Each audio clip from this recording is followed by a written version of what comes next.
Good morning, dear learners. Welcome to Teaching Learning session of Sociology. In today's lecture, we will discuss another eminent Indian sociologist, that is M.N. Srinivas. M.N. Srinivas was born in Mysore on November 16, 1916, in a traditional Brahmin family. His father was a government servant, and Srinivas' intellectual ideas were shaped in the three universities in which he studied.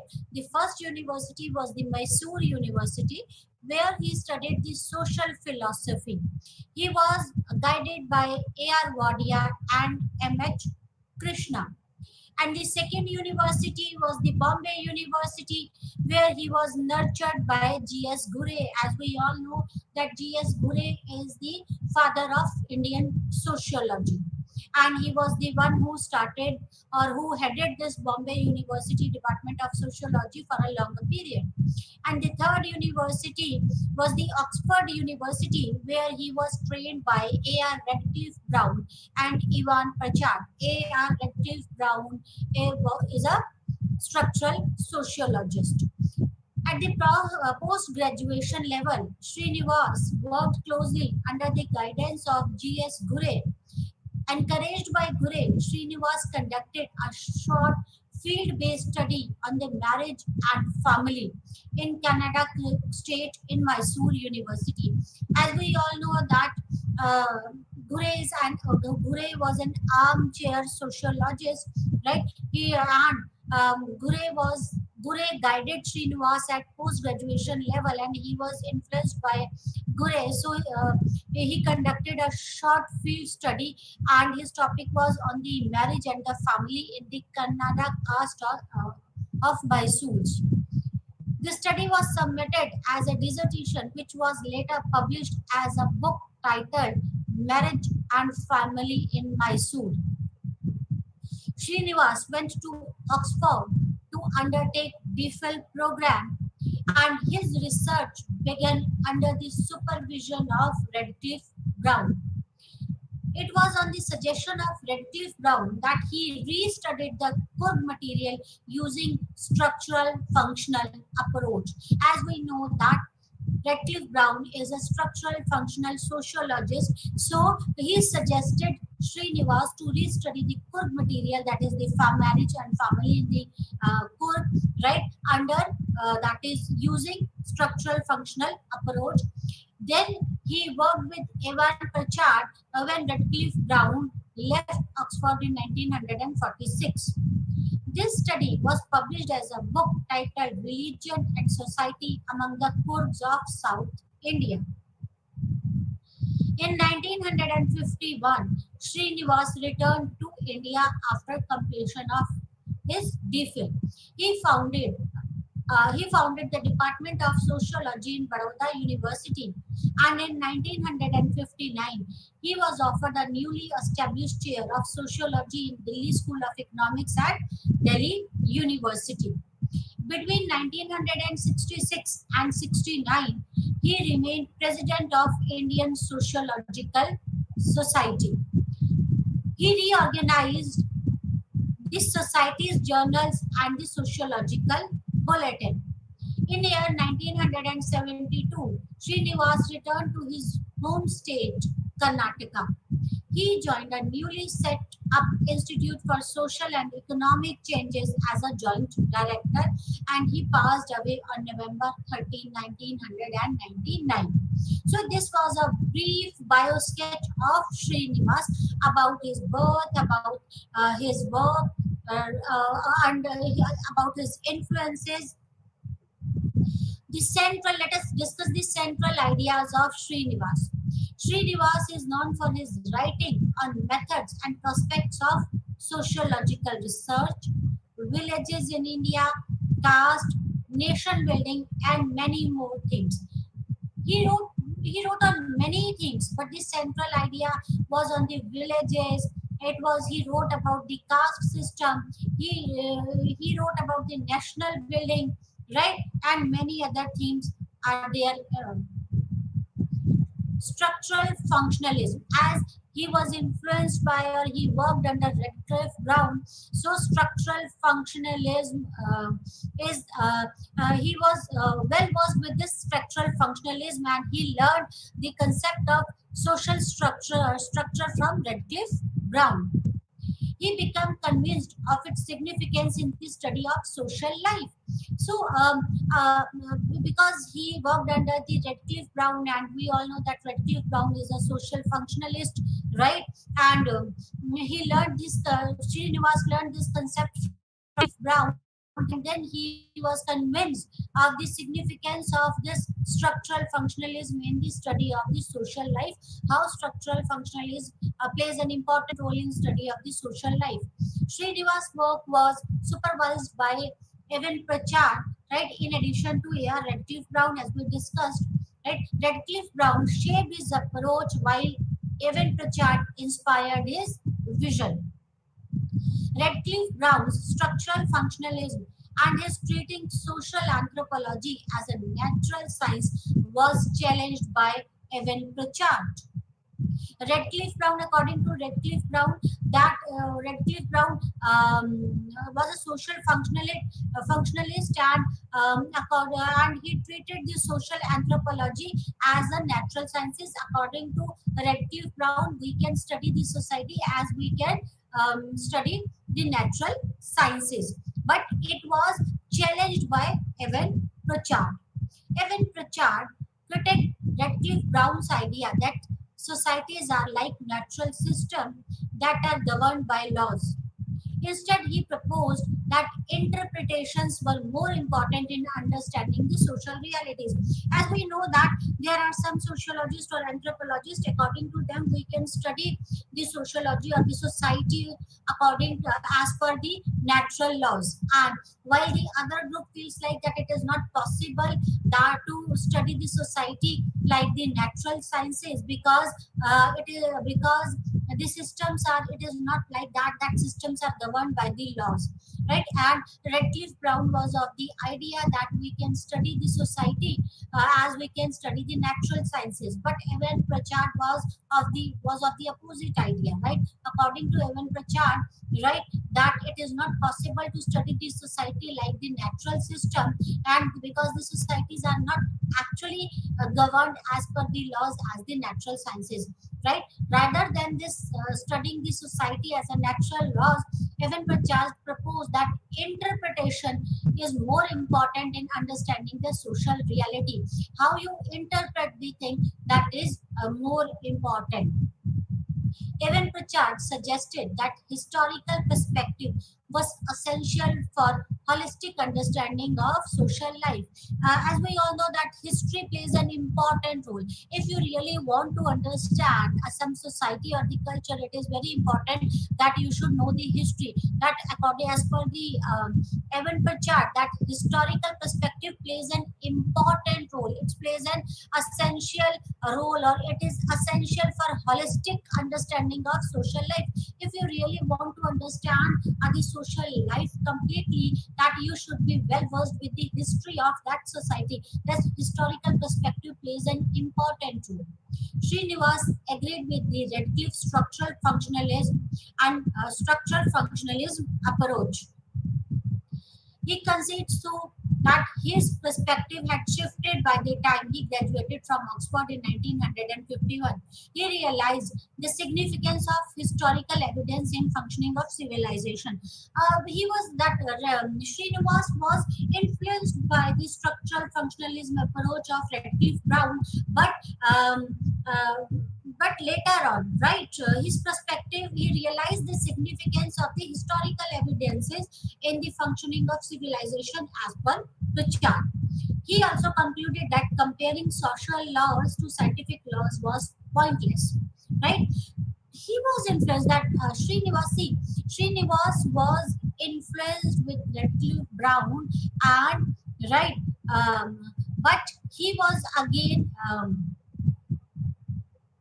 of the perspective that historical evidences plays an important role. And according to Srinivas, that comparing social laws to the scientific laws was pointless. You cannot compare society, you cannot treat sociology or the society as per the natural sciences, right? That is pointless. Comparing the social laws with natural laws are pointless. Srinivas began to recognize the need of historical data in societal functioning and futility of the underlying principle of structural functionalism. He did not limit himself to the structural functionalism method. He was influenced by the structural functionalism method, but he did not confine himself to the structural functionalism method.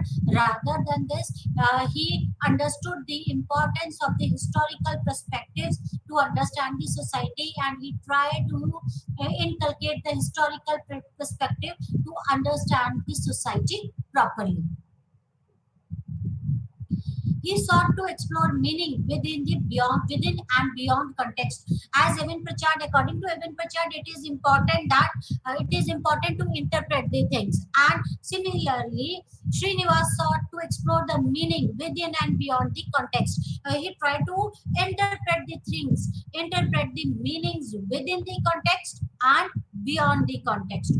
He tried to incorporate meaning in course of analyzing major social conditions and processes such as dominant caste, Sanskritization, and westernization. Srinivas has given a concept of Sanskritization and westernization, right? And in this, Srinivas tried to incorporate the meanings, interpretation, analysis of major social conditions and processes. Srinivas maintained that problem in Indian society, that is in agrarian conflicts, inequalities, ethnicity, communalism, and regionalism should be understood in context of interrelationship that connect them with other aspects of life. So he tried to interconnect one aspect with another aspect, right? How this regionalism or religion or inequalities or agrarian conflict or communalism is associated with other aspects of the society or other aspects of the life, then you can only understood all these concepts clearly, right? This approach would enable politicians and administrators to see many options to resolve the problems, right? When you can, because everything in society, everything is interlinked, right? One thing is associated with another thing. If you could understand that association, then only one can find out the solutions for the problems. Srinivas emphasized the importance of systematic comparison of the society's problems, processes, and institutions with those of neighboring countries in the first phase and developing countries in the second phase. So he tried to compare compare various societies, right?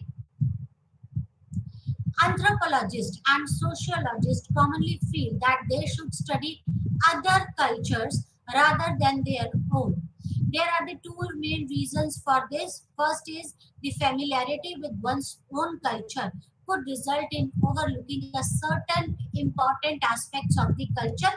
In other words, there could be biasedness, right? You are well versed with the concepts with your own culture, right? It could result in overlooking the certain important aspects of the culture. Second is one's own bias could influence the study.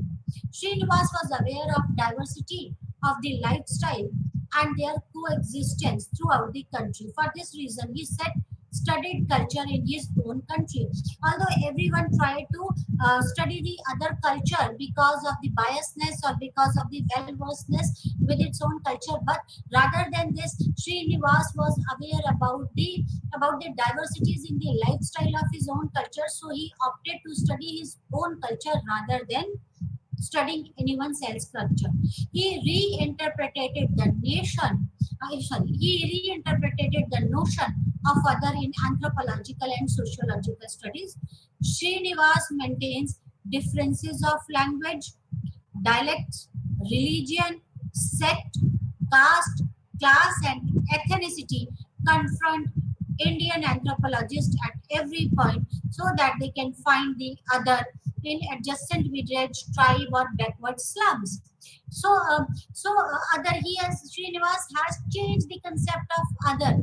He, according to Srinivas, there is a difference in the language, sect, culture, religion, caste, class, ethnicity in India. So, Indian anthropologists can consider can. Find this other in adjacent village or in another tribe or in backward slums, right? Book view versus field view. Srinivas was keen to differentiate between the book view of the society that is based on the religious literature as in the ideological perspective and the field view of the society in Indian context that is derived from the in-depth field work and the sociological approach. See, there are the two views, that is the book view and the field view. Book view is like the it is known as ideological perspective, right? Book view means when one book view of the society means that when you interpret or when you research, when your research is based on the previous literatures or the text, right?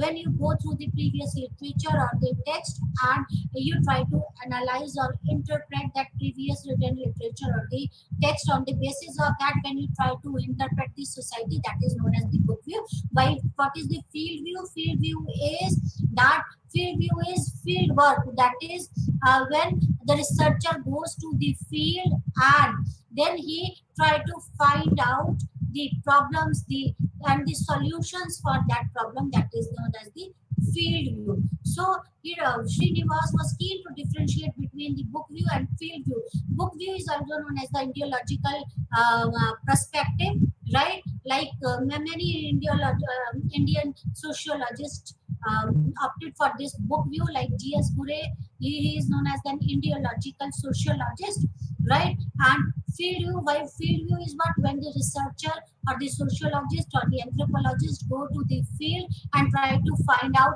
try to collect the data, and after collection of the data, to analyze that data and then interpret that data and find out the results, the solutions for that. He noticed a significant gap between the big view of the society and the field view of the society. In reality, that this junction between the two provided a unique viewpoint on understanding how caste regulates social relations across time. Srinivas was attempting to establish the significance of field view for study of Indian society and culture. Right? Dermot Homo Hackers introduced a book view in academic circle. The impact was so much that for many sociologists, book view gained more important than the field view. Right? It was introduced by Dumont, right, in 1970, and that he introduced it in the academic circle, and the impact was so much that many Indian sociologists or many sociologists, book view gained more importance than the field view. Right? While both are important, field view as well as book view, both are important, but Srinivas emphasized on the field view. Villages in India. Srinivas believed that village studies were the best way to learn about the Indian society, culture, and civilization. Right? Because India is made up of villages. So, as per Srinivas, if you really want to understand India, if one really wants to study India, then the best way to study India is to know about the villages, right? To best way to learn about the Indian society, culture, or civilization, that one should study Indian villages. Srinivas made a significant contribution to the realistic understanding of a village. The Select Committee on Affairs of East India Company's fifth report treated the village regarded as a little republic, a fragmented and unchanged entity. See, important thing. The Select Committee on Affairs of East India Company's fifth report In the fifth report of the East India Companies, they treated village as a republic, a little republic. According to this report, villages are a little republic. They are stagnant, passive, and unchanging entity. So, if as per Srinivas, if one wants to understand the Indian civilization, culture, it is important that one should study about the villages or understand the villages. Srinivas countered this overly simplistic view by bringing out the reality of Indian villages. He shed light on inequalities, diseases, and illiteracy, as also village resources. Srinivas brought out the point that rather than being egalitarian, villages were driven by hierarchy and influence of politics. He drew attention to the gap between the lived reality in the village and the perceived or imagined reality in the minds of policy makers. Srinivas emphasized that role of self-defense, collective fight, and local governance is a matrix of a village life. In pre-British period, both political and economic factors combined to hinder the formation of horizontal ties beyond the political boundaries. So, according to Srinivas, villages play an important role in India, and if one wants to understand the concept of India, if one wants to understand civilization, culture, history of India, it is one should study about the society, right? Srinivas discussed the importance of caste in managing social ties, right? He studied the caste in details, and he discussed, as per Srinivas, that caste plays an important role in social ties. This was illustrated in the specific settings of Rampura. He conducted his studies in the Rampura district of Rampura, right? And Srinivas established that a caste hierarchy was one of the several forms of rigorous social stratification that were hostile to individuality, right? See, Srinivas studied about the caste in detail, and he carried out his study in Rampura, right? Emphasized he emphasized the study of caste in managing the social ties. According to Srinivas, that caste plays an important role in social ties, and that, as per Srinivas, that a caste hierarchy is one of the several forms of rigorous social stratification. There is a social stratification. We discussed about the social stratification in our previous lectures. Stratification, that strata, that there are various societies divided into various strata, and caste is the stratification on the basis of caste, stratification on the basis of class. About these types of stratification in our previous lectures, right? As per Srinivas, caste is the basic structure. That caste hierarchy was one of the several forms of rigorous social stratification, right? The stratification which is based on the caste is a rigorous, it provides a rigorous type of this stratification, right? And they were hostile to the individuality. There was a great deal of connection among the various castes. Members of one caste were always reliant on the commodities and services provided by the members of the other caste, and people from one caste compete for commodities and services given by the other caste, which occasionally resulted in conflict. So, as per Srinivas, caste plays an important role in social ties, and caste plays an important role in social stratification. And according to him, that there is a great deal of connection among the various castes. They are interdependent on each other, right? To fulfill their needs, to fulfill their requirements, and at times this could result in conflicts. they are interdependent on each other, as well as there could be conflict between the castes. In Rampura village, the population of peasants were was the largest. The headman of the village was a peasant, and all this made their social, economic, and political position in the village the strongest. Brahmins and Lingayats also respected them in spite of the fact that the peasants belonged to the Shudra Varna. Although there is, we discussed about the caste hierarchy, that that there is a hierarchy in the caste, right? There is a hierarchy in the caste like Brahman, Kshatriyas, Vaishyas, Shudras, and then comes untouchables, right. In Rampura, where Srinivas carried out his study, the majority of populations were of the Peasant, and the Peasant come under the Shudra Varnas.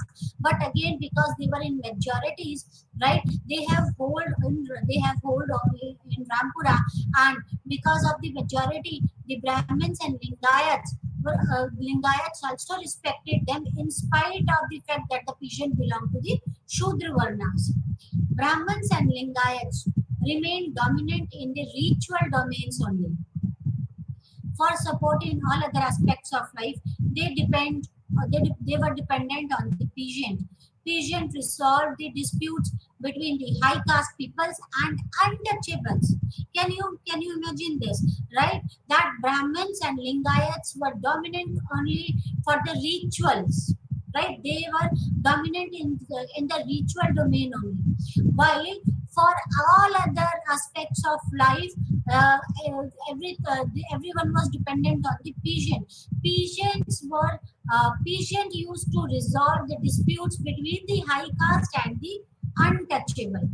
The Rampura study inspired Srinivas to develop a concept of dominant caste. So this study inspired him to develop a concept of the dominant caste. Or what is dominant caste? A caste may be said to be dominant when it preponderates numerically over the other castes, and when it also wields preponderance economic and political power. A large and powerful caste group can be more easily dominant if its position in local caste hierarchy is not too low.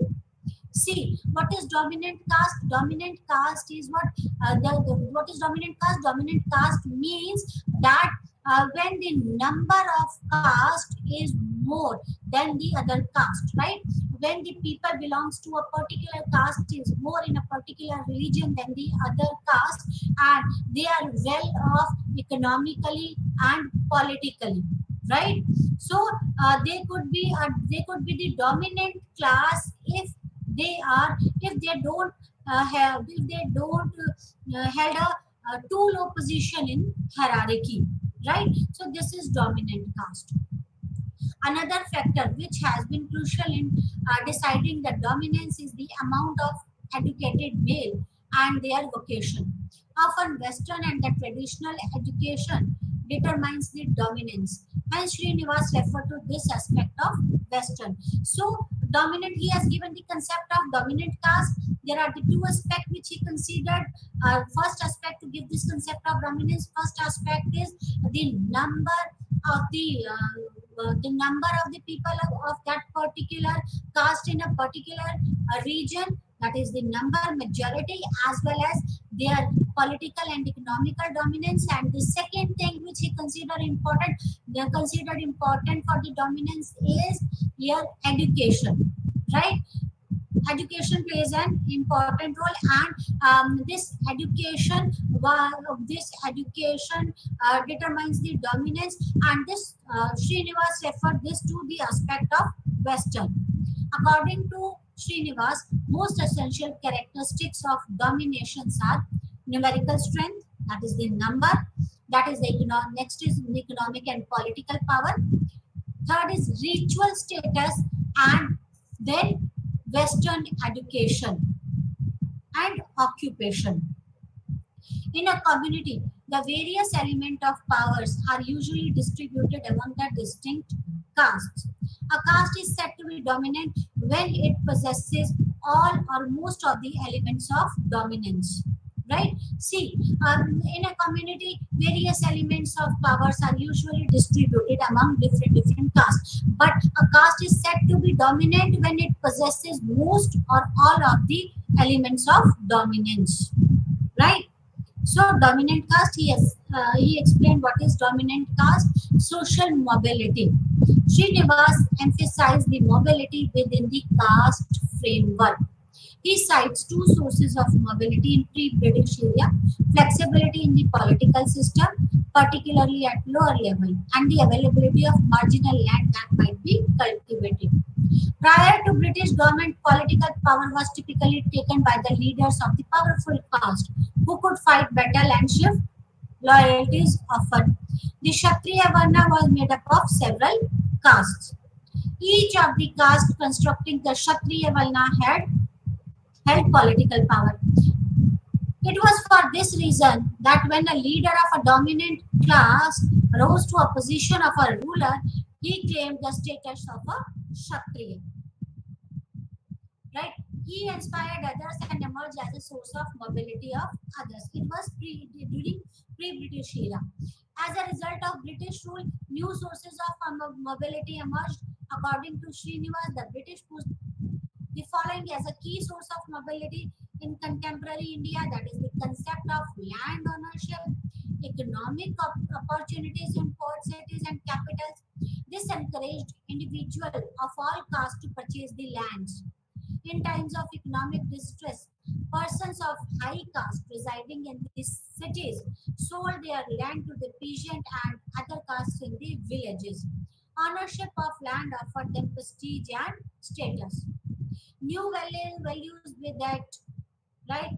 With a focus on equality, assertion of one's right, freedom to practice one's faith came with the modern knowledge, and the newly westernized Indian geared up to reform the society. Right? During British period, right? They have given Britishers have given importance to the land and economic and money, right? Economic opportunities, right? As well as these new values focuses on the equality, assertion of one's own right? Freedom to practice one's faith, right? All this modern knowledge came, right? And their newly westernized Indians geared up to reform the society, right? The new economic system and the expansion of communication network that connected the country internally with the rest of the globe, the upper caste sucked up the majority of educational and economical chances. This widened the rift between the upper and the lower caste. Eventually, the backward class movement was formed in order to capture chances and resources. Right? Although the society is becoming modern and the newly westernized Indians geared up to reform these societies, but with the change in the economic system, with a new economic system, and because of the expansion of the communication network, right? The upper caste sucked up with the majority of educational and economic chances, and this has created a delta between the between the upper classes and the backward classes. And then, because of this delta, the backward movements was formed in order to capture backward classes. Movements were formed in order to capture the chances and the resources.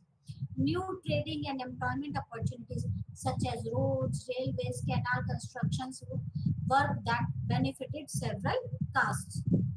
Liberty to acquire symbols and rituals of higher caste that inspired lower caste to wear the sacred thread.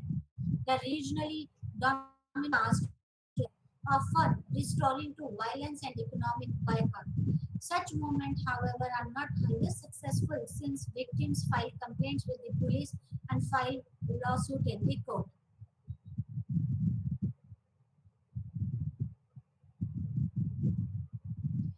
Srinivas presents a typical type of mobility in which caste is contrasted with a class among rich educated people in a big cities. They take up the activities that have a little to do with their conventional caste, the employment back in the villages. Such people can conveniently flout pollution norms, mingle with, and even marry person who don't adhere to the casteist standards. So, Srinivas presented a typical type of mobility, right? In which the caste is contrasted with the class among the rich educated people, because these rich educated people have taken up the activities that have little to do with the conventional caste employment, right? And they can take up their any of the occupation they want, right? They can conveniently from the pollution norms and mingle with anyone, and even can marry who don't adhere to the casteist system or the standards, right? Rather than the class and organizational elements, lifestyle and interpersonal relationship. As per Srinivas, there is a mobility in the society rather than the caste. Class becomes an important element in the lifestyle and the interpersonal relationship. Lower caste are inspired by the upper caste to strive for upward social mobility. One of the chief means by which lower caste move up the ladder of the social stratification process is known as Sanskritization. He has given a concept of Sanskritization. What is Sanskritization?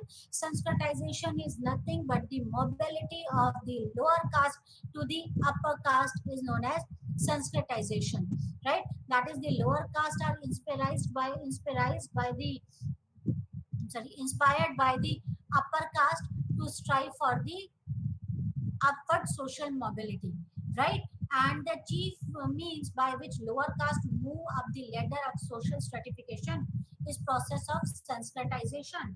And Srinivas explains the process of Sanskritization like a low caste took over as far as possible the customs, rights, beliefs of the Brahmins and adoption of Brahminic way of life, and this is known as Sanskritization. What is Sanskritization? When a lower caste took over the customs, rights, or the life rights and the beliefs, right, of the higher class, right? When they adopt the higher class lifestyle, this process is known as Sanskritization. I'm repeating again, what is Sanskritization? Sanskritization is when the lower class take up over, when the lower caste took over the customs, rights, beliefs, and the lifestyle of the higher caste, that is, and they try to move up, right? Then that is known as Sanskritization, right? According to Srinivas, in the traditional setup, a jati adopted the name and characteristic of a dominant caste, which could be respected in the region but was not highly Sanskritized. A jati could be simply adopt change in its diet, way, lifestyle, ritual, and start to assert itself as a Brahman, Kshatriya, or a Vaishya. And this Sanskritization process could be carried over a span of 1 or 2 generations. This implies that after the span of 1 or 2 generations, people of Jati could be identified as those belong to the Brahman, Kshatriya, or the Vaishya Varnas. Right?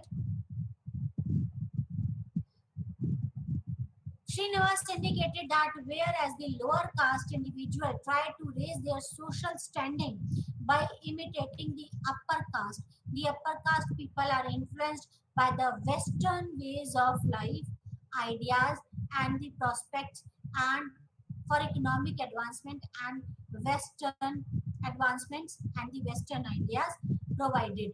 And during the pre-independence period, Brahmins controlled the literacy tradition and held the highest position in the rural economic hierarchy, and they took advantage of majority of chances available in the Western ways of the life. The westernized Brahmins acted as go between the British and rest of the population. As a result, the new and secular caste structure was superimposed on the previous system, and the new and secular caste structure, the British and the new Kshatriya were at the top, the Brahman was second, Shudra at bottom of the pyramid, right? There the lower caste accepted the sanitization process, while as per Srinivas, those those of upper class, right? They were influenced by the Western culture and they tried to adopt the Western culture and or the Western education and this Westernization, right? And because of this Westernized Brahmin, they acted as both between the British and the rest of the population, and this Westernization because of the education, right? A new and secular caste structure was superimposed on the previous caste system, and as per this the new secular caste structure, in this the new secular caste structure, the British and the new Kshatriya were at the top, then the Brahmins and then others. Brahmin looked up to the British, the rest of the people looked up to Brahmins and the British. The complexity in this consists some that were diametrically opposite to Brahmins and ethos.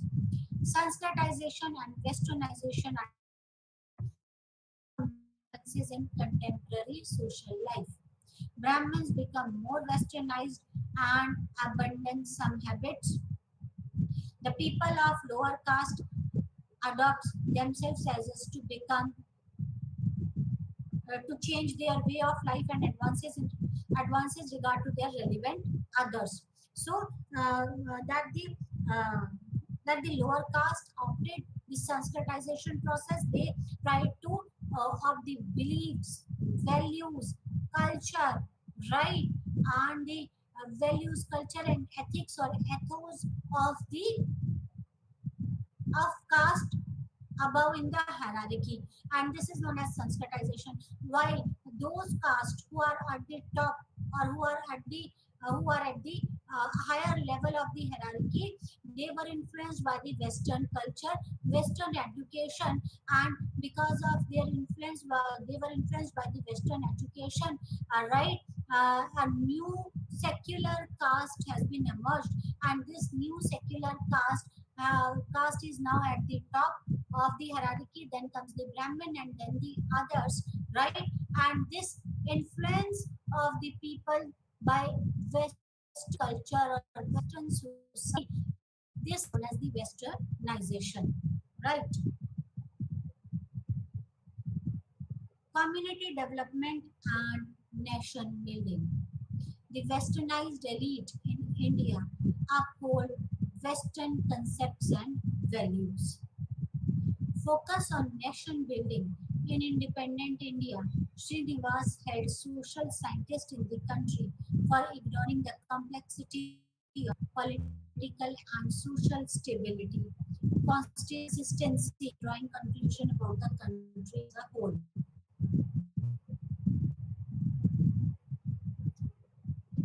As per Srinivas, right, that there is uh, there is a relationship between the politics and other aspect of the society, right? If uh, uh, to build up the nation, it is important that there should be one should understand the relationship between the politics and the society, the social stability. He maintained that the social scientists conclusions were drawn on the basis of inadequate, ambiguous data.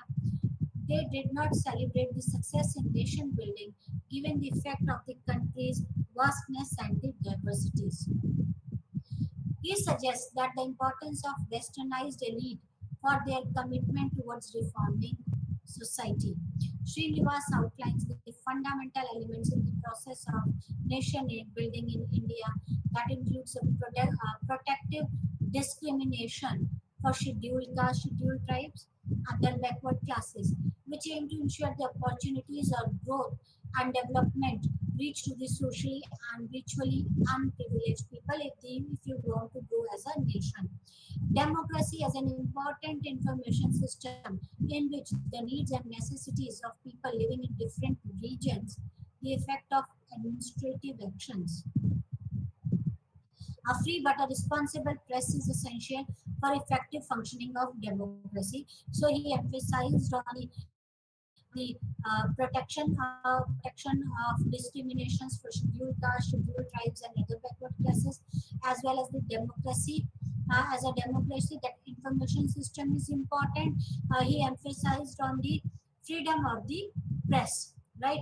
Political education and decentralization, not only in the political realm but also in the field of administration and the industry. So, on education and decentralization and policy of pluralism in matter of religion, language, and culture. Subnationalism in the form of ethnicity communalism, linguistic consciousness, and regionalism that brings together a people of hereditary group, which operates as a pressure group. Right?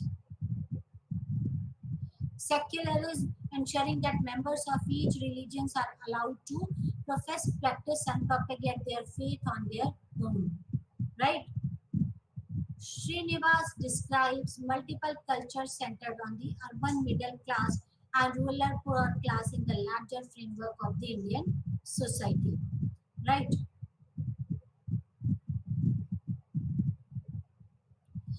Rise in the level of education could be linked with the change in the values and attitude of people.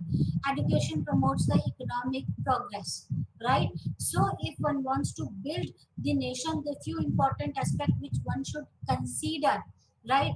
That is, the first thing is education, political power, decentralization of politics, as well as administrative services, right? And other aspects are securities to the social, scheduled caste, scheduled types, and other backward classes. Free press plays an important role in nation building. Some important works of Srinivas: Marriage and Family in My Soul, right? Dissertation, Religion and Society Among the Kurds of South India, right? Caste in Modern Indian and Other Essays, Social Changes in Modern India, and The Remembered Village. So today we discussed about Srinivas. Srinivas is an eminent Indian sociologist, right? He was influenced with Gure. He worked under the supervision of G.S. Gure, right? Then Redcliffe Brown and Evan Pritchard, right? He was influenced by Gure, Evan Pritchard, and G.S. Gure, and he has given the concept of Sanskritization and Westernization. The central idea he wrote about, the central ideas of Srinivas, he wrote about the marriages, about the caste system in India, right? About the religion of the India, right? And he was influenced by the structural functionalist approach of the Redcliffe Brown, but later on he emphasized, he agreed that it is important even understanding or interpretation of a situation in that particular context or out of that context plays an important role in society building. That is, one cannot compare. It is pointless to compare social sciences with the natural sciences as per Srinivas, right? And he held various important positions in pre-independent India and independent India, right? He was born in 16th of the November in 1916 in the Brahmin family, right?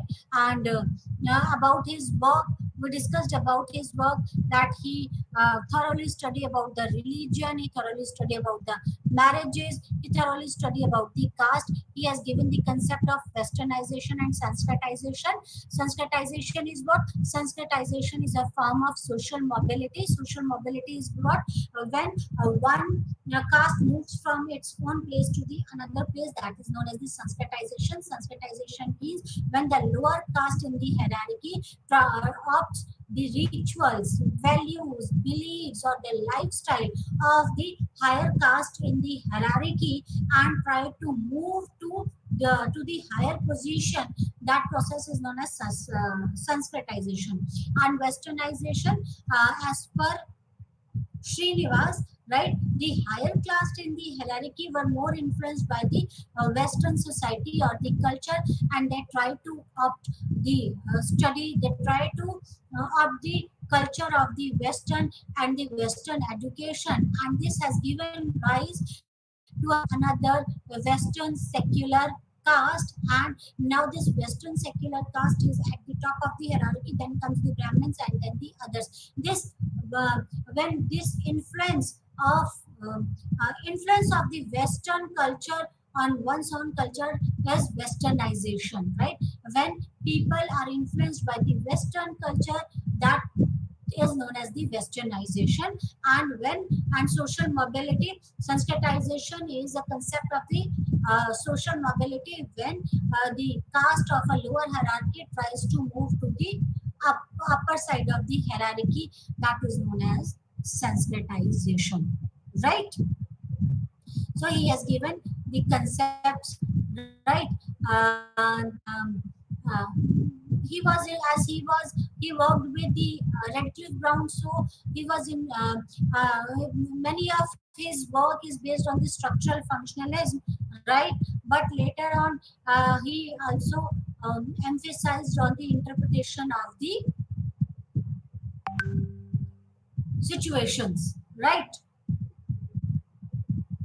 Yes, study that he has staged the concept of other in sociological studies, right? In sociological study, the people try to study the other religion rather than one own religion. The two main reasons were biasness and the familiarity with own culture. So, as per Srinivas, there is a diversity in Indian society and the culture. Even you can consider the neighboring village as another one, and you can study the neighboring village considering that village as another one. So it is not required that you should study the culture of some other country. Rather than this, you can study the culture of the neighboring village as that is other for you, right? So that's all for today. Thank you very much. Namaskar.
మీ అందరికీ శుభోదయం. నా పేరు doctor Abbas. ఈరోజు మనము cinema final project గురించి మనము discuss చేద్దాం. మీ అందరికీ తెలుసు, సినిమా అనేది ఒక ప్రజాబాహుల్యం ఆదరణ కలిగిన ఒక మీడియం అని చెప్పొచ్చు. అయితే ఈ సినిమాకు ఎందుకు అంత క్రేజీ అంటే, ఒక బలమైన కథను కనుక మనము కొన్ని కోట్ల మందికి రీచ్ కావాలి అంటే అది ఫిల్మ్ ద్వారానే సాధ్యం అని చెప్పొచ్చు. మనం ఒక థియేటర్ చేసామనుకోండి, థియేటర్లో ఏంటంటే అది కొద్ది మందికి మాత్రమే ఉంటుంది. కానీ అదే ఒక సినిమా చేస్తే అది మనకు పల్లెటూరు నుంచి మొదలు పెట్టుకుంటే సిటీలో అందరికీ మనము అది చూపించవచ్చు. అంటే ఒక బలమైన మనం చెప్పదలుచుకున్నప్పుడు అది మనకు సినిమా అనేది చాలా ప్రముఖమైనటువంటి మీడియం అని మనము చెప్పుకోవచ్చు. ఈ సినిమా మనకు స్వతంత్రం రాకముందే ఒక చలనచిత్రంగా మనకు ఉంది. దాంట్లో మనకు చాలా సత్య హరిచంద్ర నుంచి మొదలు పెట్టుకుంటే నేటికి మనం వచ్చినటువంటి కల్కి లాంటి వరకు కూడా మనకు సినిమా అనేది చాలా కొన్ని కోట్ల మందిని ప్రభావితం చేసే ఒక దృశ్య కావ్యం మనం చెప్పుకోవచ్చు.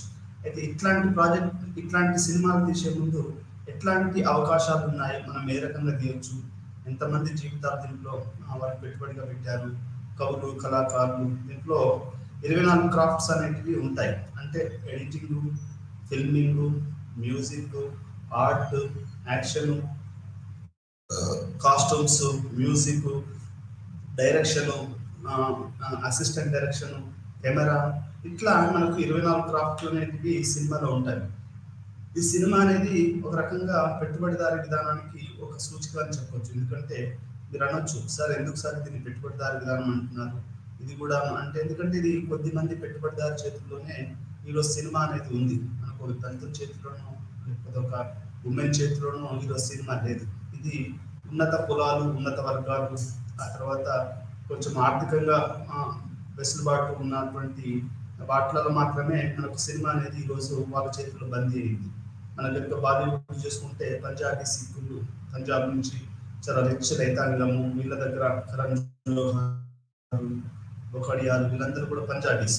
ఆ తర్వాత తెలుగు పరిశ్రమలో చూస్తే మనకు coastal Andhra, east Godavari, west Godavari, Krishna, Guntur, Khammam, వీళ్ళ చేతులలో ఉంది. అయితే ఇది ఒక క్యాపిటలిస్ట్ ఎంటర్ప్రెనర్షిప్, అంటే ఒక పెట్టుబడిదారి దాంట్లో వచ్చినటువంటి ఒక కళారూపం అని మనం దీన్ని చెప్పుకోవచ్చు. అయితే ఈ సినిమా అనేది ఈ రోజుల్లో సినిమా చూడకపోతే అది ఒక పిల్లి లాంటిది అన్నట్టు. నాలాంటి కూడా ఎప్పుడైనా ఒక సినిమా చూస్తేనే నాకు ఒక రకమైనటువంటి నిద్ర వస్తుంది, లేకపోతే నిద్ర పట్టదు. ఒక్కోసారి నిద్ర పట్టాలని సినిమా చూడాలి, ఎందుకంటే ఏదైనా ఒకటి మనకి తెలుస్తుందని. మనం లేటెస్ట్ సినిమా చూస్తే సమాజంలో జరిగే ట్రెండ్స్ ఏంటి, ఏం జరుగుతున్నది, ఇవన్నీ కూడా మనకు తెలిసే అవకాశం ఉంది. టెక్నాలజీ ఎట్లా వాడుతున్నారు అనేది కూడా మనకు తెలుస్తుంది.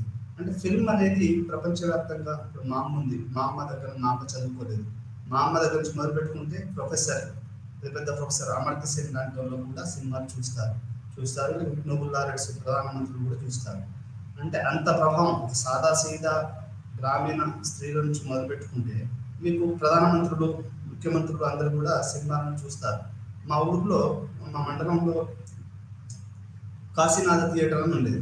దాంట్లోకి నాకు బండి కట్టుకొని, మా ఊరు నుంచి 7 కిలోమీటర్ల దూరంలో ఉంటుంది, బండి కట్టుకొని కాశీనాథ్ థియేటర్లో వాళ్ళు సినిమా చూసేవాళ్ళు. ఇప్పుడు అది మూతపడ్డది అనుకోండి. దాంట్లో ఎన్నో సినిమాలు చూసేవాళ్ళు బండి కట్టుకుని. ఎందుకంటే మా ఊరికి రోడ్డు కూడా సరిగ్గా లేకుండా బండి కట్టుకొని పోయి, సద్ది మూట కట్టుకొని పోయి, అది కరెంట్ వస్తూ ఉంటుంది, పోతూ ఉంటుంది, జనరేటర్ మళ్ళీ చేసి జగన్మోహన్ లాంటి సినిమాలు, ఇంకా రేగు చుక్క, పగలు చుక్క, ఎర్రమల్లెలు, ఇట్లాంటి ఎన్నో సినిమాలు మా ఇంటికి పోస్ట్ వేసేవాళ్ళు. దానివల్ల మాకు ఫ్రీ టికెట్ ఉండేది. అట్లా ఎన్నో ఆ సినిమా అనేది ఒక గ్రామీణ జీవితాన్ని, ఖైదీ లాంటి సినిమాని నేను తెర ముందు నుండి చూశాను. ఖైదీ అప్పుడు చిన్న పిల్లోండి. అంటే ఇట్లా మనకేంటి అంటే సినిమా అనేది ఒక గ్రామీణంలో ఉన్నటువంటి ఒక యువకుడిని మేము నడుచుకుంటూ వచ్చేవాళ్ళం. సెకండ్ షోకు సినిమాను మేకలు అట్లా ఇంట్లో అది చూసుకొని, అది చిన్నప్పుడు పల్లెటూరు దీక్షకుల నుంచి ఎప్పుడు నడుచుకుంటూ వచ్చి సినిమా చూసిపోయేవాళ్ళం. అంటే ఒక మనిషిని ఒక గ్రామీణ ప్రాంతం నుంచి ఒక మండలానికి, ఒక సిటీకి, కొంతమంది వరంగల్లో రిలీజ్ అయితే వరంగల్లో పోయి చూసేవాళ్ళు. అంటే అట్లాంటి వాతావరణం ఉండేది. ఇప్పుడు ఏంటంటే డైరెక్ట్ శాటిలైట్ ద్వారా మీకు ఒకే టైంలో రిలీజ్ అవుతుంది. కానీ ఆ రోజులలో రీల్ అనేది వరంగల్లో 100 రోజులు నడిచిన తర్వాత నర్సంపేట రావాలి, నర్సంపేట తర్వాత దీక్షకుంటకు, నెక్కొండకు రావాలి. అంటే అప్పుడు టెక్నాలజీ ఇంతగా అభివృద్ధి చెందిన రోజులలో సినిమా అనేది అత్యంత ప్రముఖమైనటువంటి అంశంగా వెలుగొందిందని చెప్పొచ్చు. మీరు ఎన్టీ రామారావుని చూసుకోండి, ఎంజీఆర్ని చూసుకోండి, మన సౌత్ ఇండియా మొత్తం కూడా ఈ సినిమా పరిశ్రమ అత్యంత ప్రభావితం చూపించింది. తెలుగు రాష్ట్రాలను కన్నడ, తమిళ, మలయాళం ఈ సినిమాలను చూస్తే మనకు ఎంపీలు ఉన్నారు, ఎమ్మెల్యేలు ఉన్నారు, ముఖ్యమంత్రులు ఉన్నారు, ప్రధానమంత్రి స్థాయికి ఎదిగిన వాళ్ళు ఉన్నారు. ఇదంతా దేని వల్ల అయిందండి? ఇదంతా సినిమా వల్ల అయింది. సినిమా అనేది జనబాహుల్యము అనేది చాలా దగ్గరలోకి తీసుకెళ్లే ఒక ఆధ్యాత్మిక ప్రక్రియ అని మనం చెప్పొచ్చు. చాలా మంది కళాకారులు ఉంటారు, కానీ వాళ్ళు ఊర్లలో ఉంటారు. కానీ సినిమాల ద్వారా ఒకసారి పరిచయం అయ్యారంటే ఓవర్ నైట్ వాళ్ళు హీరోలు కావచ్చు. ఈరోజు ప్రకాష్ రాజ్, ఆ తర్వాత కొంతమంది హీరోలు వాళ్ళు ఎంత డామినేట్ చేస్తున్నారో మనకు అర్థమవుతుంది. అంటే మీడియా అనేది, సినిమా అనేది ప్రపంచానికి ఒక బలమైనటువంటి మీడియము, సమాజాన్ని ఒక బలంగా ప్రభావితం చేయగలిగినటువంటి ఒక అంశం మనం చెప్పుకోవచ్చు. అయితే ఈ అంశం ఏ రకంగా జరుగుతుంది, దీన్ని మనం ఎట్లా చూడొచ్చు అంటే, ఇక్కడ మీకు ఒక విషయం చెప్పాలి. మనకు అసలు ఈ సినిమా అనేది ఒక డామినెంట్ ప్రాజెక్ట్ అండి. అంటే డామినెంట్ ఐడియాలజీ ఇది. మనకు డామినెంట్ ఐడియాలజీ అంటే ఉన్నత కులాలు, ఉన్నత వర్గాల దృక్పథాన్ని మనకు జనాలకు చూపిస్తుంది తప్ప, ఒక దళితుడు, ఒక గిరిజనుడు, ఒక తండాలో ఉన్న వ్యక్తి, ఒక కోయ, ఒక లంబాడ, ఒక ఎరకల ఏమనుకుంటున్నారు వాళ్ళ జీవితాన్ని ఇది చిత్రీకరించారు. ఈ సినిమా అనేది చిత్రీకరించారు.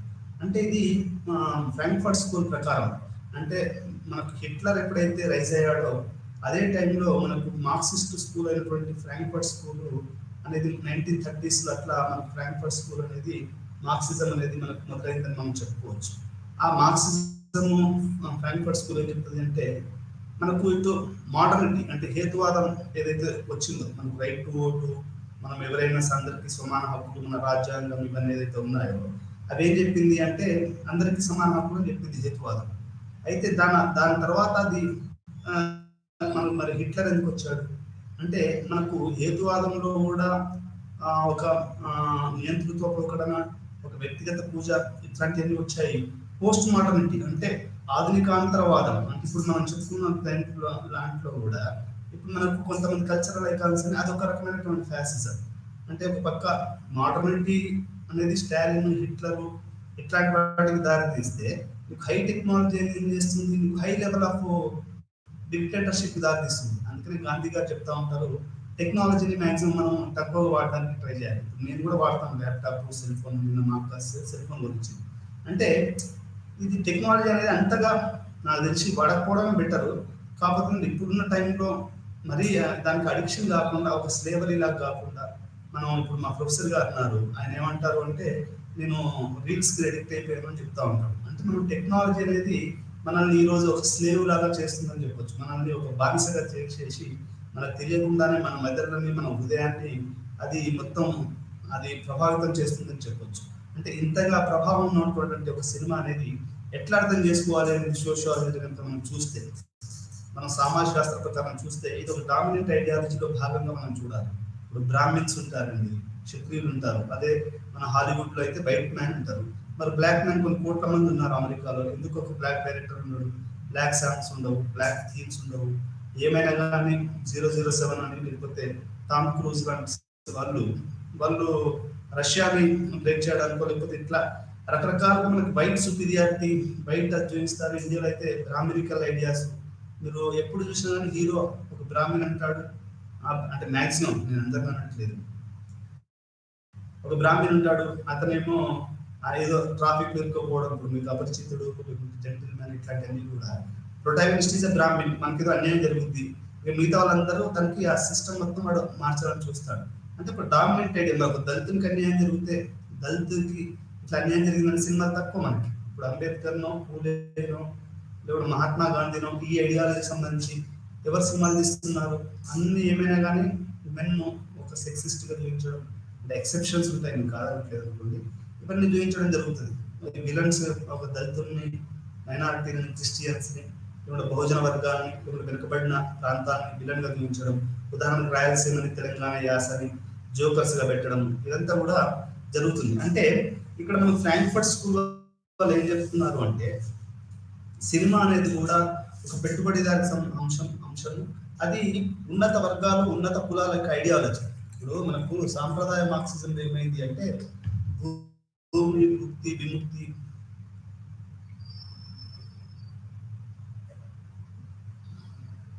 వీటి గురించే మాట్లాడారు. వాళ్ళు కళలు సినిమాల గురించి ఎప్పుడు మాట్లాడలేదు. ఈ ఫ్రాంక్ఫర్ట్ స్కూల్ వాళ్ళు ఏమంటారు అంటే ఈ మార్క్సిస్టులు ఏదైతే డాగ్మాటిక్ మార్క్సిస్టులు ఏదైతే ఉన్నారో వాళ్ళు ఈ అంశాలను వాళ్ళు సరిగ్గా పట్టించుకోలేదు. అంటే సినిమా సంస్కృతి, ఇప్పుడు బతుకమ్మ ఉంది, బతుకమ్మ కమ్యూనిస్టులు కూడా చేయాలని తెలిసి కమ్యూనిస్టు బతుకమ్మ కూడా పెట్టడం బెటర్. ఎందుకంటే అది ఒక కళారూపం, అది ఒక పండుగ.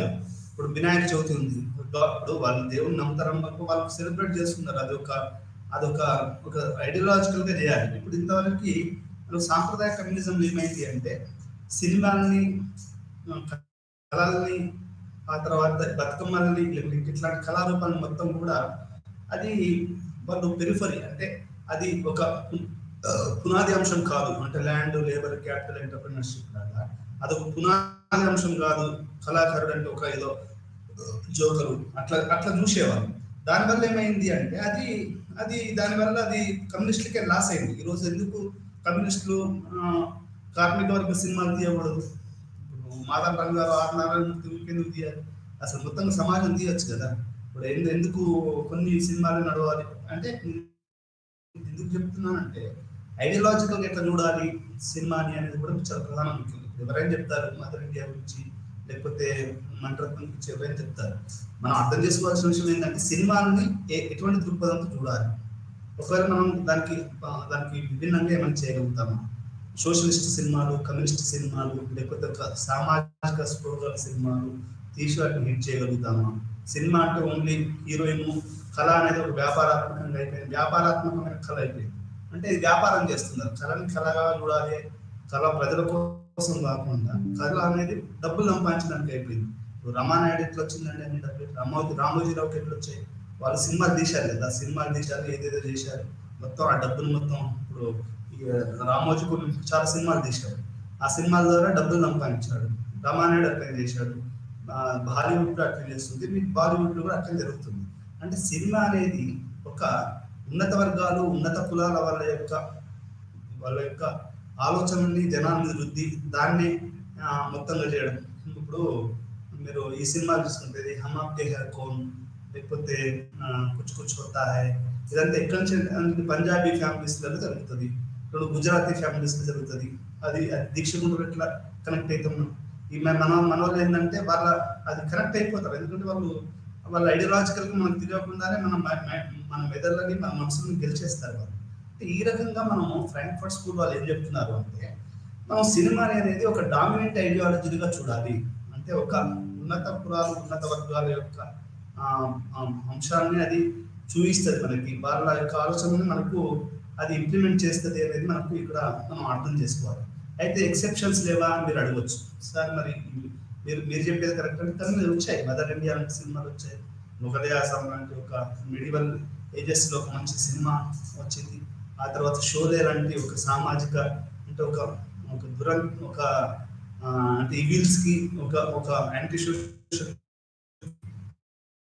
పోలీస్ జరుగుతుంది అనేది వచ్చాయి. అంటే ఎక్సెప్షనల్ సినిమాలు మా భూమి లాంటి తెలుగులో సినిమాలు కానివ్వండి, దాసి కానివ్వండి, ఇంకా చాలా చాలా సినిమాలు వచ్చాయి. అంటే ఏదైతే ప్రధానంగా వస్తున్నటువంటి సినిమాలు, ఇప్పుడు మీరు కేరళ సినిమాలు తీసుకున్నారు అనుకోండి, మీరు కేరళ సినిమాలు తీసుకుంటే అక్కడ ఫ్లాప్ అయిన సినిమా కూడా మనకంటే, మన తెలుగు సినిమా కంటే, మన కన్నడ సినిమా కంటే కూడా బాగుంటుంది. ఎందుకంటే మీరు చూడండి, వాడు కథలో దాంట్లో సత్వం ఉంటుంది. దీంట్లో ఏముందంటే తెలుగులో మొత్తం ఏంటంటే మనకి ఊకలాగుతుంది అంట, దాని దమ్ము ఉండదు, ఏముండదు. అంటే కథ లేకుండానే సినిమాలు తీయడం, హీరోని దృష్టిలో పెట్టుకుని సినిమాలు తీయడం, అట్లా తీయడం. కథను దృష్టిలో పెట్టుకుని హీరోని చూసి తీసుకోవాలి. కానీ మన తెలుగు పరిశ్రమ హీరో చుట్టూ తిరుగుతుంది. అంటే ఈ రకంగా ఏమైందంటే కథ వీక్ అయిపోయేసరికి మీకు సినిమాలు అనేటివి సరిగా ఆడట్లేదు. మనకు అది ఒక ఉన్నత వర్గాలు, ఉన్నత కులాల వాళ్ళు సంబంధించిన సినిమాలు తయారైంది. అంటే ఇక్కడ మీరు పెట్టుకోండి, Frankfurt school reading of Horkheimer, Habermas, Adorno, cultural industry, dominant industry, ఇవన్నీ కూడా మనకు క్రిటికల్ రీడింగ్స్ అన్నట్టు. డైరెక్టిక్స్ ఆఫ్ ఎన్లైటన్మెంట్ ఆ బుక్ లో ఏం చెప్తాడు అంటే కానీ అట్ ద సేమ్ టైం మనకు ఒక డిక్టేటర్షిప్ లాంటి పరిస్థితి ఏర్పడ్డది. ఎవరు మాట్లాడడానికి కుదరదు. ఎవరైనా ఇప్పుడు ఎట్లా ఉంది అంటే అండి, ఫ్యాసిస్ట్ ప్రభుత్వాలు ఇప్పుడు కిమ్ అని వాడు ఉన్నాడు. మరి ఒక పక్క రీజన్ ఉంది, ఇంత ప్రపంచవ్యాప్తంగా మన దేశంలో నేను ఉన్నది ఏంటంటే ఇప్పుడు మాట్లాడకూడదు. అది భారతదేశం కూడా అట్లాంటి పరిస్థితులు వచ్చాయి. కవిత రాయకూడదు, పాట పాడకూడదు, వాడు ఎవరు జార్ఖండ్ ముఖ్యమంత్రికి వ్యతిరేకంగా మాట్లాడారు అంటే అసలు దేశంలో స్వేచ్ఛ ఉందా అనే ఒక ప్రశ్న. అంటే ఇట్లా మనం ప్రజాస్వామ్యం ఎటువైపు పోతుంది అంటే ఇది ఒక డిక్టేటర్షిప్ వైపు పోతుందా అనేది కూడా ఆలోచించాలి. అంటే ఇక్కడ సినిమా పరిశ్రమని ఒక కమ్యూనిస్ట్ అంటే నేను లెఫ్టిస్ట్ భావం అర్థం చేసుకుంటే మనకు హెబర్మాస్ అడర్నో హట్ అండర్స్టాండింగ్ అనేది మనకు చాలా చాలా ముఖ్యం. అది మనకు ఎందుకు ముఖ్యం అంటే రీజన్ ను నమ్ముకున్నటువంటి కమ్యూనిస్టులు, ఆ తర్వాత కల్చరల్ ఇండస్ట్రీ పూర్తిగా నెగ్లెక్ట్ చేసిన కమ్యూనిస్టులు, ఇది మనకు సినిమాను అర్థం చేసుకోవాలని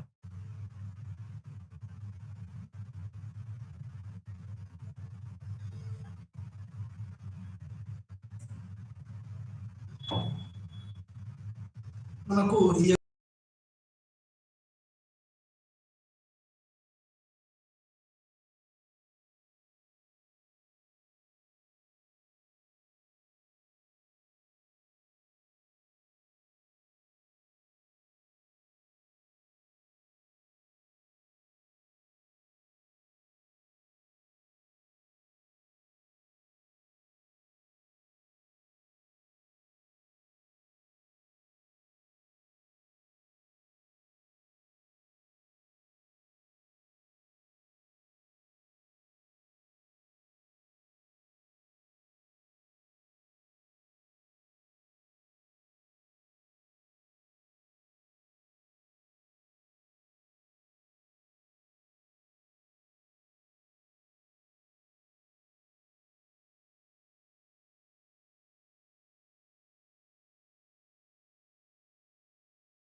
కథలు తీసుకోకూడదు అంటే ఎందుకు? దాంట్లో డైరెక్టర్స్ లేరా, దాంట్లో అది లేదా? కత్తి మహేష్ ను చనిపోయాడు, పవన్ కళ్యాణ్ వ్యతిరేకంగా మాట్లాడుతున్నాడు, చంపేశారని కొంతమంది అంటున్నారు. అంటే ఐడియాలజీ అనేది ఇట్లా డెత్స్ దారితీస్తుంది. చివరికి అది ఎట్లా పోయింది అంటే ఒక మనిషిని ఇంకో మనిషి చంపుకునేంత స్థాయికి అది వెళ్ళిపోతుంది. అంటే మీరు చెప్పాల్సిన విషయం ఏంటంటే మనం సినిమాని ఎట్లా అర్థం చేసుకోవాలి. సినిమా చూడడం ఒక ఎత్తు అయితే దాన్ని అర్థం చేసుకోవడం, రకరకాల భిన్న దృక్పథాలను ఎట్లా అర్థం చేసుకోవాలి, అది ఒక కళారూపం, దాన్ని మనం కాదనట్లేదు. దాన్ని ఎట్లా అర్థం చేసుకోవాలి అనేది మనకు ఫ్రాంక్ఫర్ట్ స్కూల్ వాళ్ళు ఎందుకు వచ్చారు అంటే ఈ పెరుగుతున్న నిరుద్యోగం, ఈ యొక్క రీజన్ పట్ల జరుగుతున్నటువంటి వ్యతిరేకత, ఇవన్నీ కూడా ఫ్రాంక్ఫర్ట్ స్కూల్ స్టడీస్ కి దారితీశాయి. ఆ ఫ్రాంక్ఫర్ట్ స్కూల్లో ఏంటంటే దాంట్లో లాయర్స్ ఉంటారు, ఫిలాసఫర్స్ ఉంటారు, పోయిట్స్ ఉంటారు, రైటర్స్ ఉంటారు, థింకర్స్ ఉంటారు. అందరూ కూడా నేను ఎందుకు చెప్తున్నా అంటే నేను కూడా ఈ ఫ్రాంక్ఫర్ట్ స్కూల్ ఈ మధ్యలో చదివాను, ఎప్పుడో చదవవలసింది ఈ మధ్యలో చదివి సినిమాని ఎట్లా అర్థం చేసుకోవాలనేది ఈ యొక్క హర్క్హైమర్ డైరెక్టిక్స్ ఆఫ్ ఎన్లైటన్మెంట్, ఇవి ఈ పుస్తకాలు మనకి చాలా ఉపయోగపడతాయి. సినిమాని ఒక లెఫ్ట్ దృక్పథంతోనే అర్థం చేసుకుంటే సరైన న్యాయం జరుగుతుందని నా ఉద్దేశం. అంటే నేను అలానే అది ఒక దాన్ని ఏమంటారంటే ఆర్థిక దాన్ని నేను మనుషుల మీద నెట్టట్లేదు. సృజనాత్మకత కొంత ఉంది, కానీ దాంట్లో కొంత ఐడియాలజీ కూడా అనేది ఉంటే మనకి సామాన్య ప్రజలకు న్యాయం జరుగుద్ది అనేది. మీరు కంచివరం చూడండి, ఒక సాదా సీదా ఒక బట్టలు వేసే వ్యక్తి యొక్క జీవితాన్ని ఎంత అద్భుతం. మీరు ఇంకా చాలా సినిమాలు ఉన్నాయి, మలయాళం సినిమాలు కానీ కొన్ని సినిమాలు ఉన్నాయి, అవి బాలీవుడ్ లో ప్యారలల్ సినిమాలు అంటారు, అవి కూడా చాలా బాగుంటాయి. నసరుద్దీన్ షా కానివ్వండి, లేకపోతే స్మితా పాటిల్ సినిమాలు, ఆ తర్వాత మీకు ఓం పూరి, ఆ తర్వాత వీళ్ళు అంటే ఇప్పుడు ఉన్నటువంటి నవాజుద్దీన్ సిద్దికి కొంతవరకు వీళ్ళందరూ కూడా కొత్త ప్యారలల్ సినిమాని తీసుకొస్తున్నారు. అంటే కొంచెం వాస్తవికత చూపించడం, ఆ తర్వాత గ్యాంగ్స్ ఆఫ్ వాసేపూర్ లాంటి సినిమాలు అంటే ఒక ఇప్పుడు లాంటి సినిమాలు అనేవి ముఖ్యం. ఇప్పుడు ఇది అంటే సినిమా రంగం అనేది అంటే ఎట్లా అర్థం చేసుకోవాలనేది చాలా చాలా ముఖ్యం అన్నట్టు. అది అర్థం చేసుకున్న తర్వాత మనం సినిమా చూడటం తప్పనట్లేదు. కాకపోతే ఏంటంటే వాస్తవాన్ని వాళ్ళు చూపిస్తున్నారా, మనం అలవాటు చేసుకుంటున్నామా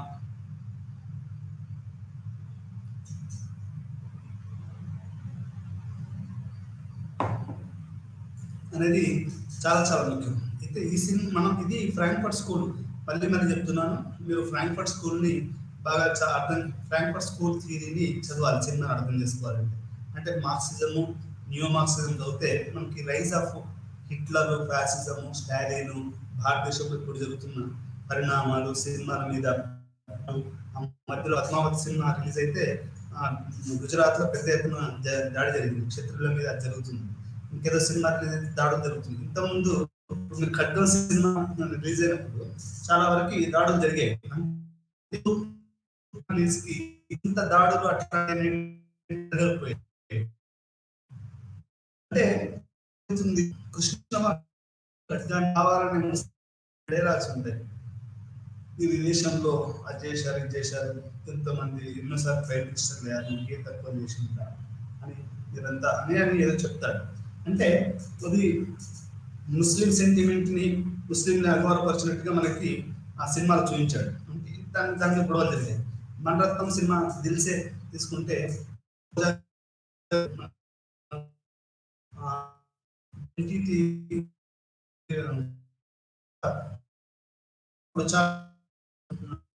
ఎల్టీటీ వాళ్ళు ఆయన మీద దాడి చేయడం అంటే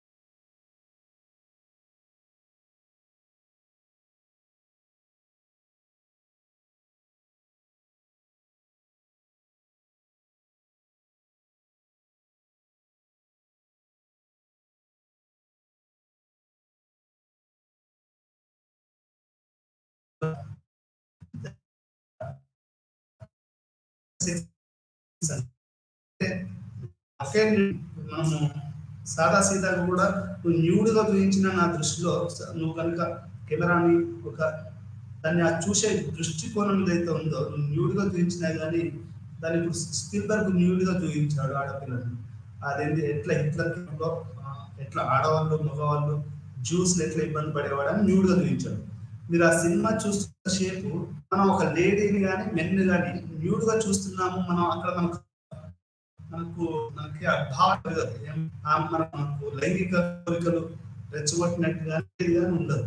మన సినిమాలో ఏం చేస్తారు, ఇప్పుడు మనకు ఇదేంటి డర్టీ పిక్చర్ కానీ ఇంకేదైనా కానీ మొత్తం సంస్థ నింపి నిన్ను ప్రతి క్షణం నిన్ను లైంగికంగా రెచ్చగొట్టి నువ్వు దాడులు ఈరోజు సినిమాలు కూడా ఒక ప్రధాన కారణం అని చెప్పవచ్చు. అది హాలీవుడ్ కానివ్వండి, అది బాలీవుడ్ కానివ్వండి, టాలీవుడ్ కానివ్వండి. లైంగికంగా యువత, ఎందుకంటే యువత ఈరోజు 50 నుంచి 50% వరకు ఉన్నారండి దేశ జనాభాలో. ఈ యువత అనేది లైంగికంగా రెచ్చగొడితేనే వాడు సినిమాకి వస్తారు. విద్యాబాలంది నువ్వు అక్కడ మొత్తం సెక్సీ పోస్టర్ పెట్టినప్పుడే వాడు సినిమాకి వస్తాడు, లేకపోతే వాడు ఎందుకు వస్తాడు, వాడు రాడన్నమాట. అంటే ఒక లైంగికంగా రెచ్చగొట్టే సినిమాలు ఈరోజు హిట్ అవుతున్నాయి. మీరు సాదా సీదాగా ఇప్పుడు మదర్ ఇండియా తీసినప్పుడు ఈ రోజులలో నాకు తెలిసి దాన్ని కనీసం కొనేవాడు కూడా ఉండడేమో అనుకుంటున్నాను. అంటే అప్పుడు 1940s, 50s, 60s ఏంటంటే విలువలతో ఉన్న పాట అప్పుడే గాంధీ గారు ఆ ఉండేది. దానివల్ల ఆ సినిమా 100 రోజులు నడిచింది, ఇప్పుడు కూడా నడుస్తుందేమో. ఇప్పుడు అంటే రిలీజ్ చేస్తారు, మళ్ళీ అట్లాంటి ప్రాజెక్ట్ చేస్తే అది నడవలేమో అనేది నా అభిప్రాయం. అంటే వాడు తీయగలిగే సత్తా వాడు తీస్తే పర్వాలేదు, అది నడవచ్చు. లేకపోతే అది కష్టపడి అని మనం చెప్పుకోవచ్చు. అంటే ఈరోజు సెక్సైజేషన్, ఆ తర్వాత డిస్క్రిమినేషన్, ఆ తర్వాత దాన్ని ఏమంటారు అంటే ఇంకొక పదం ఉంది, దాన్ని ఏమంటారు సెగ్రిగేషన్, ఆ తర్వాత ఇంకో తక్కువ చేసి చూపించడం, ఇదంతా కూడా ఫిల్మ్స్లో జరుగుతూ ఉంటది. ఇది racist, racist, casteist, it is in a way, it is an anti gender. అట్లాంటి ఎందుకంటే వీళ్ళు బాక్స్ ఆఫీస్ దృష్టిలో పెట్టుకుని చేస్తారండి. ఇప్పుడు సమస్య ఏమైంది అంటే వాడు ₹100 పెట్టినోడు 200 చేస్తున్నాడు. డబ్బులు అనే సాధించే ఒక దాన్ని చూస్తున్నాడు ఆ సినిమాని. అట్లా కాకుండా ఒక కళారూపంగా చూడట్లేదు. ఇప్పుడు బిజినెస్ చేసుకోవచ్చు, వాడు డబ్బులు సంపాదించాలని బిజినెస్ చేసుకొచ్చిన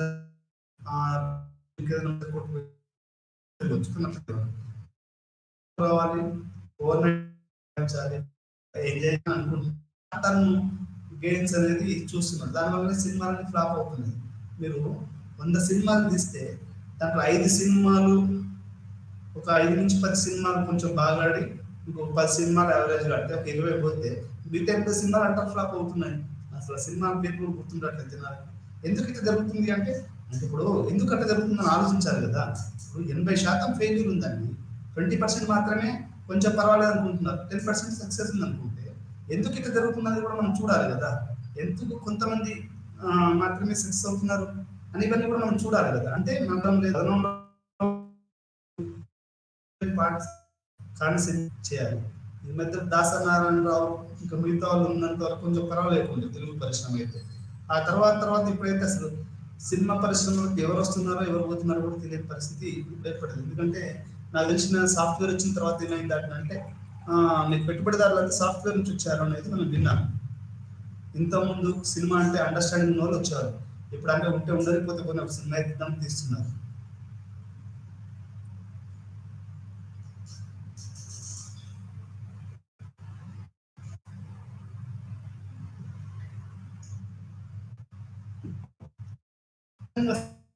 మనకి పెద్ద స్టోరీ, ఇది రకరకాల అంశాలతో కూడుకున్నటువంటిది ఈ యొక్క చిత్ర పరిశ్రమ అనేది మనం అర్థం చేసుకోవాలి. ఇది బేసిక్ అండర్స్టాండింగ్. మనం ఈ పాఠంలో ఏం తెలుసుకుంటామంటే సినిమా ప్రాజెక్ట్ని ఎలా కాన్సెప్ట్ చేయబడుతుంది, ఆ తర్వాత కథ నుండి తుది వరకు ఈ యొక్క ప్రక్రియ ఎట్లా జరుగుతుంది అనేది మనం తెలుసుకుంటాము. దాంతో పాటుగా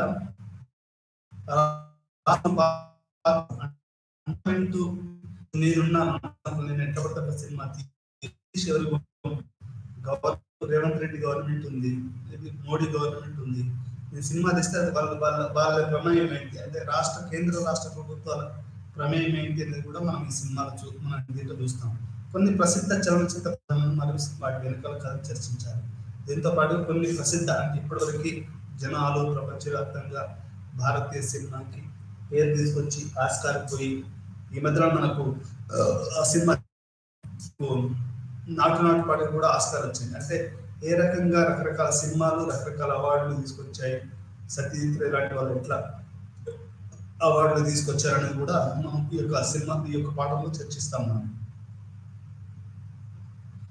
మునుపటి యూనిట్లో మనం కెమెరా మరియు సోషల్ రీసెర్చ్ మధ్య సంబంధించారు. సామాజిక నిర్ణయించడానికి కెమెరాను ఉపయోగించడం మనం అన్వేషించాలి. ప్రస్తుత యూనిట్లో ఫిల్మ్ మౌఖిక సాక్ష్యాలు, ఇంటర్వ్యూలు మరియు పరస్పర చర్య, కేస్ స్టడీస్ ఈ చర్చను మరింత లోతుకు తీసుకెళ్ళబోతున్నాం. ఈ ఫైనల్ ప్రాజెక్ట్ గురించి మనం చర్చిస్తాం. ఫిల్మ్ మేకింగ్ ప్రక్రియ గురించి చర్చిస్తే ఇక్కడ మనం ఒక ఆలోచన నుండి కథ పురోగతి ఎలా జరుగుతుంది, ఆ తుది ఉత్పత్తి ఎలా ముగుస్తుంది అని కూడా చూస్తున్నాం. ఇది సినిమాగా ప్రపంచం ముందుకు తీసుకురాబడుతుంది. ఇది మనకేంటి అంటే ఈ దీంట్లో మనకు ఫస్ట్ ఆలోచన రావడం, అంటే ఒక సినిమా తీసే ముందు ఒక ఆలోచన రావడం, మన సినిమాలు తీయాలి ఫస్ట్ ఆలోచన. రకాల మనుషులు ఉంటారు అంటే సినిమా అనేది ఒక కళారూపమైనప్పుడు దీంట్లో కళాకారులు ఎక్కువ మంది ఉంటారు. ఒకటేమో కళ ద్వారా రావచ్చు సినిమాలకి, రెండోదేమో డబ్బుల ద్వారా రావచ్చు. అంటే డబ్బులు అవన్నీ ఉంటే నిర్మాతగా రావచ్చు. ఇది ఒక సినిమా ఒక్కొక్కరికి ఒక ప్యాషన్ ఉంటుందండి. కొంతమందికి ప్రొఫెసర్ కావాలనే ప్యాషన్ ఉంటుంది, కొంతమందికి డైరెక్టర్ కావాలనే ప్యాషన్ ఉంటుంది, కొంతమందికి ఏమో స్పోర్ట్స్ పర్సన్ కావాలని ఉంటుంది, కొంతమందికి యాక్టర్ కావాలని ఉంటుంది.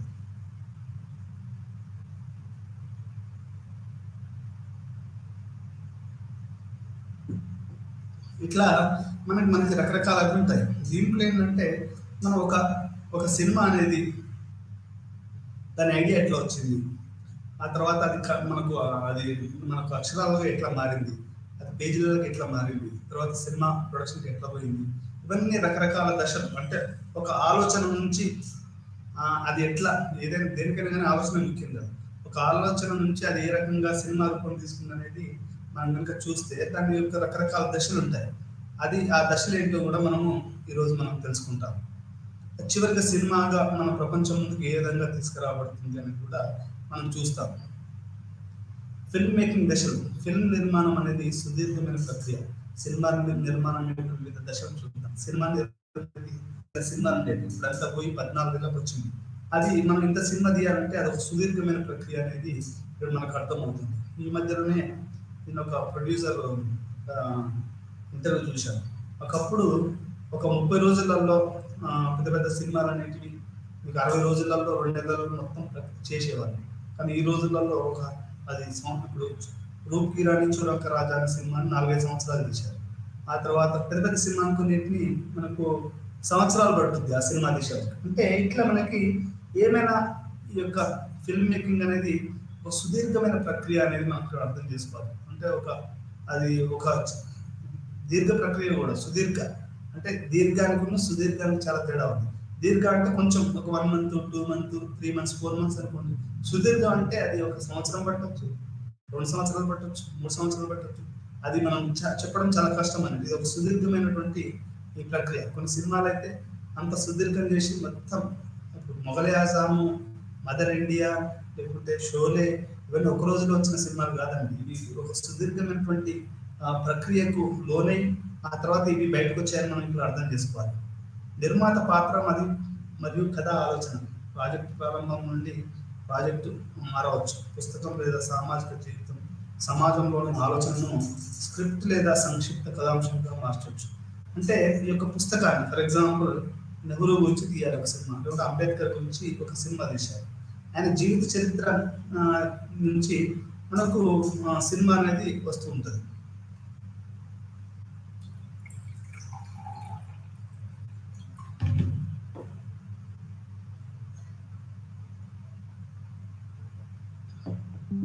మనకి పుస్తకాలు కథ నుంచి ఏమంటే ఇప్పుడు మనకు కథా రచయితలు ఉంటారు తెలుగులో.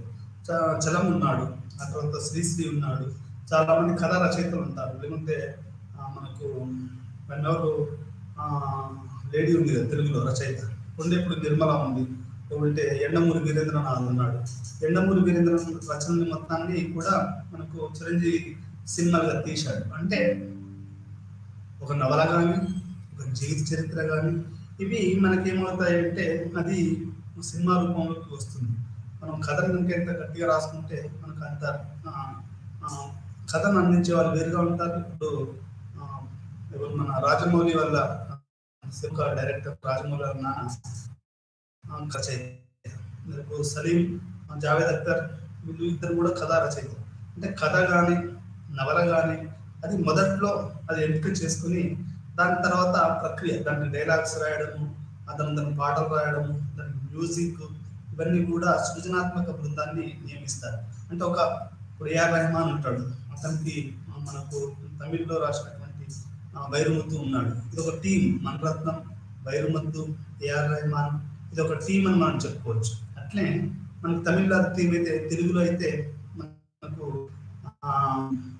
వేరే రకరకాల టీంలు ఉంటాయి. ఈ టీంలు మన కీరవాణి, ఆ తర్వాత రాజమౌళి, ఆ తర్వాత వీళ్ళందరూ కూడా ఒక టీం. మనకు హిందీలో కనుక చూస్తే మనకు వేరే వాళ్ళు ఒక్కొక్క టీంగా ఉంటారు. అంటే ఒక బృందం అనేది ఇక్కడ ఉంటుంది అనేది మనం అర్థం చేసుకోవాలి.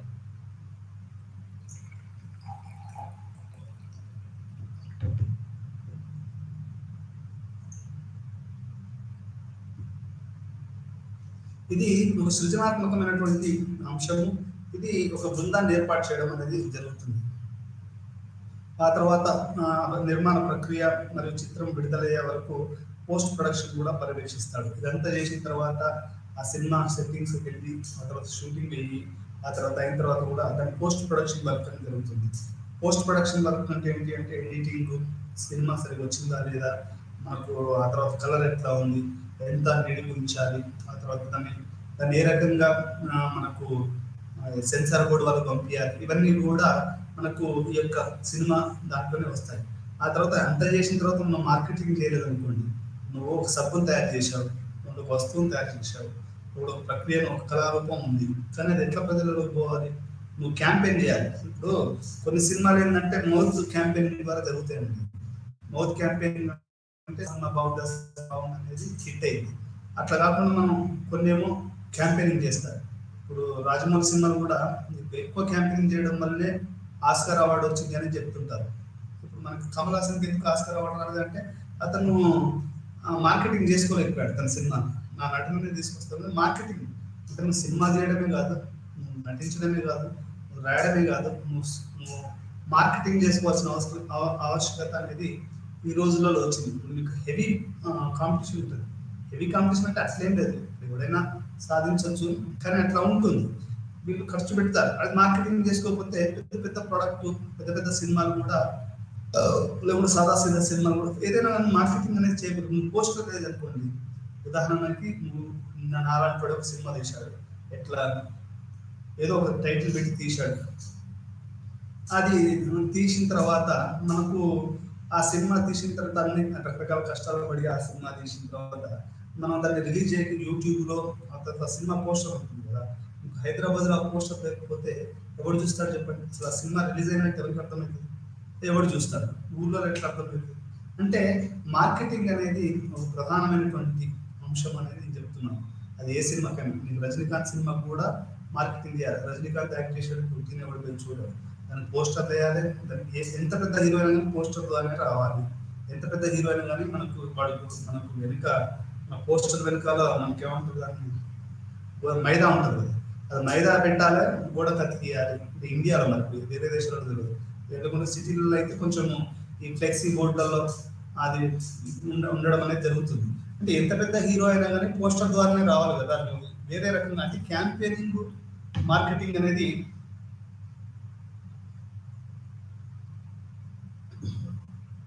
చాలా చాలా ముఖ్యమైనది ఇక్కడ చెప్తున్నటువంటి విషయం. ఆ తర్వాత పంపిణీ కూడా, పంపిణీ అంటే అది రకరకాల వాళ్ళకు కూడా పంపించడం. ఉత్పత్తి ప్రారంభం, సినిమా ఆలోచన, సంఘటన, వ్యక్తిగత జీవిత చరిత్ర సంచిక నుండి కావచ్చు, ఇవన్నీ చరిత్ర నుండి కూడా కావచ్చు, లేదా ప్రస్తుత కాలం నుండి కూడా కావచ్చు. నిజమైన కథ లేదా కల్పిత గాథలు, పుస్తక జీవిత చరిత్రల విషయాలు, రచయితతో చేసిన ఒప్పందాలు, వీటన్నిటికీ నాటకీయమైనటువంటి ట్రీట్మెంట్ ఇవ్వబడుతుంది. అంటే any story you will get a kind of cinematic. కథను చెప్పడం కూడా యూ కెన్ టెల్ నార్మాటిక్. ఒక కథని నువ్వు సాదాసీదా చెప్పొచ్చు, ఒక సినిమాటిక్గా చెప్పొచ్చు. ఇవన్నీ కూడా ఒక నాటకీయమైనటువంటి ఒక అది చూపించడమే సినిమాకు ఉన్నటువంటి ఒక ట్రీట్మెంట్ ఇవ్వబడుతుంది అనేది ఇక్కడ అర్థం చేసుకోవాలి. అంటే ఒక కథ ఉంటే అది నీకు నార్మల్గా చదివినప్పుడు ఒక రకంగా ఉంటుంది, సినిమాలో తీసినప్పుడు ఇంకొక రకంగా ఉంటుంది. దానికి ఒక నాటకీయత అనేది జోడిస్తారనేది, ఒక ట్రీట్మెంట్ అనేది ఆ కథకు ఇవ్వబడుతుంది అనేది ఇక్కడ అర్థం చేసుకోవాలి. ఇది కథ యొక్క వైరుధ్యం, మార్పు మరియు ఆసక్తి జోడించిన క్యారెక్టరైజేషన్ ప్రేక్షకులను గుర్తించేలా చేస్తుంది.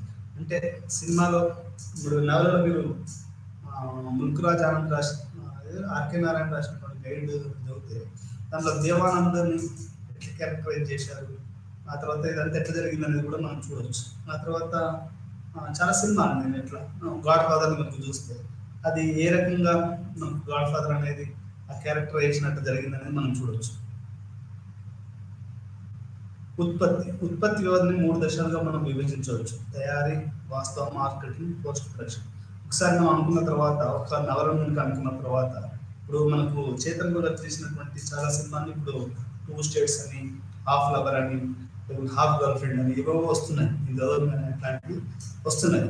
వాటిని సినిమాలో తీస్తున్నారు, అది మార్కెటింగ్ చేస్తున్నారు. ఒకటి తయారీ, తర్వాత వాస్తవ షూటింగ్, తర్వాత పోస్ట్ ప్రొడక్షన్. షూటింగ్, మ్యూజిక్ ఇవన్నీ అయిపోయిన తర్వాత కూడా పోస్ట్ ప్రొడక్షన్ అనేది జరుగుతూ ఉంటుంది అనేది ఇక్కడ అర్థం చేసుకోవాలి. షూటింగ్ అది చాలా తక్కువ, ఎందుకంటే ఇది అత్యంత ఖర్చు కూడుకున్నది మరియు సాధించిన ప్రాజెక్టులను నిర్ధారిస్తుంది. ఇది సినిమా అనేది నిజానికి కూడా ఒక్కొక్క పాటకి ₹1,00,00,000 వెచ్చిస్తారనేది కూడా విన్నాను. అంటే if you right A song it will, ఇప్పుడు రజనీకాంత్ ఒక పాట రాస్తే ఆ సెట్టింగ్కే 2-3 కోట్లు అయింది అనేది విన్నాను. అంటే ఇది చాలా ఖర్చుతో కూడుకున్నటువంటిది, చాలా ప్రాజెక్టు విలువ అది ఖర్చుతో మరియు అత్యంత ఖర్చుతో కూడుకున్నది మరియు సాధించిన ప్రాజెక్టు విలువను నిర్ధారిస్తుంది అని మనం చెప్పుకోవచ్చు. వీటికి సంబంధించిన బాధ్యతలను నిర్వహించడానికి లైన్ ప్రొడ్యూసర్ లేదా యూనిట్ ప్రొడక్షన్ మేనేజర్ అనే వాళ్ళు ఉంటారు. మీరు పెద్ద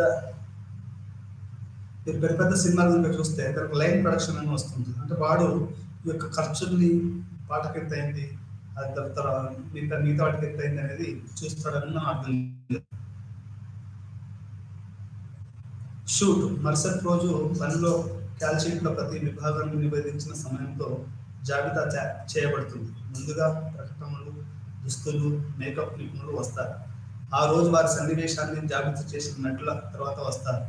ఊహ ఏమిటంటే కెమెరా రోలింగ్ ప్రారంభించిన తర్వాత కెమెరా ఎవరి కోసం వేచి ఉండదు, కాబట్టి అందరూ సిద్ధంగా ఉంటారు. ఇప్పుడు కెమెరా అనేది ఒకసారి మనం స్టార్ట్ చేసాం అనుకోండి, అది ఎవరి గురించి ఆగదు. అది అంటే అందరు దానికి సంసిద్ధంగా ఉండాలి. కెమెరా రెడీ అయిపోయిన తర్వాత ఇంకా యాక్టర్ ఇంకా ముఖానికి రంగు వేసుకుంటున్నాడు, నాలా కొబ్బరిలో పెట్టుకుంటున్నాడు అనుకోండి, అది ఏమైంది అంటే కాస్ట్ అది షూట్ అది చాలా ఇబ్బంది పాలైంది.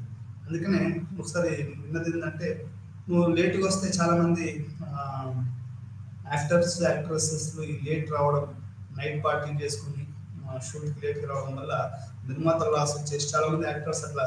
ఇప్పుడు మనకు ఒక తరుణ్ అని ఉండేవాడు, ఇప్పుడు ఉన్నాడో తెలియదు నాకు, అతను లేట్గా షూట్స్కి వచ్చేవాడట, కొంచెం గర్వం కూడా ఉండేవాడు. అతను ఆ తర్వాత సినిమాలకి తీసేసాడు అతను. ఆ తర్వాత చాలా మంది ఇట్లా మనకు షూట్కి లేట్గా రావడం, కెమెరా రెడీ అయిన తర్వాత, అండర్ రెడీ అయిన తర్వాత షూటింగ్ జరిగిపోవడం వల్ల అది ఎవరి గురించి వెయిట్ చేయడు కదా, దానివల్ల అతను తీసేశారు అనేది. చాలా మంది ఈ యొక్క డిసిప్లిన్ అంటే మళ్ళీ అది ఫ్రూకోడియన్ కాన్సెప్ట్ ఆఫ్ డిసిప్లిన్ కూడా కాదండి. కొంత డిసిప్లిన్, కొంత ఫ్రీడమ్ ఇవి లేకపోతే ఏమైందంటే మనకు ఆ నిర్మాత దెబ్బతిరిగిపోతాడు అనేది కూడా ఇక్కడ అర్థం చేసుకోవాలి. అలా అని మరి నిర్మాత దెబ్బతిరిగిపోతాడని వీడు పూర్తిగా వెళ్ళిపోవాలంటే అట్లా కూడా అవసరం లేదనేది నాలాంటి వాళ్ళ అభిప్రాయం. సిద్ధంగా ఉండాలి. ఇది సౌండ్, కెమెరా, ఆపరేటర్, డైరెక్టర్ ఆమోదయోగ్యంగా ఉండే వరకు ఒక సన్నివేశానికి వేరు వేరు షాట్లు అవసరం కావచ్చు. ఒకే షాట్, ఫర్ ఎగ్జాంపుల్ ఇప్పుడు అబ్బాస్ అనేవాడు చదువుతున్నాడు, అది నా ముందు నుంచి తీయచ్చు, వెనక నుంచి తీయచ్చు, పక్క నుంచి తీయచ్చు, లేకపోతే హై యాంగిల్లో పెట్టి తీయచ్చు, లో యాంగిల్లో పెట్టి తీయచ్చు, ఎనీథింగ్. అంటే ఒకే సన్నివేశాన్ని మనం వేరు వేరు షాట్లు తీస్తే ఆ షాట్లు అనేటివి ఏది బెస్ట్ ఉంటే అది మనం సినిమాలో ఉపయోగించుకోవాలి. షాట్ అనేది basic unit of any film అండి. అంటే నువ్వు షార్ట్ చేయడం అనేది, ఇప్పుడు మనకి ఎట్లా బుల్లెట్ పేరుస్తాము, షార్ట్ చేయడం అనేది మనకు ఒక సన్నివేశానికి వేరు వేరు షాట్ మనకు, అంటే అది కళాత్మకంగా తీయడం ఒక షాట్లు కూడా చాలా ముఖ్యం. ఉదాహరణకి తెలుగు మనకు మణరత్నం సినిమాలు తీసుకుంటే ఆ షార్ట్స్ అన్ని కూడా పోయిటిక్గా ఉంటాయి. మీరు భోజా కానీ, లేకపోతే గీతాంజలి కానీ, లేకపోతే బాంబే కానీ, అవన్నీ కూడా కొంత పోయిటిక్గా ఉంటాయి. దాన్ని రకరకాలుగా చేస్తారు. ఒకే షాట్ని మనకు వేరు వేరు ఒకే సీన్ని రకరకాలుగా షాట్ చేస్తారు, దాంట్లో బెస్ట్ తీసుకుంటారు. అదే మనకు అనురాగ్ కశ్యప్ ఉన్నాడు అనుకోండి, ఈ మధ్య నో స్మోకింగ్ చూసారు, అది అసలు మనకు ఆ సినిమా చూస్తా ఉంటే మనకు తలకాయ లేస్తుంది అన్నట్టు ఉంటుంది. అంటే అట్లా ఉంటాయి షార్ట్స్ కొన్ని. అంటే మనకు ఒక్కసారిగా మనకు అది ఆ విజువల్స్ కానివ్వండి, లేకపోతే ఆ పోయే తీరు కానివ్వండి, అదే మనకు మణరత్నం ఆ విజువల్స్ వేరు. మీకు అనురాగ్ కశ్యప్ విజువల్స్ ఎట్లా ఉంటాయంటే డిజర్ట్స్, ఆ తర్వాత మొత్తం ఒక మనకు లేన్స్, బైలేన్స్, ఇంక్లూడింగ్ మనకి రామ్ గోపాల్ వర్మ షార్ట్స్ కూడా చూస్తే అది మొత్తం ధారావి, ఆ తర్వాత సత్యారాయణ సినిమాలు, శివారాయణ సినిమాలు చూస్తే ఉరుకుడు కొట్టుడు ఇదే కథ ఉంటుంది. విజయవాడ ఆ ఫ్యాక్షనిజం, సిద్ధార్థ కాలేజ్ ఆ బ్యాక్గ్రౌండ్ లో ఒకరినొకరు ఎట్లా కొట్టుకుంటారు, అమ్మాయిని ఎట్లా ఆరాధిస్తారు, అది ఏ రకంగా జరుగుతుంది అనేది మనకు అది మన షూట్లో అర్థమైపోతుంది. అంటే రామ్ గోపాల్ వర్మ ఒక రకంగా, అనురాగ్ కశ్యప్ ఇంకొక రకంగా, ఆ తర్వాత మనకి మణరత్నం ఇంకొక రకంగా, ఆ తర్వాత మనకు యాష్ చోప్రా, ఆ తర్వాత వీళ్ళు కరణ్ జోహర్ వీళ్ళందరూ ఇంకొక రకంగా సినిమాలు తీస్తారు. కరణ్ జోహర్ తీశాడు అనుకోండి, అది పెద్ద పూల తోట. అతను శంకర్ సినిమా, శంకర్ పెట్టడం ఫోటో పెట్టడం మర్చిపోయాను. శంకర్ సినిమాలు మనం చూస్తే పెద్ద పెద్ద పూల తోటలు, పెద్ద పెద్ద అవి ఉంటాయి. అంటే ఒకే షాట్ ని మనకు హెలికాప్టర్ షాట్, ఇంకా రకరకాల షాట్లు తీయడం ఇవన్నీ కూడా జరుగుతాయి. అంటే ఒకే సన్నివేశాన్ని రకరకాల షాట్లు తీసి బెస్ట్ ఏదైతే ఉందో అది మనకు పెట్టుకుంటారనేది ఇక్కడ మనం అర్థం చేసుకోవాలి. దీన్ని డెవలప్ చేయడానికి ల్యాబొరేటరీస్ పంపిస్తారు సినిమా పూర్తయిన తర్వాత. అంటే ఇప్పుడు మన ప్రసాద్ ల్యాబ్లో ఆ తర్వాత కొంతమంది షూటింగ్ అయిపోయి డబ్బులు అయిపోతాయి, ఆ ల్యాబ్కి పంపిస్తారు. నేను మొత్తం పిహెచ్డి రాసిన తర్వాత నాకు జిరాక్స్ డబ్బులు అయిపోతే నా ఫ్రెండ్ ఒక అబ్బాయి సుబ్బారావు అనే అబ్బాయి, నేను డాక్టర్, అతను హెల్ప్ చేశాను. అట్లే మనం సినిమా మొత్తం అయిపోయిన తర్వాత ల్యాబ్కి పంపిస్తే అది ఎడిటింగ్, మ్యూజిక్, ఇవన్నీ సింకింగ్ ఇవన్నీ ఉంటాయి కదా, దానికి పంపించిన తర్వాత అది అప్పుడు దాని నుంచి ల్యాబ్ నుంచి బయటకు వస్తుంది. చాలా మంది నిర్మాతల వరకు ఏంటంటే డబ్బులు ఈలోగా అయిపోయింది, వాళ్ళకి ఆ ల్యాబ్ వాళ్ళకి తర్వాత ఇస్తామని చెప్పి ఆ సినిమాను వాళ్ళు తీసుకోవడం అనేది జరుగుతుంది. ఇది దర్శకుడు, ఎడిటరు, ఎగ్జిక్యూటివ్, నిర్మాత కోసం వీడియో అంటే బదిలీ చేయబడుతుంది. ఇవంతా కూడా షూట్ జరుగుతుంది. పోస్ట్ ప్రొడక్షన్ నిర్మాణాంతర కాలాన్ని 3 భాగాలుగా విభజించవచ్చు. ఎడిటింగ్, సంగీతం మరియు ప్రభావాల జోడింపు మరియు డబ్బింగ్ మరియు ప్రింటింగ్ కదా. అంటే పోస్ట్ ప్రొడక్షన్ సినిమా మొత్తం షూటింగ్ అయిపోయింది, దాని తర్వాత ఎడిటింగ్ చేయవచ్చు. ఎడిటింగ్ అనేది చాలా చాలా ముఖ్యం. ఇక్కడ ఎడిటింగ్ అనే వచ్చింది కాబట్టి మీకు కొన్ని రకాలైనటువంటి ఎడిటింగ్ గురించి చెప్తాను. ఎట్లా అంటే editing and construction of meaning అనే ఒక చాప్టర్లో ఈ సినిమా దీంట్లో ఏం చెప్పారు అంటే, ఎడిటింగ్ అనేది హారర్ ఫిలిమ్స్ ఉన్నాయనుకోండి, స్ట్రైట్ స్టోరీ లైన్ అంటే అది పెద్దగా ఎడిటింగ్ అవసరము. కానీ అదే మీరు ఒక హారర్ సినిమాని కనుక మనం చూపించాలంటే, హిచ్కాక్ ఉన్నాడు, హిచ్కాక్ లాంటి వాళ్ళ సినిమాలు కనుక చేయాలంటే దాని హైయెస్ట్ ఫార్మ్ ఆఫ్ ఎడిటింగ్ ఉండాలి. అది ఎడిటింగ్ పోయిందంటే నీకు హారర్, నీకు సస్పెన్స్ అనేది, సస్పెన్స్ హారర్ సినిమాలకి మీకు హైయెస్ట్ ఫార్మ్ ఆఫ్ స్కిల్స్ అనేటివి మనకు ఎడిటింగ్లో అవసరం. మనకు ఎడిటర్ మంచి దొరకలేదు అనుకోండి, మీరు ఒక కవిత రాశారు, ఒక పుస్తకం రాశారు, అది మనం ఎడిట్ చేసుకుంటే పర్లేదు, కానీ బుక్ కూడా ఎడిట్ చేస్తాడు, కానీ అది సరిగ్గా ఎడిట్ చేయలేదు అనుకోండి, అది దాని యొక్క అదేంటి సరైన ఎడిటింగ్ లేకపోతే ఏమైందంటే దాని యొక్క భావం దెబ్బతింటుంది.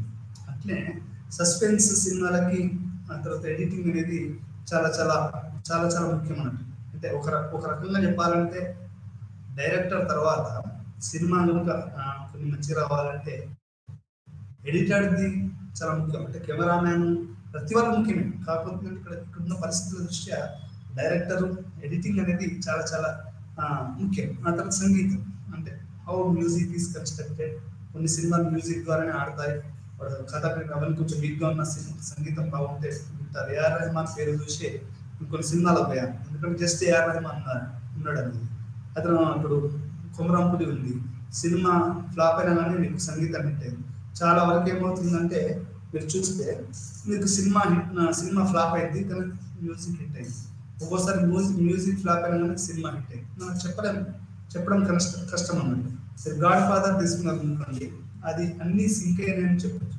వెనకాల వచ్చే ఒక రకమైనటువంటి సంగీతం, అది ఇక మిగతా కూడా ఒక రకంగా అది మనకి సింక్ అయిందని చెప్పొచ్చు. అది కొన్ని అందుకని అంటారు it happens, some movies it happens, it don't made అని.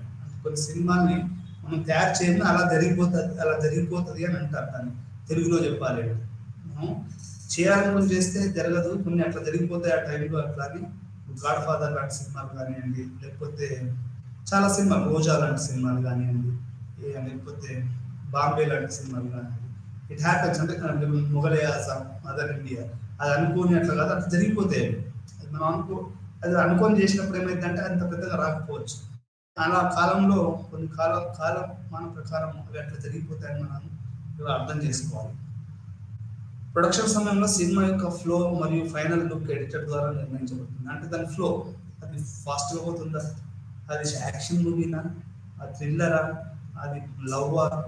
మనం లవ్ సినిమా ఇంకా బాగా ఫాస్ట్గా చూపించామనుకోండి, ఆ సినిమా ఫ్లాప్ అయిపోయింది. అంటే అది దాని యొక్క ఫ్లో ఎట్లా ఉంది, ఆ సినిమా ఫ్లో ఎట్లా ఉంది. ఫస్ట్ టైం నేను సినిమా చూసినప్పుడు వేరే వాళ్ళ సినిమాకు, రమానాయుడు సినిమాలకి, సురేష్ ప్రొడక్షన్ వాళ్ళకి నాకు గమనించింది ఏంటంటే, సినిమా ప్రొడక్షన్ మీకు చూడంగానే అది సురేష్ ప్రొడక్షన్ వల్ల సినిమా అనేది మీకు విజువల్స్, మీకు లైటింగ్ అనేది క్లారిటీ అవన్నీ ఉండడం నేను గమనించాను. అది ఫ్రేమ్స్ కూడా మీకు అంటే అట్లా ఉండేది.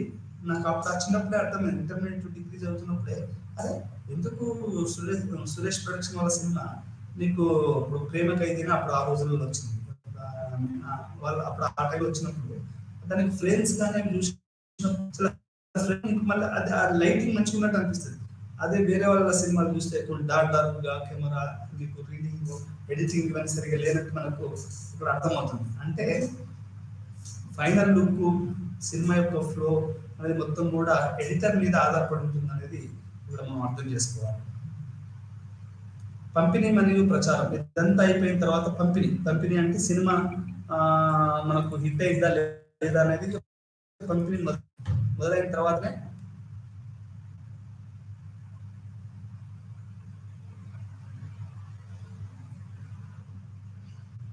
పంపిణీ అనేది జరుగుతుందనేది ఇక్కడ అర్థం చేసుకోవాలి. అంటే మొదట్లో ఈ మధ్యలో జావేద్ అఖ్తర్ మాట్లాడుతూ when Sholay was made all distributors thought, అంటే ఇప్పుడు షోలే మేడ్ చేశారో వాళ్ళు అది పుట్టక ముందే దానికి చావు ప్రకటన చేశారు. ఇదే సినిమానే బొందల సినిమా నడవదు సావదు, ఆ వన్ వీక్ 10 days తర్వాత అది అందుకుంది. అది అందుకున్న తర్వాత అది కొన్ని రికార్డు సృష్టించింది. ఈరోజు ఇగ్నూలో ఒక పాట మీద కూర్చుంది షోలే, జావేద్ అఖ్తర్ సినిమా. కానీ అది మొదట్లో మొదలు పెట్టినప్పుడు ఇది పుట్టిన బిడ్డ చచ్చిపోయి పుట్టిందన్నారట. అంటే ఆ కథ ఇప్పుడు బిడ్డలు పుట్టినప్పుడు చచ్చిపోయి పుడతారు కొంతమంది, అట్లా ఈ కథ పుట్టింది అని మనకు చెప్తారు. అంటే అట్లనే ఈ సినిమా కూడా షోలే కూడా అట్లా వచ్చిందని. ఇక్కడ పంపిణీ ప్రచారం అట్లా అనేది చాలా చాలా ముఖ్యం. అంటే తీయడం ఒక ఎత్తు అయితే దాని పంపిణీ ఎట్లా జరుగుతుంది, దాని ప్రచారం ఎట్లా జరుగుతుంది అనేది కూడా చాలా చాలా ముఖ్యం. పోస్ట్ ప్రొడక్షన్ పూర్తయిన తర్వాత తుది ఉత్పత్తికి డిస్ట్రిబ్యూటర్లు అవసరం మరియు సినిమాపై ఆసక్తిని ఆకర్షించడానికి వివిధ మీడియాల్లో ఫోరంలో ప్రచారం జరుగుతుంది. భారతీయ చిత్రాల గురించి మనం చర్చించేటప్పుడు భారతీయ చిత్రాల్లో అంతర్భాగమైన సంగీతం మరియు పాటల అంశాన్ని కూడా పరిగణలోకి తీసుకోవాలి. అబ్బాస్ ఖైర్వాలా ఉన్నాడు, బాగా రాస్తాడు, మేరా జహాన్ అని నాలంటూ ఉన్నారు, రాస్తాను కూడా అంటే కూడా రాస్తా ఉంటాను పాట. నన్ను తీసుకుంటూ గొప్ప వాళ్ళు ఎక్కడం కానీ జోక్ చెప్తున్నాను. కొన్నిసార్లు సినిమా షూట్ ముందే సంగీతం కూడా కంపోజ్ చేస్తారు. సినిమాలోని పాటల సమయం, గాయకుల ఎడిటింగ్ మొదలైనవి కూడా సంగీత దర్శకుడు, సినిమా దర్శకుడు మరియు నిర్మాతలతో పాటు రచయిత నిర్ణయిస్తారు. అంటే పంపిణీ ప్రచారం అనేది చాలా చాలా ముఖ్యము. కొంతమంది డిస్ట్రిబ్యూటర్స్ ముందుకు రాదు, ఆ తర్వాత వాళ్ళని బతలాడాలి. అందుకని మీరు ఇతని పేరు శేఖర్ కమ్ముల విన్నది ఏంటంటే ఫస్ట్ ఆయన సినిమా తీసినప్పుడు 1-2 థియేటర్లలో ఓపెన్ చేశాడు. అది తర్వాత డిస్ట్రిబ్యూటర్స్ వచ్చారు. ఇప్పుడు బలగం కూడా మొదట్లో అది కొన్ని వాటిలోనే రిలీజ్ అయింది, ఆ తర్వాత అది పెద్ద హిట్ అయి కూర్చోంది. అది ఆ రకంగా మనకి పంపిణీ మరియు ప్రచారం. బలగం అనేది మీకు నోటి ద్వారానే బాగా ప్రచారం అయిపోయి అది ఒక గొప్ప హిట్గా నిలబడ్డది. అందరు దాని గురించి మాట్లాడుతున్నారు ఒక దశలో.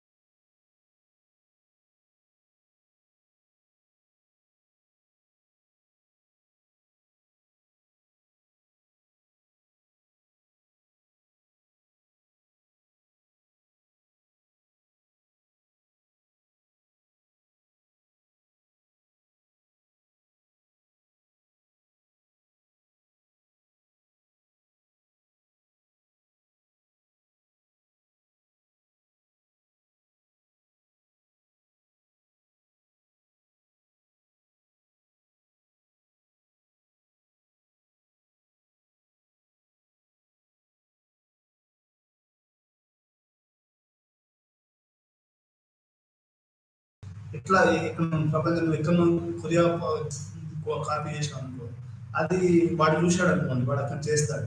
చాలా సినిమాలు అందుకని ఒరిజినల్ కంటెంట్, ఒరిజినల్ రావడం అనేది చాలా చాలా కష్టం. అది రావాలని కోరుకుంటున్నాను. అంటే లేట్ అయినా పర్వాలేదు కానీ కష్టపడాలి. కష్టపడకుండా మనకేది రాదు. అట్లా అంటే ఏది రాదని నేను ఏదో నీతులు చెప్పట్లేదు. అంటే ఒక్కొక్క తరానికి ఒక్కొక్కటి ఉంటుందండి. అలా మేము ఎవరిని ఏమి అనట్లేదు. ఈ రకంగా మనకు ఒక అది మనకు సెన్సార్ బోర్డు ఉంటుంది. ఆ సెన్సార్ బోర్డు వాళ్ళు దాని ఎడిట్ అవి కరెక్ట్ ఉన్నాయా లేదా, దాని యొక్క షూటింగ్ కరెక్ట్ ఉందా లేదా, దాంట్లో వైలెన్స్ లేకపోతే స్త్రీలను ఇంకేమైనా చూపించడం, ఎవరైనా అవమానించినట్టు కానీ ఎవరైనా అట్లాంటిది, లేకపోతే యానిమల్ రైట్స్ పాటించారా లేదా. అందుకని సినిమాలు అంటుంటారు no animal rights are violated అని చెప్తారు. లేకపోతే all the characters in this films are fictional, any resemblance real or is not mere coincidence అని చెప్తా ఉంటారు. కొంతమంది ఏమో ఈ కథ వాస్తవ సంఘటనపై ఆధారపడ్డది ఇది అని చెప్తా ఉంటారు. ఇవన్నీ కూడా ఇది ఎంతవరకు సిబిఎస్ అనేది central board of film certificate వాళ్ళు పాటిస్తారు. సిబిఎఫ్సి ద్వారా మార్గదర్శకాలు, సినిమా మాధ్యమం ఇది క్రియేటివ్ కళాత్మకంగా ఉందా లేదా, సృజనాత్మక స్వేచ్ఛ ఉందా లేదా, సామాజిక మార్పులకు ధృవీకరణ బాధ్యత వహిస్తుందా లేదా అనేది కూడా ఇది చూస్తుంది. సినిమా మాధ్యమం స్వచ్ఛమైన మరియు ఆరోగ్యకరమైన వినోదాన్ని అందిస్తుంది మరియు వీనంత వరకు చిత్ర సౌందర్యం విలువతో పాటు సినిమా పరంగా మంచి స్థాయి కలిగి ఉందా లేదా చూస్తారు. ఫిల్మ్ మేకింగ్లో రిస్క్, తెరపైన అతి పెద్ద చిత్రాలను చూసాం కానీ క్లాసిక్ చిత్రాలు వాటి గురించి మనం కొన్ని మాట్లాడుకున్నాం. ఒకటి మదర్ ఇండియా 1957లో మొదలైనటువంటి ఈ సినిమా మహబూబ్ యొక్క మునుపటి చిత్రం, అంటే ఔరత్కి రీమేక్ అని చెప్పవచ్చు. ఇది భారతీయ సమాజాన్ని విమర్శించిన కేథరిన్ పుస్తకం 1927 మొదటి ఈ శీర్షిక తీసుకోబడింది. ఈ చలనచిత్రం ది మదర్ చిత్రంపై ఆధారపడి ఉంది. ఇది ఒక చైనీస్ మహిళ తన భర్తను విడిచిపెట్టబడిన మరియు ఆమె పిల్లల పెంపకం యొక్క కష్టాలను చిత్రీకరించింది. భారతమాత భారతీయ స్త్రీతత్వాన్ని ఇది మనకు మదర్ ఇండియా చూపించింది. చటర్జీ ఈ చిత్రం మరియు దాని ప్రభావం షాట్ గురించి వివరిస్తూ, ఒక వృద్ధ మహిళ ముఖానికి దగ్గరగా ఉంటుంది, అది ముసలి బలంగా ఉంది, గ్రామస్తులు ఆమెను డ్యామ్ ప్రారంభించడానికి ఆమె పూలమాల వేసి అభ్యర్థించడానికి వచ్చారు, కానీ ఆమె చిరాకుగా అనిపిస్తుంది. మరి కథ ఫ్లాష్ బ్యాక్లోకి వెళ్తుంది, కానీ ఆమె చిరాకు నుంచి మొదలుపెట్టుకుని ఇది ఎట్లా ఉందంటే, మనకు టైటానిక్ సినిమా చూస్తే అది ఫస్ట్ వృద్ధ మహిళ ముఖం మీదనే కెమెరా పెడతారు, ఇది కూడా అంతే, అది ఫ్లాష్ బ్యాక్లోకి వెళ్తుంది. ఇక్కడ ఆమె నటుడు రాజ్మార్గ్ వివాహం చేసుకుని వధువుగా చూపబడుతుంది. ఇది ఒక ప్రపంచంలో గొప్ప సినిమాగా మనకు మదర్ ఇండియా భరతమాత సినిమా నిలబెట్టని చెప్పచ్చు. షోలే సినిమా కూడా వన్ ఆఫ్ ది క్లాసిక్. ఈ అనుపమ్ చోప్రా ఈ ప్రసిద్ధ చిత్రం, దీంట్లో అమితాబ్ బచ్చన్ మరియు శత్రుఘ్న మనకు ధర్మేంద్ర నటించారు, ఇద్దరు ఫ్రెండ్స్. ఇది కూడా ఒక విలన్ని ఎట్లా మొత్తం గ్రామీణ ప్రాంతాలని వాడు మొత్తం దోసుకుపోయే ఒక విలన్, అంటే విలన్ ఎట్లా వీళ్ళు ఇద్దరు హీరోలు మనకు వ్యతిరేకిస్తారు అనేది కూడా ఈ షోలే సినిమా ఒక హిస్టారికల్గా మిగిలిపోయిందని చెప్పొచ్చు. హేమమాలిని విడిగా ఉండడం, ఆ తర్వాత చివరిలో ఈ యొక్క సంజీవ్ మార్క్ గబ్బర్ అంటే అంజద్ సింగ్ చంపే క్లైమాక్స్ ని వీళ్ళు మనకు చిత్ర పరిశ్రమ వాళ్ళు అంటే ఫిల్మ్ సర్టిఫికేట్ వాళ్ళు మార్చమని అడిగితే పోలీసులు అరెస్ట్ చేసిన విధంగా మనకు ఈ సినిమాని తీశారు. కాకపోతే ఒరిజినల్ కథ వేరే. మొఘల్ ఆజం ఇది నిజానికి కూడా ఒక అద్భుతమైన చిత్రం అని చెప్పొచ్చు. ఇది భారీ బడ్జెట్తో అత్యంత గ్రాండ్గా తెరకెక్కింది. ఆ కాలంలో అత్యంత ఖరీదైన చిత్రం. ఇది అద్భుతమైన సెట్లు మరియు ప్రామాణికమైన దుస్తులు, అద్భుతమైన సినిమాటోగ్రఫీ మరియు కళాదర్శకత్వం కలిగి ఉంది. విస్తృతమైన దుస్తుల్లో సూళ్లతో ఎంబ్రాయిడరీ చేయబడ్డ మరియు ఢిల్లీలో కుట్టబడ్డాయి. హైదరాబాద్ నుంచి నగలు, కొల్లాపూర్ నుంచి కిట్టాలు, రాజస్థాన్ నుంచి ఆయుధాలు, ఆగ్రా నుంచి షూలు వచ్చాయి. యుద్ధ సన్నివేశం కోసం 2000 ఒంటలు, 4000 గుర్రాలను మరియు 8000 హెక్టార్ వాటిలో కొన్ని భారతీయ సైన్యం నుండి అరువు తెచ్చుకున్నారు.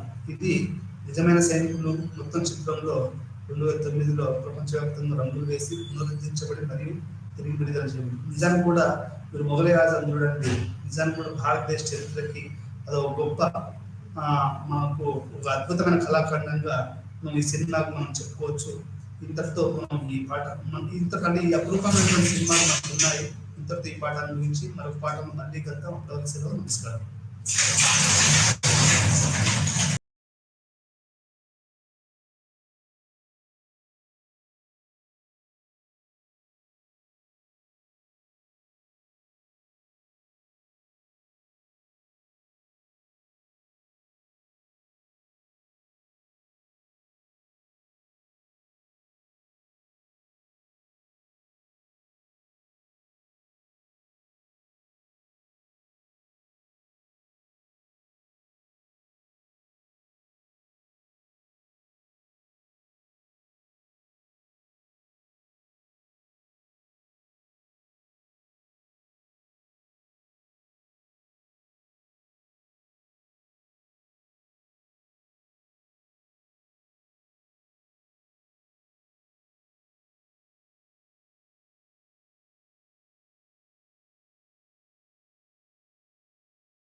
সকলোকে প্ৰীতি আৰু সম্ভাষণ জনাই আজি আমি আজিৰ সেশনটো আৰম্ভ কৰিব ওলাইছো আজি আমি BESC 133 ব্লক 4 ৰ unit 16 trend in assessment and evaluation এই ইউনিটটো আলোচনা কৰিম এই অধ্যায়টো আলোচনা কৰিম সো 16 নম্বৰ অধ্যায়ত ইয়াতে কোৱা হৈছে মূল্যায়ন আৰু মূল্যাঙ্কনৰ ক্ষেত্ৰত থকা নতুন ধাৰা বা নতুন দিশসমূহৰ কথা ইয়াতে কোৱা হৈছে আজি আমি এই নতুন দিশ বা নতুন ধাৰা যিখিনি মূল্যায়নৰ আৰু মূল্যাঙ্কনৰ ক্ষেত্ৰখনত নতুনকৈ উদ্ভাৱিত হৈছে এই দিশসমূহ আমি আলোচনা কৰিম সো মূল্যাঙ্কন আৰু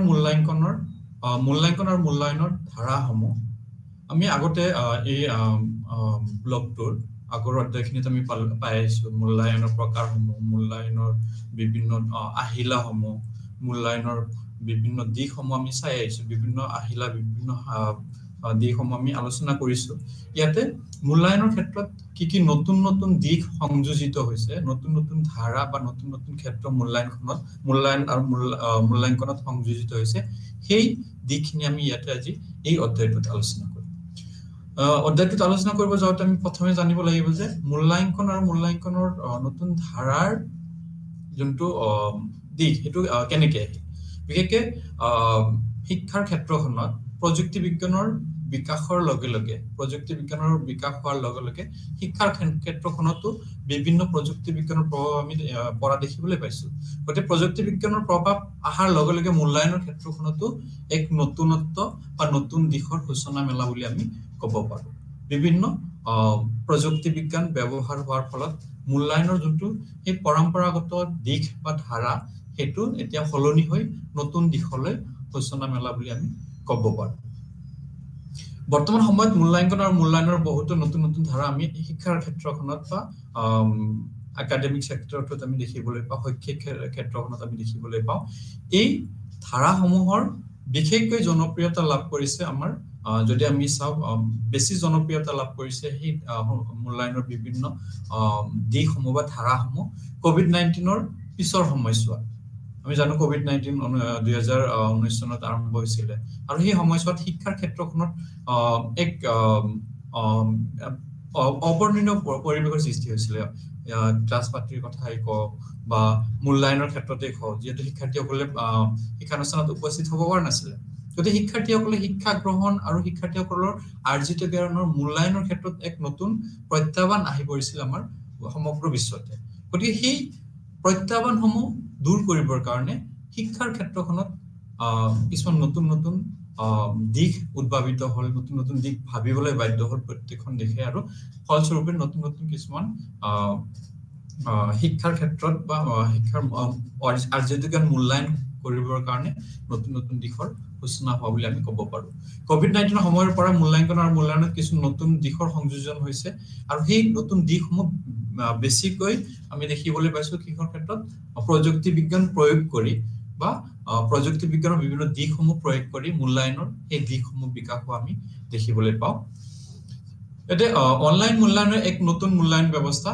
অনলাইন মূল্যায়নটো যোনটো আমি মূল্যায়নৰ নতুন ধাৰাসমূহৰ কথা কৈ আছো নতুন দিশসমূহৰ কথা কৈ আছো তাৰে এটা দিশ হৈছে কি অনলাইন মূল্যায়ন অনলাইন মানে গোটেই মূল্যায়ন প্ৰক্ৰিয়াটো কি হয় অনলাইন প্ৰক্ৰিয়াৰ যোগেদি সম্পন্ন কৰা হয় ইয়াতে শিক্ষাৰ্থীসকলে ফিজিক্যালি কি কৰিব নালাগে শিক্ষানুষ্ঠানত যাব নালাগে বা শিক্ষাৰ্থীসকলে শিক্ষানুষ্ঠানত গৈ হেতৰ মূল্যায়ন প্ৰক্ৰিয়াৰ সন্মুখীন হ'ব লগা নহয় হেতু ঘৰত বহি অনলাইন প্ৰক্ৰিয়াৰ যোগেদি গোটেই আৰ্জিত জ্ঞানৰ যিখিনি মূল্যায়ন শিক্ষাৰ্থীসকলক আমি কৰিব পাৰো গতিকে শিক্ষাৰ ক্ষেত্ৰখনত সংযোজিত নতুন ধাৰাসমূহৰ এটা ধাৰা হৈছে কি অনলাইন মূল্যায়ন ব্যৱস্থা তাৰপিছত মূল্যায়নৰ বাবে কিছুমান সংস্থা স্থাপন কৰা হৈছে কোভিড-19ৰ পিছত যেতিয়া এটো বেছিকৈ অনুভৱ কৰা হ'ল যে আমাৰ শিক্ষাৰ্থীসকলৰ মূল্যায়নৰ ক্ষেত্ৰত আমি নতুন ধাৰা সংযোজিত কৰিছো গতিকে সেই ধাৰাসমূহ বা সেই নতুন দিশসমূহ পৰিচালনা কৰিবৰ কাৰণে কিছুমান নতুন সংস্থা স্থাপন কৰা হৈছে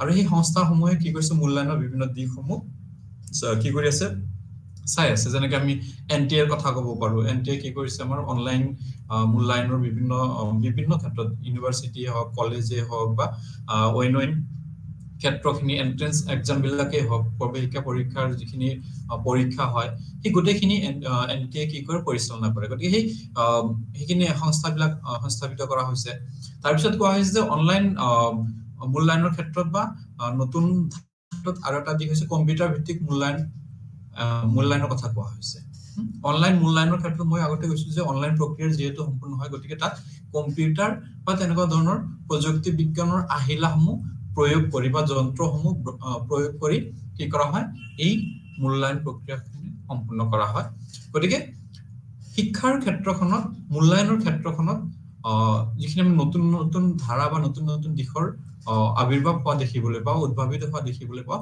তাৰে ভিতৰত এটা হৈছে অনলাইন মূল্যায়ন তাৰপিছত কোৱা হৈছে যে চাহিদা ভিত্তিক মূল্যায়ন তাৰপিছত কোৱা হৈছে যে কন্টিনিউয়াছ বা অবিৰত মূল্যায়ন তেনেকুৱা ধৰণৰ কিছুমান দিশ বেছি ইয়াৰ আগতে আছিলে কিছুমান যে অবিৰত মূল্যায়নটো আগৰ পৰাই আছিল কিন্তু কোভিড-19 পিছৰ পৰা এইটো অতি জনপ্ৰিয় হৈ আহে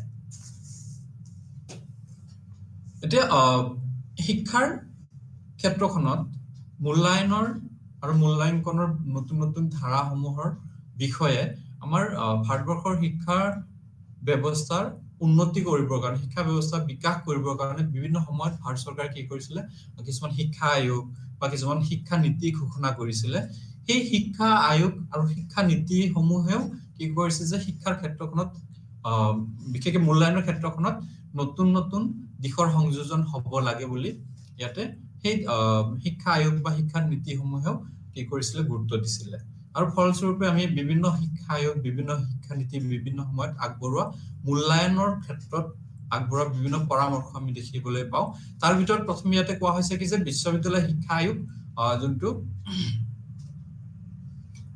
বিশ্ববিদ্যালয় শিক্ষা আয়োগৰ কথা আমি ইয়াতে ক'ব পাৰো বিশ্ববিদ্যালয় শিক্ষা আয়োগ 1948 ত আহিছিলে সেইখিনি কথা আমি ক'ব পাৰো তাৰ পিছত মুডালিয়াৰ কমিশ্যন 1952 সেই আয়োগবিলাকে কি পৰামৰ্শ আগবঢ়াইছিলে সেইখিনি আমি ইয়াতে আলোচনা কৰিম ইয়াতে কোৱা হৈছে যে যেহেতু শিক্ষাৰ ক্ষেত্ৰখনত মূল্যায়নৰ ক্ষেত্ৰখনত আমি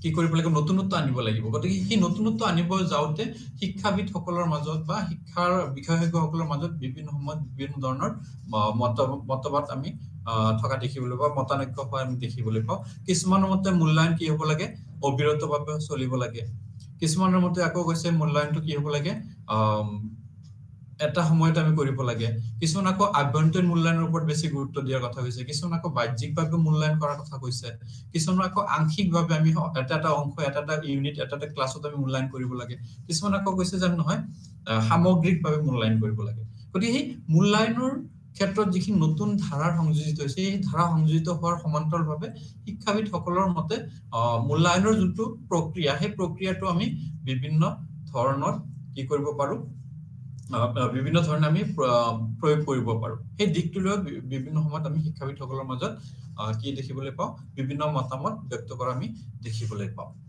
মূল্যাংকন আৰু মূল্যাংকনৰ দিশত যিখিনি নতুনত্বৰ আনিছে সেই নতুনত্বৰ ক্ষেত্ৰত শিক্ষা নীতি আৰু শিক্ষা আয়োগে কেনেধৰণৰ পৰামৰ্শ আগবঢ়াইছিলে সেই পৰামৰ্শখিনি যদি আমি চাওঁ প্ৰথমে কৈছে বিশ্ববিদ্যালয় শিক্ষা আয়োগ আমি জানো ৰাধাকৃষ্ণন কমিশ্যন বুলিও কোৱা হয় ৰাধাকৃষ্ণন শিক্ষা আয়োগ বুলিও কোৱা হয় বিশ্ববিদ্যালয় শিক্ষা আয়োগৰ 1948 চনত কি কৰা হৈছিলে এই আয়োগখনক নিয়োগ কৰা হৈছিল এই আয়োগখনৰ মূল উদ্দেশ্য আছিল যে বিশ্ববিদ্যালয় শিক্ষা বা উচ্চ শিক্ষাৰ দিশটোৰ ওপৰত বিভিন্ন দিশসমূহ চালি জাৰি চাব বিভিন্ন দিশসমূহ চালি জাৰি চাই পৰামৰ্শ আগবঢ়াব গতিকে বিশ্ববিদ্যালয় শিক্ষা আয়োগৰ মূল্যায়নৰ ক্ষেত্ৰত যিখিনি কথা হৈছে সেই কথাখিনি যদি আমি ইয়াতে চাওঁ মূল্যায়নৰ ক্ষেত্ৰখনত নতুনত্বৰ কথা উপলব্ধি কৰিয়ে মূল্যায়নৰ ক্ষেত্ৰখনত নতুন ধাৰাৰ সংযোজন হ'ব লাগে সেইটো ভাবিয়ে বিশ্ববিদ্যালয় শিক্ষা আয়োগে কি কৈছিলে যে যদি আমি শিক্ষাৰ কোনো এটা দিশৰ সংশোধনৰ পৰামৰ্শ দিওঁ সেইটো হ'ব পৰীক্ষা ব্যৱস্থা অৰ্থাৎ ইয়াতে কোৱা হৈছে যে শিক্ষা যদি আমি পাৰ্টিকুলাৰ সিঙ্গল এটা দিশৰ সংশোধনৰ কথা কওঁ সেই দিকটোৱে হ'ব পৰীক্ষা ব্যৱস্থা অৰ্থাৎ মূল্যায়ন ব্যৱস্থাৰ সংশোধনৰ কথা বিশ্ববিদ্যালয় শিক্ষা আয়োগে কি কৰিছে ঘোষণা পৰামৰ্শ আগবঢ়াইছিলে যে আমি যদি শিক্ষাৰ এটা দিশ কথা কওঁ পৰীক্ষা সম্বোধন কৰা অৰ্থাৎ বিশ্ববিদ্যালয় পৰীক্ষাৰ ব্যৱস্থা সন্তোষজনক বুলি পৰীক্ষাৰ্থীসকল যিখিনি জ্ঞান সেই আৰ্জিত কি কৰিব পৰা নাই সঠিকভাৱে পৰিমাপন কৰিব পৰা নাই সেইটো অনুভৱ কৰিছিলে বিশ্ববিদ্যালয় শিক্ষা আয়োগে গতিকে সেই কথা অনুভৱ কৰিয়ে বিশ্ববিদ্যালয় শিক্ষা আয়োগে কি কৰিছে এই উক্তিটো ব্যক্ত কৰিছিল যে যদি আমি শিক্ষাৰ কোনো এটা দিশৰ সংশোধনৰ কথা পৰামৰ্শ দিবা সংশোধনৰ কথা কওঁ এই দিকটো হ'ব পৰীক্ষা ব্যৱস্থা গতিকে সেই পৰীক্ষা ব্যৱস্থাৰ নতুনত্ব আনাৰ ক্ষেত্ৰত বিশ্ববিদ্যালয় শিক্ষা আয়োগৰ যোনটো ধাৰণা সেইটো অতি তাৎপৰ্যপূৰ্ণ বুলি আমি ক'ব পাৰো অৰ্থাৎ বিশ্ববিদ্যালয় শিক্ষা আয়োগেও শিক্ষা মূল্যায়নৰ ক্ষেত্ৰখনত নতুন ধাৰাৰ সংযোজিত হোৱাটো বিচাৰিছিলে বা পৰামৰ্শ আগবঢ়াইছিলে গতিকে বিশ্ববিদ্যালয় শিক্ষা আয়োগৰ সেই উক্তিটোৱে আমাক মূল্যায়নৰ ক্ষেত্ৰত নতুনত্বৰ গুৰুত্বৰ কথা আমাক উপলব্ধি কৰাত সহায় কৰে তাৰপিছত আমি যদি চাওঁ মাধ্যমিক শিক্ষা আয়োগ 1952-53 1952-53 মাধ্যমিক শিক্ষা আয়োগ আহিছিলে এই আয়োগক আমি মুডালিয়াৰ আয়োগ বুলিও কওঁ মাধ্যমিক শিক্ষা আয়োগক আমি মুডালিয়াৰ আয়োগ বুলিও কওঁ এই আয়োগে প্ৰধানতঃ কি কৰিছিল মাধ্যমিক শিক্ষাৰ বিভিন্ন দিশসমূহ চালিজাৰি চাবৰ কাৰণে নিয়োগ কৰা হৈছিল এই আয়োগৰ মাধ্যমিক শিক্ষাৰ বিভিন্ন দিশসমূহ চালিজাৰি চাব যাওঁতে দেখা পাইছিল যে মূল্যায়ন ব্যৱস্থা অৰ্থাৎ পৰীক্ষা ব্যৱস্থা কি নহয় সন্তোষজনক নহয় ত্ৰুটিপূৰ্ণ মূল্যায়ন ব্যৱস্থা বিভিন্ন সমস্যাৰ জৰ্জিত এই আয়োগেও উপলব্ধি কৰিছিল বা লক্ষ্য কৰিছিল যেনেকৈ আমি বিশ্ববিদ্যালয় শিক্ষা আয়োগে লক্ষ্য কৰা বুলি দেখিবলৈ পালো ঠিক তেনেকৈ মাধ্যমিক শিক্ষা আয়োগে কি কৰিলে যে শিক্ষাৰ ক্ষেত্ৰখনত মূল্যায়নৰ ক্ষেত্ৰখনত যিখিনি ব্যৱস্থা আছে যিখিনি ব্যৱস্থাৰ জৰিয়তে আমি মূল্যায়ন কৰো শিক্ষাৰ্থীসকলক আৰ্জিত জ্ঞানৰ পৰিমাপন কৰো সেই ব্যৱস্থাসমূহে কি কৰিব পৰা নাই শিক্ষাৰ্থীসকলক সঠিক ৰূপত পৰিমাপন কৰিব পৰা নাই গতিকে আমি এই মূল্যায়ন প্ৰক্ৰিয়াৰ ক্ষেত্ৰখনত আমি কি কৰাৰ প্ৰয়োজন আছে আমি সংশোধন কৰাৰ প্ৰয়োজন আছে আমি সংস্কাৰ সাধন কৰাৰ প্ৰয়োজন আছে বুলি মাধ্যমিক শিক্ষা আয়োগে অনুভৱ কৰিছিল আৰু সেই অনুভৱৰ আধাৰতে কি কৰিছিল যে কিছুমান পৰামৰ্শ আগবঢ়াইছিল এটা কোৱা হৈছে কি যে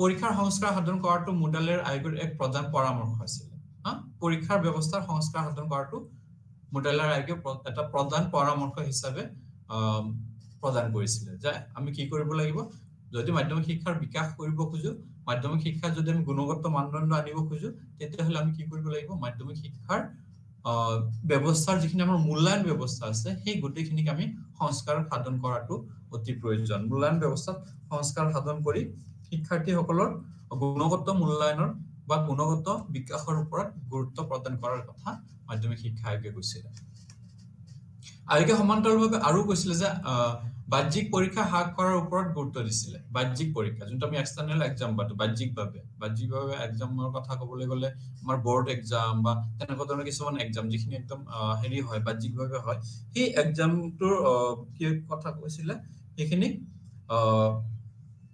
ৰিডিউস কৰা বা সেইখিনি হ্ৰাস কৰাৰ কথা কৈছিল যে আমি বাহ্যিক এক্সামৰ ওপৰত অত্যাধিক গুৰুত্ব দিব নালাগে বাহ্যিকভাৱে আমি শিক্ষাৰ্থীসকলৰ আৰ্জিত জ্ঞান পৰিমাপন কৰাৰ যোনটো আমাৰ প্ৰৱণতা হেতুক আমি কমাই দিব লাগে হেতু আমি কমাই কিনে আমি আভ্যন্তৰীণভাৱে শিক্ষাৰ্থীসকলৰ বিভিন্ন উপায়েৰে বা বিভিন্ন প্ৰক্ৰিয়াৰে শিক্ষাৰ্থীসকলৰ আৰ্জিত জ্ঞানৰ আমি মূল্যায়ন কৰিব লাগে বুলি আয়োগে অনুভৱ কৰিছিল আয়োগে আৰু কৈছিল কি যে আমি বস্তুনিষ্ঠ পৰীক্ষাৰ প্ৰয়োগ কৰিব লাগে বস্তুনিষ্ঠ পৰীক্ষা মানে শিক্ষাৰ্থীসকলৰ যিখিনি আৰ্জিত মূল্যায়ন প্ৰক্ৰিয়া সেই মূল্যায়ন প্ৰক্ৰিয়াত যদি পৰীক্ষকৰ ভিন্নতাত বেলেগ কি পায় নম্বৰ পায় উদাহৰণস্বৰূপে যদি মই কওঁ যে 10 নম্বৰী কোৱেশ্চন এটা এজন শিক্ষকে হেতু হে বইটো চেক কৰোতে বা চাওতে যদি 10ৰ ভিতৰত 5 দিছে বেলেগ এজন শিক্ষক আহি সেই একেখন এনসাৰত কি দিব পাৰে 7 বা 8 দিব পাৰে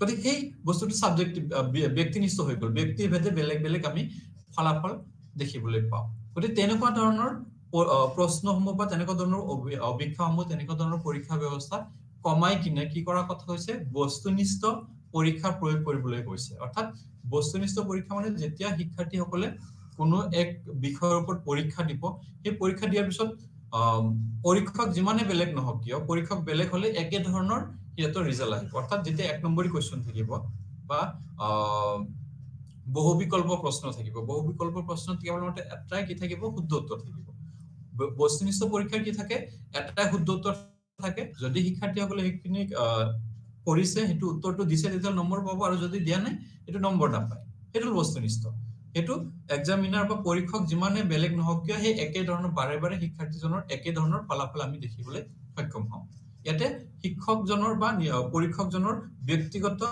অভিপ্ৰায় ব্যক্তিগত কি ইয়াতে প্ৰভাৱ নহয় ব্যক্তিগত বিভিন্ন মানসিক দিশসমূহ বস্তুনিষ্ঠ পৰীক্ষাত প্ৰভাৱিত নহয় কিন্তু ব্যক্তিনিষ্ঠ পৰীক্ষাত হেতু আমি প্ৰভাৱিত হোৱা দেখিবলৈ পাওঁ সেই কাৰণে মাধ্যমিক শিক্ষা আয়োগে কৈছে যে আমি কি কৰিব লাগে বস্তুনিষ্ঠ পৰীক্ষাৰ প্ৰয়োগ কৰিব যত্ন কৰিব লাগে যে আমি শিক্ষাৰ্থীসকলক যেতিয়া মূল্যায়ন কৰিম মূল্যায়ন কৰাৰ ক্ষেত্ৰত আমি সদায় বস্তুনিষ্ঠ প্ৰশ্নসমূহ আমি শিক্ষাৰ্থীসকলৰ আগত দাঙি ধৰিব লাগে শিক্ষাৰ্থীসকলক দিব লাগে আৰু বস্তুনিষ্ঠ উপায়েৰে আমি কি কৰিব লাগে মূল্যায়ন কৰিব লাগে আৰু এটো কৰিব গলে যদি কৰো তেতিয়াহলে আমি শিক্ষাৰ্থীসকলৰ যোনটো আৰ্জিত জ্ঞানৰ পৰিমাণ হেতুক আমি সদায় নিৰ্ভৰযোগ্যভাৱে কি কৰিবলৈ সক্ষম হম পৰিমাপন কৰিবলৈ সক্ষম হম তাৰ পিছত ইয়াতে আৰু কোৱা হৈছে কি যে ইন্টাৰনেল বা আভ্যন্তৰীণ মূল্যায়নৰ কথা ইয়াতে কোৱা হৈছে বস্তুনিষ্ঠ পৰীক্ষাৰ গুৰুত্ব দিয়াৰ সমান্তৰালভাৱে কোৱা হৈছে যে আভ্যন্তৰীণ দিকটোৰ ওপৰত আমি সৰ্বাধিক গুৰুত্ব দিব লাগে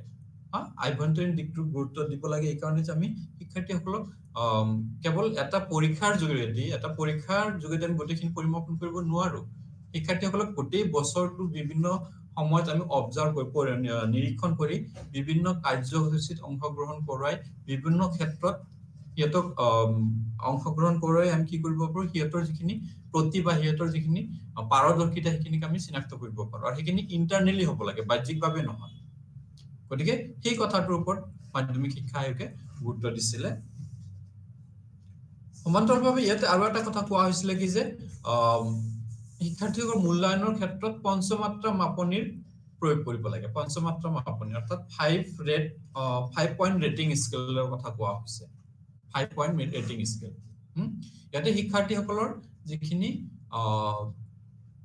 আৰ্জিত জ্ঞান বা আৰ্জিত জ্ঞানৰ পৰিমাণ সেইখিনি আমি নম্বৰৰ জৰিয়তে পৰিমাপন কৰা হলনি ইয়াতে কি হৰ কথা হৈছে পাঁচটা মাত্ৰা থকাৰ কথা পাঁচটা মাত্ৰাৰ জৰিয়তে আমি পৰিমাপন কৰিব লাগিব এই পাঁচটা মাত্ৰা এটা এনেকুৱা হ'ব পাৰে অতি ভাল তাৰ পিছত অতি ভাল তাৰ পিছত আটাইতকৈ ভাল অতি ভাল বেয়া আটাইতকৈ বেয়া তেনেকুৱা হ'ব পাৰে বা এনেকুৱা হ'ব পাৰে পাস ফেইল এটা আহিলে ফেইল পাস তাৰ পিছত এটা ৰেঞ্জ ধৰি দিয়া থাকিব যেনেকৈ আমাৰ পাস কৰা কেইটাক আমি আমাৰ ট্ৰেডিশনাল মূল্যায়ন সিস্টেমত আমি কি কৰো পাস কৰা third division second division third division তেনেকৈ আমি চিনাক্তকৰণ কৰো ইয়াতে সেই কথাটো কোৱা হৈছে যে আমি শিক্ষাৰ্থীসকলৰ মূল্যায়নৰ ক্ষেত্ৰত সেই 5 ৰেটিংৰ যোনটো বা 5 পইণ্টৰ যোনটো ৰেটিং স্কেল হেতু আমি হেতুৰ জৰিয়তে হেতৰ আৰ্জিত জ্ঞানৰ মাত্ৰাখিনিক আমি কি কৰিব লাগে প্ৰকাশ কৰিব লাগে বুলি মাধ্যমিক শিক্ষা আয়োগে কৈছিলে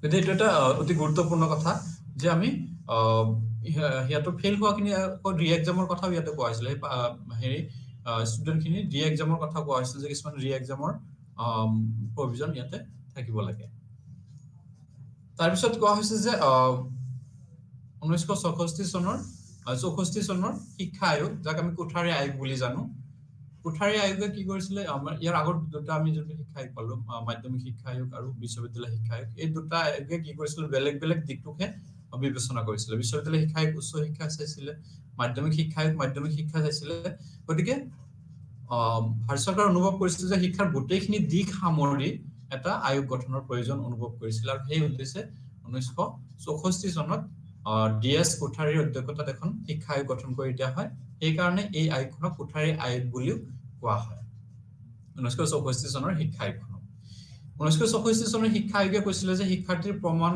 পত্ৰত কেৱল পাস ফেইল নিলিখি সম্পূৰ্ণ পাৰদৰ্শিতাৰ উল্লেখ কৰিব লাগে আমাৰ প্ৰমাণ পত্ৰত কি থাকে সাৰ্টিফিকেট কি থাকে যে শিক্ষাৰ্থীজন পাস হ'ল হেতু আমি বা পাস কৰিছে বা ফেইল কৰিছে হেতু আমাৰ প্ৰমাণ পত্ৰত থাকে কোঠাৰী আয়োগে কৈছে যে নহয় কেৱল পাস ফেইল লিখিলেই নহব আমি মূল্যায়নৰ ক্ষেত্ৰত কি কৰিব লাগে শিক্ষাৰ্থীজন কিমান ভাল কিমান বেয়া সেই কথাখিনি আমি সিহঁতৰ পাৰদৰ্শিতাৰ ওপৰত ভিত্তি কৰি আমি কি কৰিব লাগে প্ৰমাণ পত্ৰত সেইখিনি লিখি দিব লাগে যে এই শিক্ষাৰ্থীজন ইমান ভাল এই শিক্ষাৰ্থীজন ইমান বেয়া এই কথাখিনি আমি প্ৰমাণ পত্ৰত কি কৰিব লাগে উল্লেখ কৰিব লাগে সেই কথাটো কোঠাৰী আয়োগে কৈছিলে যে আমি কেৱল শিক্ষাৰ্থীসকলৰ আৰ্জিত জ্ঞান মূল্যায়ন কৰাৰ ক্ষেত্ৰত আমি কেৱল পাছ ফেইলেৰে সিহঁতক কি কৰিব নালাগে চিনাক্ত কৰিব নালাগে কিমান ভাল পাছ কৰিছে যদি কিমান সিহঁতৰ পাৰদৰ্শিতা কিমান উন্নত কিমান ভাল সেইখিনি মেনশন কৰিব লাগে যদি ফেল কৰিছে কিমান বেয়াকে ফেল কৰিছে সেই কথাখিনি ইয়াতে মেনশন কৰাৰ কথা কোঠাৰী আয়োগে কৈছিল বা উল্লেখ কৰাৰ কথা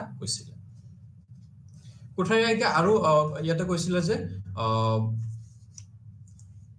কোঠাৰী আয়োগে আৰু কৈছিলে যে শিক্ষাৰ যোনটো গাঁথনিৰ কথা কৈছিলে কোঠাৰী আয়োগে 10+2+3 এই গাঁথনিটোৰ প্ৰত্যেক স্তৰৰ কাৰণে মূল্যায়নৰ ব্যৱস্থা বেলেগ বেলেগ থাকিব স্কুল লেভেলৰ মূল্যায়ন বেলেগ হ'ব উচ্চ শিক্ষাৰ মূল্যায়ন বেলেগ হ'ব এই কথাটো লেভেল হিচাপত বা স্তৰ হিচাপত কি কৰিব মূল্যায়ন প্ৰক্ৰিয়াটো বেলেগ বেলেগ ৰূপত আমি গুৰুত্ব দিব লাগিব অৰ্থাৎ স্কুল লেভেলত যদি আমি বেছিকে কিহৰ ওপৰত গুৰুত্ব দিছো যে আমি হেতৰ মূল্যায়নখিনিক আমি অবজেক্টিভ টাইপ কোৱেশ্চনৰ ওপৰত বেছি গুৰুত্ব দিছো হায়াৰ উচ্চ শিক্ষাৰ ক্ষেত্ৰত আকৌ ইয়াতে এপ্লিকেশন টাইপ কোৱেশ্চনৰ ওপৰত গুৰুত্ব দিব লাগিব এপ্লিকেশন শিক্ষাৰ্থীসকলে নিজে পঢ়ি উঠি বুজি তাক প্ৰয়োগ কৰি কেনেকৈ লিখিব পাৰিছে তাৰ ওপৰত গুৰুত্ব দিয়াৰ কথা কোৱা হৈছিল গতিকে শিক্ষাৰ গাঁথনি অনুসৰি শিক্ষাৰ লেভেল বা স্তৰ অনুসৰি মূল্যায়ন প্ৰক্ৰিয়া বেলেগ বেলেগ হ'ব লাগে বুলি কোঠাৰী আয়োগে পৰামৰ্শ আগবঢ়াইছিল তাৰপিছত ইয়াতে আৰু কোৱা হৈছিল যে কোঠাৰী আয়োগে আৰু কৈছিল যে প্ৰত্যেকখন ৰাজ্যই কি কৰিব মূল্যায়নৰ বাবে এক বেলেগ বেলেগ ব্যৱস্থা গ্ৰহণ কৰিব প্ৰত্যেক ৰাজ্যই হেতু হেৰি কৰিব মূল্যায়নৰ ক্ষেত্ৰত মূল্যায়নৰ বাবে বেলেগ বেলেগ ব্যৱস্থা গ্ৰহণ কৰিব সেই কথাটো ইয়াতে কোৱা হৈছিল কোঠাৰী আয়োগে কৈছিল তাৰপিছত 1968 চনৰ ৰাষ্ট্ৰীয় শিক্ষা নীতি আমাৰ ভাৰতবৰ্ষৰ শিক্ষা নীতি যিখিনি আহিছিল প্ৰথমটো আছিল 1968 চনৰ ৰাষ্ট্ৰীয় শিক্ষা নীতি স্বাধীনতাৰ প্ৰথমটো শিক্ষা নীতি আছিল এটো 1968 চনত এই শিক্ষা নীতি ভাৰত চৰকাৰে ঘোষণা কৰিছিল এই শিক্ষা নীতিটো কিছুমান মূল্যায়নৰ বাবে কিছুমান দিশৰ কথা কোৱা হৈছে প্ৰথমে কোৱা হৈছে অবিৰত মূল্যায়ন প্ৰক্ৰিয়াটো অবিৰতভাৱে হ'ব লাগে বুলি ৰাষ্ট্ৰীয় শিক্ষা নীতি 1968 কি কৰিছিল ঘোষণা কৰিছিল যে মূল্যায়নটো অবিৰতভাৱে কৰিব লাগে এই বছৰৰ শেষত মূল্যায়ন কৰাৰ যোনটো প্ৰৱণতা হেতু আমি এৰিব লাগে প্ৰত্যেক মাহত প্ৰত্যেক 3 মাহৰ মূৰে মূৰে আমি মূল্যায়ন প্ৰত্যেকটো ক্লাছত প্ৰত্যেকটো সপ্তাহত আমি মূল্যায়ন কৰি থাকিব লাগে অবিৰতভাৱে একেৰাহে আমি মূল্যায়নটো কৰি থাকিব লাগে বছৰৰ শেষত বা 6 মাহৰ শেষত সেমিষ্টাৰৰ শেষত মূল্যায়নৰ সেই প্ৰৱণতাটো এৰি আমি অবিৰতভাৱে মূল্যায়ন কৰাৰ কথা ইয়াতে কোৱা হৈছিল তাৰপিছত প্ৰাপ্তিৰ পৰিমাণ বৃদ্ধি কৰা ইয়াতে প্ৰাপ্তিৰ পৰিমাণ বৃদ্ধি কৰাৰ ওপৰত কোৱা হৈছিল যে আমি যিখিনি শিক্ষাৰ্থীসকলৰ প্ৰাপ্তিৰ কথা ইয়াত আমি কৈছো যে মূল্যায়নৰ জৰিয়তে যদি আমি বাৰে বাৰে হিয়তক মূল্যায়ন কৰো অবিয়াসলি নিশ্চিত ৰূপত কি হ'ব হিয়তৰ যোনখিনি প্ৰাপ্তিৰ ক্ষমতাখিনি বৃদ্ধি পাব হেতু গম পাব যে কোনখিনি দিশত হিয়ত দুৰ্বল হৈ আছে কোনটো দিশৰ কাৰণে হিয়তৰ পাৰদৰ্শিতা সফলভাৱে হেতু পাৰদৰ্শিতা হ'ব পৰা নাই বা হেতু গোটেইখিনি কাম সফলভাৱে কৰিব পৰা নাই যেতিয়া আমি অবিৰতভাৱে মূল্যায়ন কৰাৰ লগে লগে সেই ভুলসমূহ বা সেই দিশসমূহ হিয়তে নিজে সংশোধন কৰি ল'ব আৰু হিয়তৰ প্ৰাপ্তিৰ পৰিমাণটো বৃদ্ধি হ'ব এই কথাটো ইয়াতে কোৱা হৈছে যে মূল্যায়ন বাৰে বাৰে মূল্যায়ন অবিৰত মূল্যায়নৰ জৰিয়তে শিক্ষাৰ্থী প্ৰাপ্তিৰ পৰিমাণটো বৃদ্ধি কৰি তুলিব লাগে তাৰপিছত পৰীক্ষাত নিৰ্ভৰযোগ্যতা আৰু বৈধতা বৃদ্ধি কৰা পৰীক্ষাত নিৰ্ভৰযোগ্যতা আৰু বৈধতা নিৰ্ভৰযোগ্যতা মানে হ'ল যেতিয়া আমি কোনো এজন শিক্ষাৰ্থীৰ বা কোনো বিশেষ এজন শিক্ষাৰ্থীৰ মূল্যায়ন কৰিম মূল্যায়ন কৰাৰ পিছত বাৰে বাৰে যেতিয়া একে ধৰণৰ আমি ফলাফল পাবলৈ সক্ষম হেতু হ'ব নিৰ্ভৰযোগ্য মানে বাৰে বাৰে একে ধৰণৰ ফলাফল লাভ কৰিলে আমি তাক নিৰ্ভৰযোগ্য বুলি কওঁ গতিকে হেতু পৰীক্ষাত এই নিৰ্ভৰযোগ্যতাটো থাকিব লাগিব আজি এক্সাম দিছে কোনো এটা বিষয়ত এক্সাম দিছে আজি কি পাইছে এই সাপোজ 100 ৰ ভিতৰত 80 পাইছে কালি আকৌ এক্সাম দিয়াৰ পিছত সেই একেখন কোৱেশ্চন পেপাৰত একে ধৰণৰ হেৰিটো যদি আকৌ 100 ৰ ভিতৰত 30 পায় তাৰমানে সেই নিৰ্ভৰযোগ্য নহয় নিৰ্ভৰযোগ্য হ'বৰ কাৰণে কি হ'ব শিক্ষাৰ্থীজনৰ আজি এক্সাম দি যদি 100 ৰ ভিতৰত 80 পাইছে কালি হয়তো 75 বা 75 পাব পাৰে কিন্তু 30 লৈ আহাটো হেতু নিৰ্ভৰযোগ্য নহয় গতিকে পৰীক্ষাত সেই নিৰ্ভৰযোগ্যতাটো আনিব লাগিব তাৰপিছত বৈধতা মানে পৰীক্ষাৰ যোনটো উদ্দেশ্যলৈ পৰীক্ষাটো অনুষ্ঠিত কৰা হৈছে সেই বিষয়খিনিৰ আধাৰতে প্ৰশ্নখিনি বা পৰীক্ষাটো পাতিব লাগিব যোনটো বিষয় যোনটো পাঠ্যক্ৰমৰ আধাৰত শিক্ষাৰ্থীসকলক কি কৰা হৈছে বিষয়বস্তুখিনি উপস্থাপন কৰিব বিচৰা হৈছে পাঠ্যক্ৰমৰ বিষয়বস্তুৰ আধাৰতে শিক্ষাৰ্থীসকলক কি কৰিব লাগিব মূল্যায়ন কৰিব লাগিব যোনটো দিক বা যোনটো জ্ঞান বা যোনটো গুণৰ পৰিমাপন কৰিব বিচৰা হৈছে মূল্যায়ন কৰিব বিচৰা হৈছে সেই দিকটোৰ সম্পৰ্কিত বিভিন্ন প্ৰশ্নৰে কি কৰিব লাগিব পৰীক্ষাখিনি পৰিচালনা কৰিব লাগিব আমি বিভিন্ন সময়ত দেখিবলৈ পাওঁ শিক্ষাৰ্থীসকলে সাধাৰণতে এক্সাম দি আহি কয় যে সিলেবাছৰ বাহিৰৰ প্ৰশ্ন আহিছিলে আমি এইখিনি আমাৰ সিলেবাছত নাছিলে সেই সিলেবাছৰ বাহিৰৰ প্ৰশ্ন অহা মানে সেই পৰীক্ষাটো বৈধ নহয় বৈধতা নাথাকে যদি যিখিনি উদ্দেশ্য আগত ৰাখি পাঠ্যক্ৰমটো কি কৰা হৈছে বিকাশ কৰা হৈছে সেই পাঠ্যক্ৰমৰ ভিতৰৰ পৰা প্ৰশ্ন থাকিব লাগিব মূল্যায়নৰ বাবে সেইটো হল বৈধতা গতিকে সেই বৈধতাৰ নিৰ্ভৰযোগ্যতাৰ দিকটো বিকাশ কৰাৰ কথা ইয়াতে অবিৰত মূল্যায়ন কি 1968 চনৰ শিক্ষা নীতিয়ে কৈছিলে তাৰপিছত ইয়াতে কোৱা হৈছে যে 1986 চনৰ ৰাষ্ট্ৰীয় শিক্ষা নীতি 1968 চনৰ পিছত 1986 চনৰ আৰু এটা শিক্ষা নীতি ভাৰত চৰকাৰে ঘোষণা কৰে সেই শিক্ষা নীতিয়ে শিক্ষাৰ ক্ষেত্ৰখনত এক আমূল পৰিৱৰ্তন আনিবলৈ সক্ষম হৈছিল আমূল পৰিৱৰ্তন বহুত দিক নতুন দিক সংযোজন কৰিছিল এই শিক্ষা নীতিয়ে গতিকে এই শিক্ষা নীতিত মূল্যায়নৰ ক্ষেত্ৰত কি পৰামৰ্শ আছিল বা কি দিক উল্লেখ আছিল সেইখিনি যদি আমি চাওঁ ইয়াতে কোৱা হৈছে কি যে অবিৰত আৰু সামগ্ৰিক মূল্যায়নৰ ওপৰত গুৰুত্ব দিয়াৰ কথা কোৱা হৈছিল ইয়াতে আমি শিক্ষাৰ্থীসকলৰ মূল্যায়ন যেনেকৈ আমি ৰাষ্ট্ৰীয় শিক্ষা নীতি 1968 টো পালো যে অবিৰত মূল্যায়নৰ কথা কোৱা হৈছে আৰু ইয়াতে অবিৰত আৰু সামগ্ৰিক শিক্ষাৰ্থীসকলৰ মূল্যায়নটো অবিৰতভাৱে কৰি থাকিব লাগিব আৰু সামগ্ৰিকভাৱে গোটেই দিশসমূহ সামৰি লৈ কেৱল এটা বিশেষ দিশ নহয় গোটেই দিশ অলৰাউণ্ড ডেভেলপমেন্ট যাক কওঁ সামগ্ৰিক বিকাশ হ'ব পৰাকৈ আমি মূল্যায়ন কৰিব লাগে ইয়াতে কোৱা হৈছিল এটা সমান্তৰালভাৱে আৰু কোৱা হৈছিল কি পাণ্ডিত্যপূৰ্ণ আৰু সহপাণ্ডিত্যপূৰ্ণ দিশসমূহৰো কি কৰিব লাগে মূল্যায়ন কৰিব লাগে পাণ্ডিত্যপূৰ্ণ আৰু সহপাণ্ডিত্যপূৰ্ণ মানে আমাৰ শৈক্ষিক দিকটোৰ লগত জড়িত যাক একাডেমিক্যালি বুলি আমি কওঁ একাডেমিক্যালি শৈক্ষিক দিকটোৰ লগত জড়িত দিশসমূহ হল পাণ্ডিত্যপূৰ্ণ আৰু যাক আমি কো-কাৰিকুলাৰ এক্টিভিটিজ বুলি কওঁ যিখিনি শৈক্ষিক ক্ষেত্ৰখনৰ লগত জড়িত নহয় শৈক্ষিক শিক্ষাৰ্থীজনৰ একাডেমিক কেৰিয়াৰৰ লগত জড়িত নহয় সেইখিনি সহপাণ্ডিত্যপূৰ্ণ যেনেকৈ বিভিন্ন ধৰণৰ খেল ধেমালি বিভিন্ন ধৰণৰ প্ৰতিযোগিতা বিভিন্ন ধৰণৰ তেনেকুৱা ধৰণৰ প্ৰগ্ৰাম সেইখিনিত শিক্ষাৰ্থীসকলৰ সেইবিলাকৰ জৰিয়তে কি কৰা হয় ইয়াতে সমান্তৰালভাৱে মূল্যায়নৰ কথা কোৱা হৈছে পাণ্ডিত্যপূৰ্ণ দিশসমূহ মূল্যায়ন কৰিব লাগিব সমান্তৰালভাৱে সহপাণ্ডিত্যপূৰ্ণ দিশসমূহ মূল্যায়ন কৰিব লাগিব বুলি ইয়াতে কোৱা হৈছিল ইয়াতে আৰু কোৱা হৈছিল কি যে সেকেন্ডাৰী এডুকেশ্যনত কি আনিব লাগে সেকেন্ডাৰী এডুকেশ্যনত গুণগত দিকটোৰ ওপৰত সৰ্বাধিক গুৰুত্ব দিব লাগে শিক্ষাৰ্থীসকলৰ গুণগত দিকটোৰ বিকাশৰ ওপৰত গুৰুত্ব দিব লাগে পৰিমাণগত দিশৰ ওপৰত নহয় শিক্ষাৰ্থীজনে কিমান নম্বৰ পালে 80% পালে 90% পালে হেতুৰ ফলনি শিক্ষাৰ্থীজন কিমান ভাল শিক্ষা ল'ব পাৰিলে হেতুৰ ওপৰতে বেছি গুৰুত্ব দিয়াৰ কথা ৰাষ্ট্ৰীয় শিক্ষা নীতি 1986 কোৱা হৈছিল এটা সমান্তৰালভাৱে 1986 চনৰ শিক্ষা নীতিত আৰু এটা কথা কৈছিল শিক্ষা মূল্যায়নৰ ক্ষেত্ৰত নতুন দিশৰ সংযোজনৰ কথা কৈছিল এটো হল সেমিষ্টাৰ সিস্টেম ষান্মাসিক ব্যৱস্থাটো ইয়াতে আৰম্ভ কৰাৰ কথা কৈছিল সেকেন্ডাৰী ষ্টেজতে বা মাধ্যমিক স্তৰতে কি কৰিব সেমিষ্টাৰ সিস্টেমৰ আৰম্ভ কৰাৰ কথা কোৱা হৈছিল মূল্যায়নৰ ক্ষেত্ৰত এটা এটা নতুন দিক ৰাষ্ট্ৰীয় শিক্ষা নীতিয়ে কৈছিল যে মূল্যায়নৰ ক্ষেত্ৰত আমি এটো ইয়াতে যেটা আমি 6 মাহ মূৰে শিক্ষাৰ্থীসকলক মূল্যায়ন কৰিম শিক্ষাৰ্থীসকলৰ অধ্যয়নৰ প্ৰতি কি বাঢ়িব আগ্ৰহ বাঢ়িব অধ্যয়নৰ প্ৰতি হেতক আমি শিক্ষাৰ্থীসকলক কি কৰিব পাৰো ব্যস্ত ৰাখিব পাৰো যদি বছৰ শেষত পৰীক্ষা হয় প্ৰথম 3-4 মাহ 5-6 মাহ হেতক কি এনে সময়খিনি পাৰ কৰা পঢ়াৰ প্ৰতি হেৰি নাহে আগ্ৰহ নাহে গতিকে সেই আগ্ৰহটো ধৰি ৰাখিবৰ কাৰণে অবিৰতভাৱে চলি থাকিবৰ কাৰণে ইয়াতে 6 মাহ মূৰে পৰীক্ষাৰ কিন্তু ফাইনেল পৰীক্ষা হেতু হ'ব লাগে বুলি ইয়াতে কোৱা হৈছিল যে সেকেন্ডাৰী বা মাধ্যমিক স্তৰতে আমি সেমিষ্টাৰ সিস্টেমটো কি কৰিব লাগে আৰম্ভ কৰিব লাগে ইয়াতে আৰু কোৱা হৈছিল কি যে আমি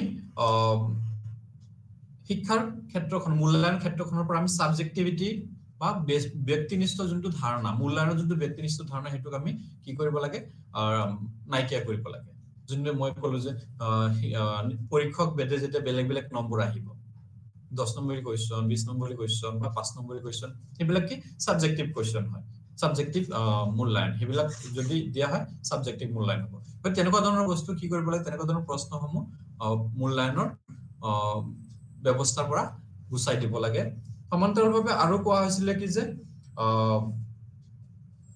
আমি কেৱল মুখস্থ কৰি শিক্ষাৰ্থীসকলক মুখস্থ কৰি মূল্যায়ন কৰাৰ প্ৰতি আমি হেতক কি কৰিব নালাগে গুৰুত্ব দিব নালাগে শিক্ষাৰ্থী মুখস্থ কৰিছে এক্সামত লিখিছে আমি মূল্যায়ন কৰিছো তেনেকুৱা নহয় সেই প্ৰক্ৰিয়াটোক আমি কি কৰিব লাগে গুচাব লাগে শিক্ষাৰ্থীসকল বুজি উঠি তাৰ পিছতহে এক্সামত লিখিব মূল্যায়ন কৰাৰ ক্ষেত্ৰত সেই দিকটোৰ ওপৰত গুৰুত্ব দিব লাগে কেৱল মুখস্থ কৰি লিখিছে হেতুত গুৰুত্ব নিদি শিক্ষাৰ্থীসকল গোটেই কনসেপ্টটো গোটেই ধাৰণাটো বুজি উঠি তাৰ পিছত লিখাৰ প্ৰতি আমি হেতক কি কৰিব লাগে উৎসাহিত কৰিব লাগে ইয়াতে তাৰ পিছত আৰু কোৱা হৈছে যে নম্বৰৰ হলনি গ্ৰেডৰ প্ৰদানৰ কথা কোৱা হৈছে নম্বৰৰ হলনি আমি গ্ৰেড প্ৰদান কৰিব লাগিব যেনেকে 80% 90% 70% হেতু দিয়াৰ হলনি আমি কি কৰিব লাগে এটা গ্ৰেড দিব লাগে A B C D তেনেকুৱা গ্ৰেড দি কিনে শিক্ষাৰ্থীসকলৰ প্ৰাপ্তিখিনিক আমি সামগ্ৰিকভাৱে ইয়াতে কি কৰিবলৈ সক্ষম হ'ম প্ৰকাশ কৰিবলৈ সক্ষম হ'ম যেটা নম্বৰ থাকিব নম্বৰ থকাৰ লগে লগে আমি শিক্ষাৰ্থীসকলৰ মাজত বিভিন্ন সময়ত আমি কি দেখিবলৈ পাওঁ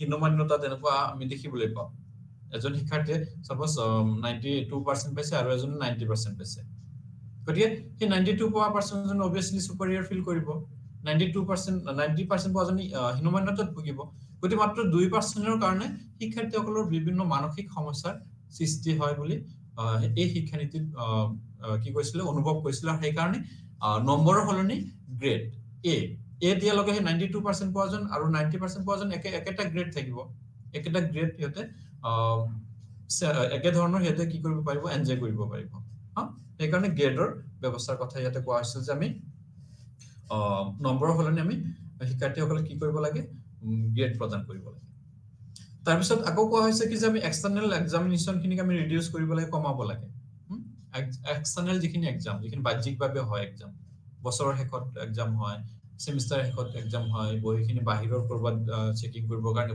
পঠিয়াই দিয়া হয় হেতু হল বাহ্যিক গতিকে হেতুক আমি ইয়াতে কি কৰিব লাগে সেই মূল্যায়ন ব্যৱস্থাটোক আমি কমাই দিব লাগে আমি ইন্টাৰনেলি বা আভ্যন্তৰীণ ভাৱে গোটেইখিনি মূল্যায়ন কৰিব লাগে গতিকে এইকেইটা দিশৰ কথা ঠিক তেনেকে আৰু ইয়াতে আৰু কোৱা হৈছিল কি যে মূল্যায়নৰ ব্যৱস্থাটো পৰিচালনা কৰিবৰ কাৰণে বা চাবৰ কাৰণে NERF প্ৰস্তুত কৰাৰ কথা কোৱা হৈছিল যে national examination reform framework national examination reform framework গঠন কৰাৰ কথা প্ৰস্তুত কৰাৰ কথা কোৱা হৈছিল যে নেশন ওয়াইজ গোটেই ভাৰতবৰ্ষত কাৰ্যকৰী হ'ব পৰাকে এখন কি কৰিব লাগে কমিটি বা এখন তেনেকুৱা ধৰণৰ ফ্ৰেমৱৰ্ক প্ৰস্তুত কৰিব লাগে যি কি হ'ব এক্সামটোক ৰিফৰ্ম কৰি থাকিব এক্সামিনেশন সিস্টেমটো ৰিফৰ্মেশন আনিব সংশোধন কৰি থাকিব আজি এটো ব্যৱস্থা এটো মূল্যায়ন ব্যৱস্থা কি নহয় কাৰ্যকৰী নহয় গতিকে তাক সংশোধন কৰি নতুন ৰূপত আকৌ নতুন মূল্যায়ন ব্যৱস্থা আনিব পৰাকে তেনেকুৱা ধৰণৰ এটা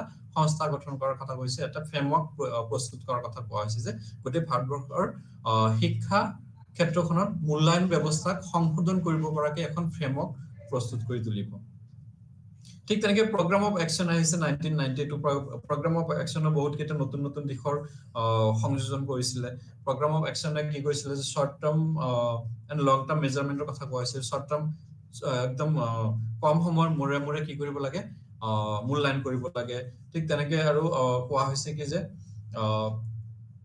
বিভিন্ন ধৰণৰ তেনেকুৱা ধৰণৰ হেৰি মূল্যায়নৰ কথা কোৱা হৈছিল যে ভৰ্তিৰ ক্ষেত্ৰত আমি মূল্যায়নৰ জৰিয়তে আমি শিক্ষাৰ্থীসকলৰ নামভৰ্তিৰ ক্ষেত্ৰত আমি কি কৰিব লাগে মূল্যায়নৰ আধাৰত নামভৰ্তিত অংশগ্ৰহণ কৰাৰ কাৰণে ব্যৱস্থা কৰিব লাগে বহুত শিক্ষাৰ্থী এনেকুৱা দেখা যায় যে এডমিশন লৈছে ঠিকে নামভৰ্তি কৰিছে কিন্তু সেই বিষয়টোৰ সৈতে এডজাষ্ট কৰিব নোৱাৰি পিছত তাৰ পৰা ওলাই আহে সেই বিষয়টো তাৰ কাৰণে কি নহয় গ্ৰহণযোগ্য নহয় তেও আগ্ৰহীন হয় হেতু পৰা ওলাই আহে গতিকে এই কাৰণ কোৱা হৈছে যে তাৰ আগতে আমি কি কৰিব লাগে এটা মূল্যায়ন কৰিব লাগে টেষ্ট ল'ব লাগে সেই মূল্যায়নৰ জৰিয়তে আমি শিক্ষাৰ্থীসকলৰ সেই বিষয়টোৰ পাঠ্যক্ৰমটোত এডমিশনত আমি হিয়তক সুবিধা কৰি দিব লাগে তেনেকুৱা ধৰণৰ বহুত কেইটা আহিছিল ঠিক তেনেকে নেশনাল কাৰিকুলাম ফ্ৰেমৱৰ্ক আহিছিল নেশনাল কাৰিকুলাম ফ্ৰেমৱৰ্কে 2005 এ কি কৰিছিল কিছুমান তেনেকুৱা ধৰণৰ সংশোধনৰ কথা কৈছিল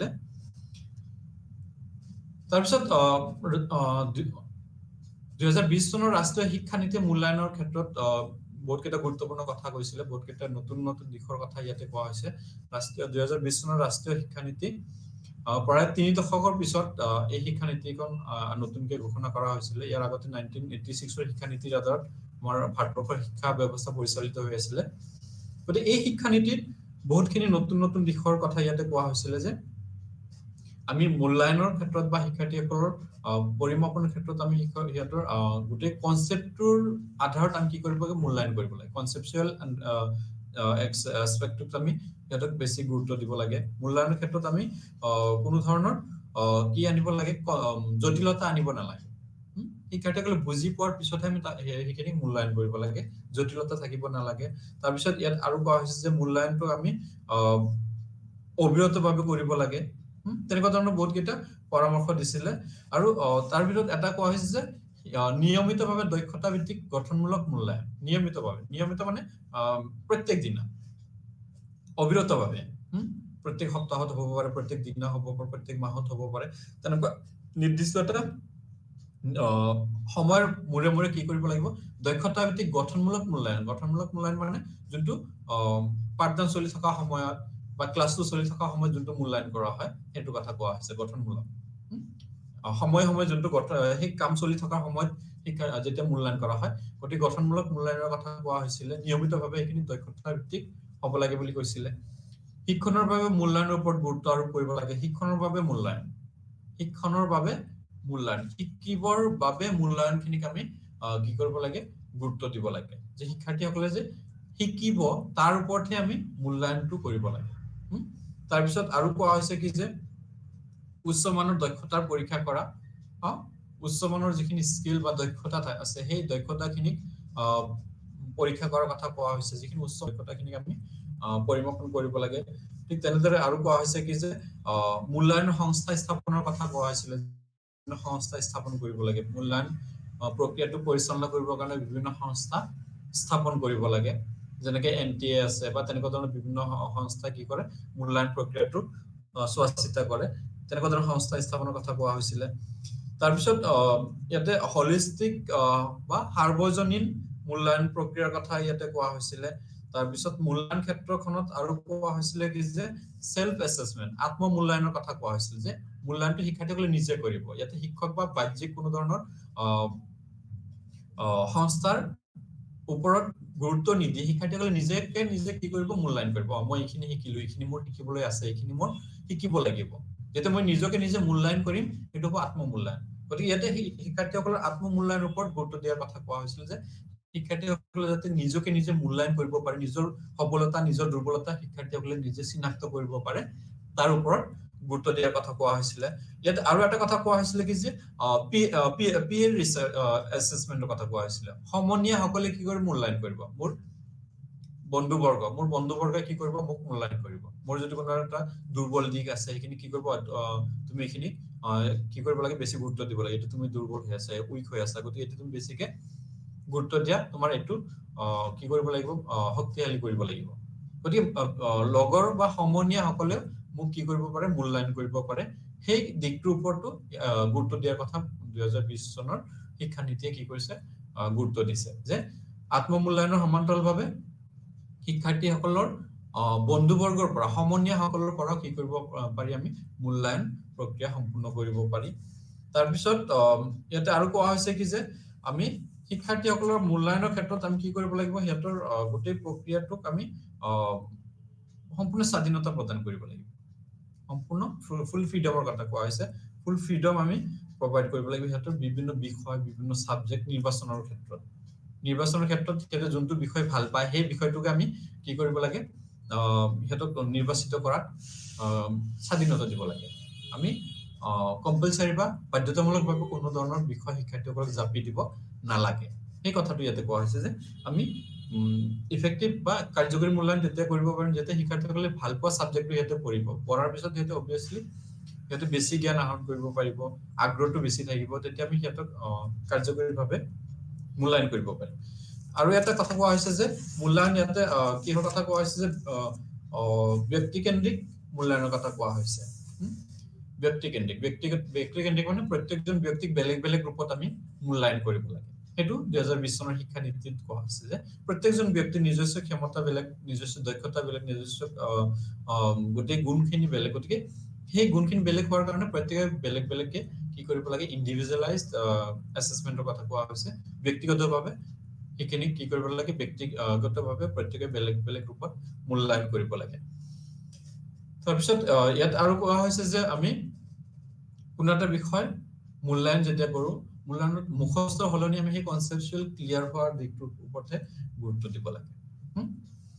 তাৰপিছত ইয়াত আৰু কোৱা হৈছে মূল্যায়ন সংস্থা স্থাপনৰ পৰামৰ্শ দিছে, যেনেকে এনটিএৰ কথা আমি ক'ব পাৰো। তাৰপিছত নেশ্যনেল এছেছমেণ্ট চেণ্টাৰ, যাক আমি NAC বুলি কওঁ। তাৰপিছত ইয়াত আৰু কোৱা হৈছে এনটিএ কি কৰে, এনটিএ গোটেই টেষ্টিং, গোটেই নেশ্যনেল লেভেলত গোটেই প্ৰক্ৰিয়াখিনি মূল্যায়ন কৰে। বিভিন্ন প্ৰৱেশ পৰীক্ষাই হওক বা প্ৰতিযোগিতামূলক পৰীক্ষাই হওক, তেনেকুৱা ধৰণৰ বিভিন্ন পৰীক্ষা মূল্যায়ন কৰে এনটিএ, নেশ্যনেল টেষ্টিং এজেঞ্চি বুলি কোৱা হয়। নেশ্যনেল টেষ্টিং এজেঞ্চি এইখিনি কৰে। গতিকে সেই তেনেকুৱা ধৰণৰ সংস্থাবিলাক স্থাপনৰ পৰামৰ্শ দিছিলে বা স্থাপনৰ ওপৰত গুৰুত্ব দিছিলে। তাৰপিছত ইয়াত আৰু এটা কথা কোৱা হৈছিলে কি যে শিক্ষাৰ্থীসকলৰ মূল্যায়নৰ ক্ষেত্ৰখনক অধিক উন্নত কৰিবৰ কাৰণে নেশ্যনেল হায়াৰ এডুকেশ্যন ৰেগুলেটৰী কাউন্সিলে কি কৰিছিলে, গোটেই বস্তুখিনিক চোৱা চিতা কৰাৰ কাৰণে গুৰুত্ব দিব লাগে বুলি কোৱা হৈছে। মূল্যায়ন প্ৰক্ৰিয়া অধিক উন্নত কৰিবৰ কাৰণে, অধিক ফলপ্ৰসূ কৰি তুলিবৰ কাৰণে নেশ্যনেল হায়াৰ এডুকেশ্যন কাউন্সিলে, ৰেগুলেটৰী কাউন্সিলে কি কৰিব, ইয়াক চোৱা চিতা কৰিব। গতিকে এনেদৰে নতুন শিক্ষা নীতিয়ে মূল্যায়নৰ ক্ষেত্ৰখনৰ কাৰণে বিশেষ কিছুমান গুৰুত্বপূৰ্ণ পৰামৰ্শ আগবঢ়োৱা আমি দেখিবলৈ পাওঁ। তাৰপিছত আহিল মূল্যায়নৰ ক্ষেত্ৰখনত থকা কিছুমান নতুন দিশ আমি আলোচনা কৰি আছো। তাতে দুটা দিশ ইয়াতে কোৱা হৈছে, অনলাইন আৰু চাহিদামূলক মূল্যায়ন। অনলাইন মূল্যায়নটো এটা নতুন দিশ। পৰম্পৰাগত মূল্যায়নৰ আওতাত গৈ আমি অনলাইন মূল্যায়নৰ কথা আলোচনা কৰো।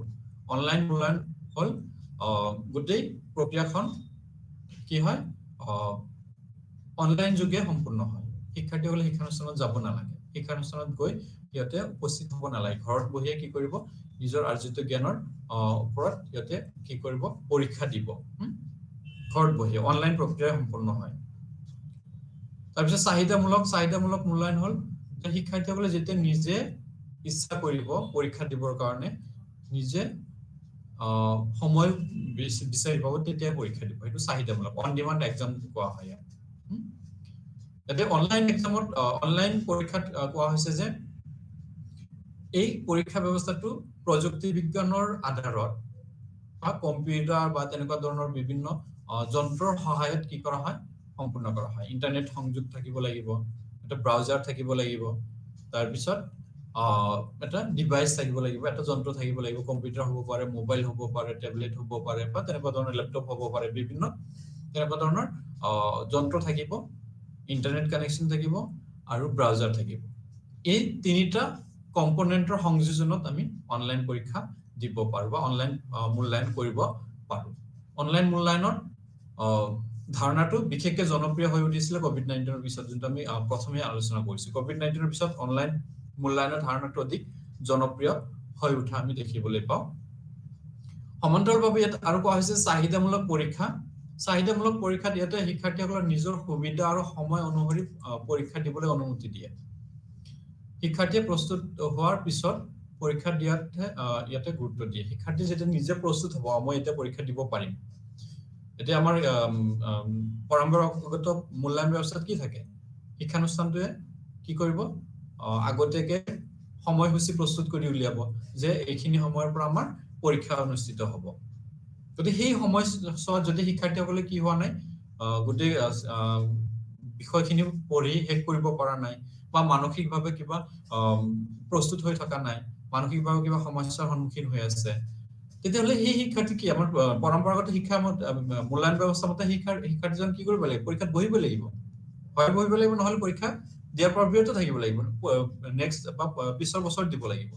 সেইটোৱে আমাৰ পৰম্পৰাগত মূল্যায়ন বা পৰীক্ষা ব্যৱস্থা। কিন্তু চাহিদামূলক মূল্যায়নত সেইটোৰ সেই সমস্যাটো দূৰ কৰিবৰ কাৰণে কোনো এজন শিক্ষাৰ্থীয়ে কৰিকে নহয় জুন মাহত এক্সাম হ'ব মইতো জুন মাহত গোটেইখিনি পৰীক্ষা কৰিব পৰা নাই গতিকে মই পৰীক্ষা শেষ কৰিব পৰা নাই মইতো এক্সাম বহিব নোৱাৰিম সেই শিক্ষাৰ্থীজনে কি কৰিব পাৰে অন ডিমান্ড এক্সামৰ কাৰণে এপ্লাই কৰিব পাৰে সেইটো অনলাইনতে হয় অন ডিমান্ড এক্সামৰ কাৰণে বা চাহিদামূলক পৰীক্ষাৰ কাৰণে এপ্লাই কৰিব যে মোৰ এখিনি কমপ্লিট হোৱা নাই মোৰ এইটো সমস্যা আছে গতিকে মই এই সময়ত এক্সাম দিব নোৱাৰো মোৰ কাৰণে জুলাই মাহৰ কোনোবা এটা দিন বা আগষ্ট মাহৰ কোনোবা এটা দিন নিৰ্ধাৰণ কৰিব লাগে সেই সময়টো শিক্ষাৰ্থীজন নিজে কি কৰিব নিৰ্ধাৰণ কৰিব আৰু নিৰ্ধাৰণ কৰাৰ পিছত শিক্ষানুষ্ঠান বা কৰ্তৃপক্ষ কি কৰিব সেইখিনি অৱগত কৰাব গতিকে শিক্ষাৰ্থীসকলৰ নিজৰ সুবিধা নিজৰ সময় অনুসৰি এই পৰীক্ষা অনুষ্ঠিত হয় কাৰণ ইয়াক অন ডিমান্ড এক্সাম বা চাহিদা ভিত্তিক পৰীক্ষা বুলি কোৱা হয় গতিকে চাহিদা ভিত্তিক পৰীক্ষা বৰ্তমান সময়ত অধিক কি হৈ আছে জনপ্ৰিয়তা লাভ কৰিছে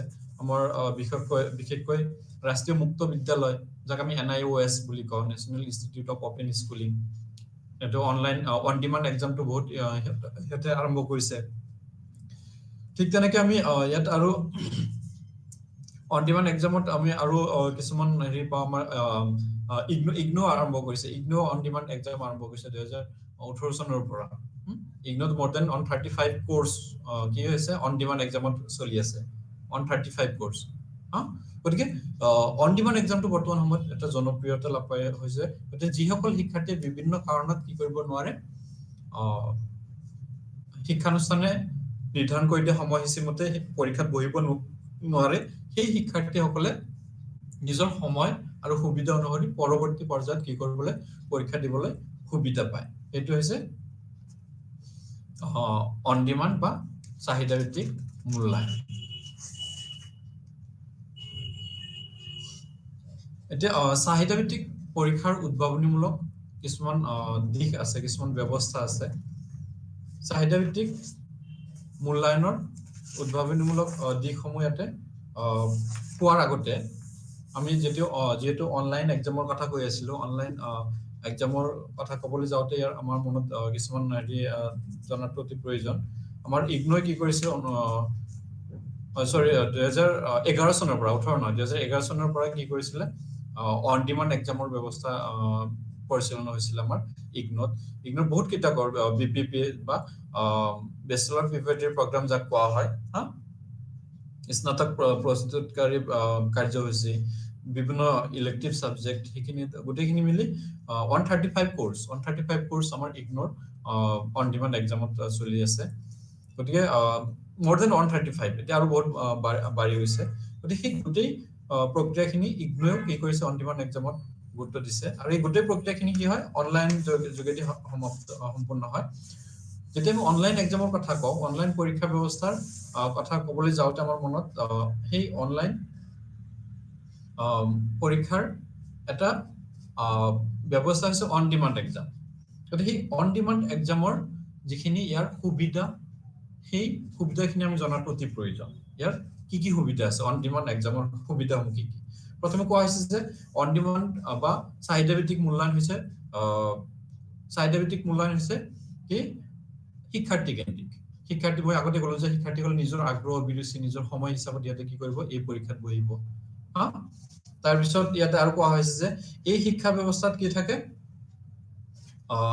শিক্ষাৰ্থীসকলৰ নিজৰ প্ৰস্তুতিৰ সুবিধা অসুবিধাৰ ওপৰত নিৰ্ভৰ কৰে মই কিবা কাৰণত প্ৰস্তুত হৈ থকা নাই তেতিয়া মই এক্সাম নিদিও যেতিয়া মোৰ নিজৰ মানসিকভাৱে প্ৰস্তুত হৈ উঠিম তেতিয়াহে এক্সাম দিম সেইটো এটা ভাল দিক আৰু তাৰ পিছত ইয়াতে আৰু কোৱা হৈছে কি যে ইয়াতে শিক্ষাৰ্থীসকলৰ কিহৰ ওপৰত গুৰুত্ব দিয়া হয় ইয়াতৰ গোটেই প্ৰক্ৰিয়াটোত শিক্ষাৰ্থীসকলৰ নিজৰ দিক নিজৰ ভাল লগা নিজৰ বেয়া লগা দিকটোৰ ওপৰত ইয়াতে গুৰুত্ব দিয়া হয় ইয়াতে শিক্ষাৰ্থীসকলৰ মনত থকা হতাশা দূৰ কৰিব পাৰে অন ডিমান্ড এক্সামে যেনেকৈ পৰম্পৰাগত এক্সামে যদি মই আগষ্টত এক্সাম দিবলৈ মোৰ কি জুনত এক্সাম দিবৰ কাৰণে মই কি নহয় পঢ়া হোৱা নাই মোৰ কিবা বেমাৰ হৈছে মই হতাশাত ভুগিম গতিকে সেই দিকটো ইয়াতে দূৰ কৰিবলৈ সক্ষম হৈছে অন ডিমান্ড এক্সাম বা চাহিদা ভিত্তিক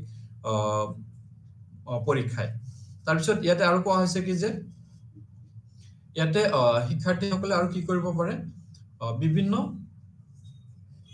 সময়ত সিহঁতে যি এক্সাম দিব সেইখিনি ঘৰত অনলাইন প্ৰক্ৰিয়াৰ জৰিয়তে যেহেতু হ'ব গতিকে বিভিন্ন ঠাইৰ পৰা সিহঁতে কি কৰিব পাৰে এই পৰীক্ষা দিব পাৰে ইয়াৰ আৰু এটা ভাল দিশ হ'ল এইটো কোৱেশ্চন পেপাৰটো কি থাকে প্ৰত্যেকৰ কাৰণে বেলেগ বেলেগ কোৱেশ্চন পেপাৰ ইয়াতে থাকে সেইটো এটা ভাল তাৰমানে ইয়াত আমি ইয়াৰ বৈধতাৰ ক্ষেত্ৰত বা ইয়াৰ কনসিস্টেন্সি নিৰ্ভৰযোগ্যতাৰ ক্ষেত্ৰত ইয়াৰ গুণগত মানদণ্ডৰ ক্ষেত্ৰত আমি এটা উন্নত দিশ বুলি আমি ক'ব পাৰো গতিকে বিভিন্ন সময়ত আমি কি দেখিবলৈ পাওঁ যে শিক্ষাৰ ক্ষেত্ৰখনত ভিত্তিক মূল্যায়নে শিক্ষাৰ্থীসকলৰ বিভিন্ন গুণগত দিশটোকো কি কৰিবলৈ সক্ষম হৈছে বিকাশ কৰিবলৈ সক্ষম হৈছে গতিকে এই গোটেই সুবিধাখিনি আমি চাহিদা ভিত্তিক মূল্যায়নৰ বা পৰীক্ষাত দেখিবলৈ পাওঁ এতিয়া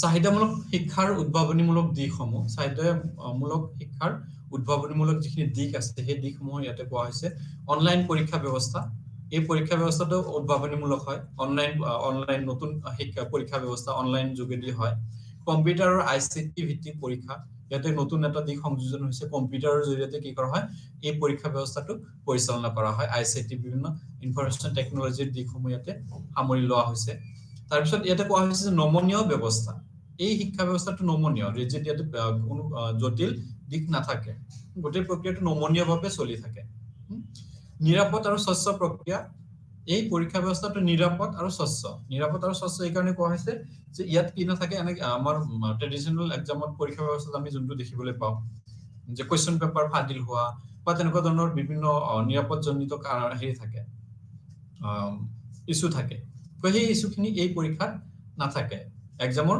আগমুহূৰ্তত ষ্টুডেন্টজনক কি কৰিব কোৱেশ্চনটো দিয়া হ'ব তাতে কোনো চেনেলে কি কৰিব নোৱাৰে ইয়াতে সোমাব নোৱাৰে জাস্ট অথৰিটিৰ পৰা বা সেই এজেন্সিৰ পৰা ডাইৰেক্ট এক্সামৰ সময়ত কোৱেশ্চন পেপাৰটো দিয়া হ'ব গতিকে একদম নিৰাপদ তাত কোনো ধৰণৰ সিকিউৰিটি ইস্যু নাহে স্বচ্ছ প্ৰক্ৰিয়া মানে কোৱেশ্চনটো সেইখিনি সময়তে শিক্ষাৰ্থীজন পাব তাত কোনো ধৰণৰ লুক ডাক নাথাকে একদম ওপেন হেৰি হৈ থাকিব তাৰপিছত সাধাৰণ আৰু কম খৰচী এটা একদম কম খৰচত আমি শিক্ষা লাভ কৰিব পাৰো এটা এটা উদ্ভাৱনীমূলক দিশ ব্যক্তিগত প্ৰশ্ন কাকত যোনটো মই অলপ আগতে ক'লো প্ৰত্যেকৰ কাৰণে বেলেগ বেলেগ প্ৰশ্ন কাকত ইয়াতে থাকে যে এটা সময়ত যেহেতু মই নিজৰ সুবিধা হিচাপত মই পৰীক্ষা দিম গতিকে মোৰ কাৰণে বেলেগ কোৱেশ্চন ডেভেলপ কৰিব বেলেগৰ কাৰণে আকৌ বেলেগ কোৱেশ্চন হ'ব পাৰে গতিকে ব্যক্তিগত কোৱেশ্চন পেপাৰ ইয়াতে থাকে গতিকে সেইটোৱে গুণগত দিশটো ইয়াতে অধিক উন্নত ফালে লৈ যোৱা বুলি আমি ক'ব পাৰো শিক্ষাৰ্থীৰ দ্বাৰা সময় নিৰ্ধাৰণ শিক্ষাৰ্থী নিজে সময় নিৰ্ধাৰণ কৰিব ইয়াতে শিক্ষাৰ্থীৰ আগ্ৰহ অভিৰুচি শিক্ষাৰ্থীৰ মানসিক প্ৰস্তুতিৰ ওপৰত গুৰুত্ব দিয়া হয় আৰু সেই উদ্দেশ্যে শিক্ষাৰ্থী নিজে নিজৰ এই পৰীক্ষাৰ সময় নিৰ্ধাৰণ কৰি ল'ব পাৰে চাহিদা ভিত্তিক পৰীক্ষাৰ কাৰণে সময় নিৰ্ধাৰণ কৰিব পাৰে পৰীক্ষাৰ দিনা আৰু পৰীক্ষাৰ সময়তহে প্ৰশ্ন কাকত উপলব্ধ পৰীক্ষাৰ দিনা আৰু পৰীক্ষাৰ সময়তহে প্ৰশ্ন কাকত উপলব্ধ হ'ব পৰীক্ষাৰ দিনা এবাৰ যিখিনি সময়ত পৰীক্ষা দিব সাপোজ মোৰ 10টা বজাত পৰীক্ষা আছে 10টা বজাতহে প্ৰশ্ন কাকতটো আহিব এটা নতুন এটা মূল্যায়নৰ এটা নতুন দিশ পৰীক্ষাৰ ব্যৱস্থাৰ নতুন দিশ সেই ইস্যুজ বিলাক তেতিয়া সৃষ্টি নহয় গতিকে এইখিনি হ'ল চাহিদা ভিত্তিক মূল্যায়নৰ কিছুমান উদ্ভাৱনীমূলক দিশ তাৰপিছত কোৱা হৈছে যে অনলাইন পৰীক্ষাটো মই অলপ আগতে আলোচনা কৰিলো অনলাইন পৰীক্ষা হ'ল শিক্ষাৰ্থীয়ে যেতিয়া কাগজ কলম ব্যৱহাৰ নকৰাকে বিভিন্ন প্ৰযুক্তি বিজ্ঞানৰ আৱিষ্কাৰসমূহ বা উদ্ভাৱনী যন্ত্ৰসমূহ ব্যৱহাৰ কৰে কাগজ কলমৰ সলনি যেতিয়া শিক্ষাৰ্থীসকলে ঘৰত বহি কি কৰে কম্পিউটাৰ মোবাইল ফোন টেবলেট বা মোবাইল এপছ ইন্টাৰনেটস আদি বিভিন্ন দিশসমূহ যেতিয়া প্ৰযুক্তি বিজ্ঞানৰ দিশসমূহ ব্যৱহাৰ কৰি যেতিয়া পৰীক্ষা দিয়ে বা যোনটো পৰীক্ষা ব্যৱস্থা পৰিচালিত হয় তাক আমি অনলাইন পৰীক্ষা বুলি কওঁ এতে ঘৰত বহি শিক্ষাৰ্থীসকলে কি কৰিব পাৰে বা পাৰ্টিকুলাৰ এটা তেনেকুৱা স্পেচ থাকে ঠাই থাকে সেই ঠাইত গৈ কি কৰিব ইয়াত পৰীক্ষা দিব গতিকে পাৰ্টিকুলাৰ এটা স্থান ধৰি দিয়া থাকে যদি ঘৰত ফেচিলিটি নাই প্ৰপাৰ ফেচিলিটি নাই এটা স্থান ধৰি থাকে সেই ফেচিলিটি থকা সুবিধা থকা এটা স্থান ধৰি দিয়া হয় সেই ঠাইত যাব সেই ঠাইত গৈ শিক্ষাৰ্থীসকলে কি কৰিব পৰীক্ষা দিব তাত শিক্ষাৰ্থীসকলে কাগজ কলমে লিখিব নালাগে গোটেই প্ৰক্ৰিয়াখিনি কি হ'ব অনলাইন প্ৰক্ৰিয়া হ'ব গতিকে শিক্ষাৰ্থীসকলে জাস্ট টেকনলজিক্যাল ইনোভেশন খিনি বা প্ৰযুক্তি বিজ্ঞানৰ বিভিন্ন আৱিষ্কাৰসমূহ যন্ত্ৰসমূহ প্ৰয়োগ কৰি এই পৰীক্ষাত বহিব পাৰে বা এই পৰীক্ষা দিব পাৰে এই পৰীক্ষাৰ কিছুমান সুবিধা আৰু কিছুমান অসুবিধা কিছুমান সুবিধা আমি যদি চাওঁ ইয়াতে কৈছে সাধাৰণ প্ৰশ্ন কাকত সাধাৰণ প্ৰশ্ন কাকত মানে এই পৰীক্ষাৰ যিখিনি প্ৰশ্ন কাকত থাকিব সাধাৰণ সাপোজ 1টা বজাৰ পৰা কোনো এটা এক্সাম অনলাইন হ'ব এনটিএ কি কৰিব কন্ডাক্ট কৰিব সাপোজ মই যদি কওঁ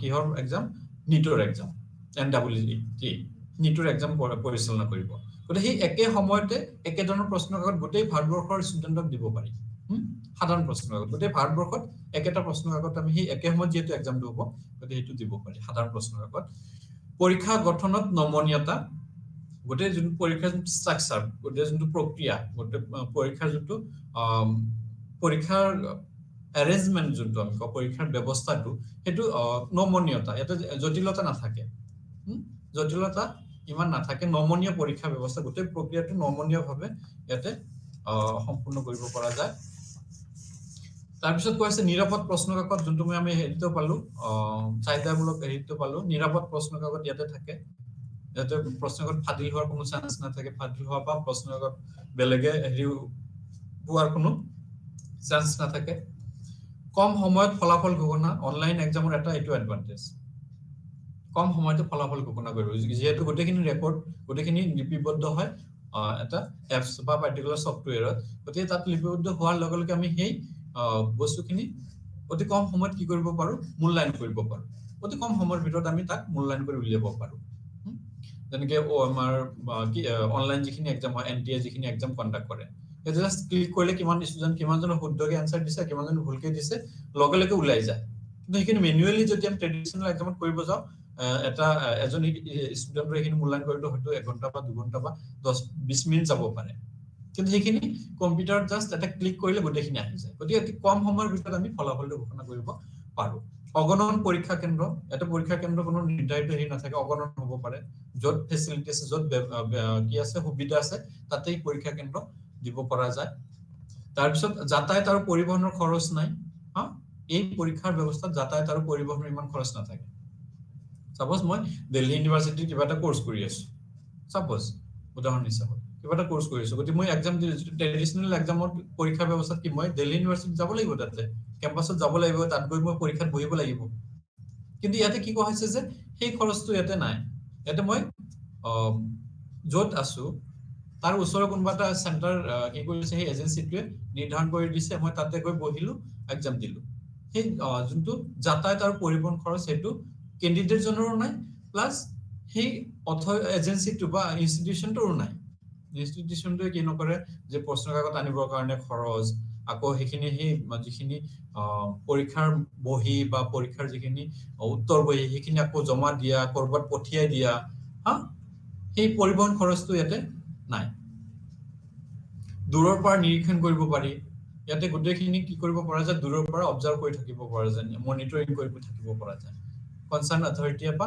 বিশেষ কৰ্তৃপক্ষই দূৰৰ পৰা কি কৰিব পাৰে ইয়াক নিৰীক্ষণ কৰি থাকিব পাৰে নিৰীক্ষণ কৰি থাকি ইয়াৰ গোটেই প্ৰক্ৰিয়াখিনি কি কৰিব পাৰে নিজৰ অবজাৰভেশনত ৰাখিব নিজৰ নিৰীক্ষণত ৰাখিব পাৰে ক'ত কি হৈ আছে ইয়াতে তাতে গোটেই প্ৰক্ৰিয়াখিনি ইয়াতে এই পাৰ্টিকুলাৰ এটা ঠাইত বহিয়ে কি কৰিব পাৰে হেখিনি নিৰ্ধাৰণ কৰিব পাৰে গতিকে দূৰৰ পৰা আমি এই পৰীক্ষা ব্যৱস্থাটো কি কৰিব পাৰো নিৰীক্ষণ কৰিব পাৰো কৰবাত কিবা এটা প্ৰবলেম হৈছে সেই প্ৰবলেমটো কি কৰিবলৈ সক্ষম হয় ইয়াতে তাৰ পৰা ডিটেক্ট কৰিব বা চিনাক্ত কৰিবলৈ সক্ষম হয় গতিকে শিক্ষাৰ্থীসকলে কি কৰি আছে হেখিনি গোটেইখিনি তাৰ পৰা নিৰীক্ষণ কৰাৰ ব্যৱস্থা আছে গতিকে আমি অনলাইন আৰু চাহিদাভিত্তিক মূল্যায়নৰ দিশসমূহ বৰ্তমান সময়ত শিক্ষাৰ ক্ষেত্ৰখনত নতুন দিক বুলি আমি ক'ব পাৰো নতুন ধাৰা বুলি ক'ব পাৰো নিউ ট্ৰেন্ড বুলি ক'ব পাৰো এই দুটা দিশে শিক্ষাৰ্থীসকলৰ মূল্যায়নৰ ক্ষেত্ৰত আৰ্জিতগানৰ মূল্যায়নৰ ক্ষেত্ৰত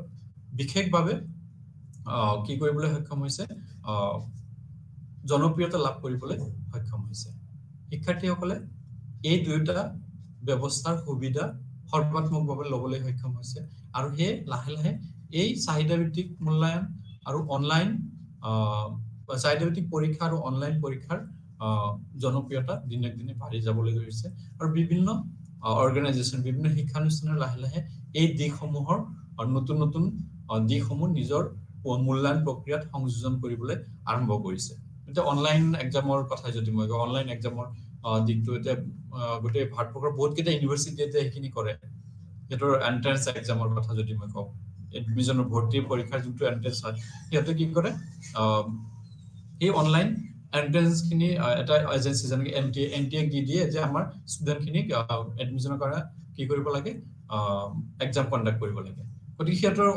ৱৰ্কলোডটো কমি গ'ল গতিকে তেনেকে লাহে লাহে বহুত ইউনিভাৰ্চিটি কি কৰিবলৈ আগবাঢ়িছে এই অনলাইন আৰু অন ডিমাণ্ড এক্সামৰ যোনটো ব্যৱস্থা সেই ব্যৱস্থাৰ সুবিধাসমূহ গ্ৰহণ কৰিবলৈ আগবাঢ়ি অহা আমি দেখিবলৈ পাওঁ গতিকে প্ৰিয় শিক্ষাৰ্থীসকল আজিৰ সময় হৈ আহিল ইমানতে সামৰিছোঁ নমস্কাৰ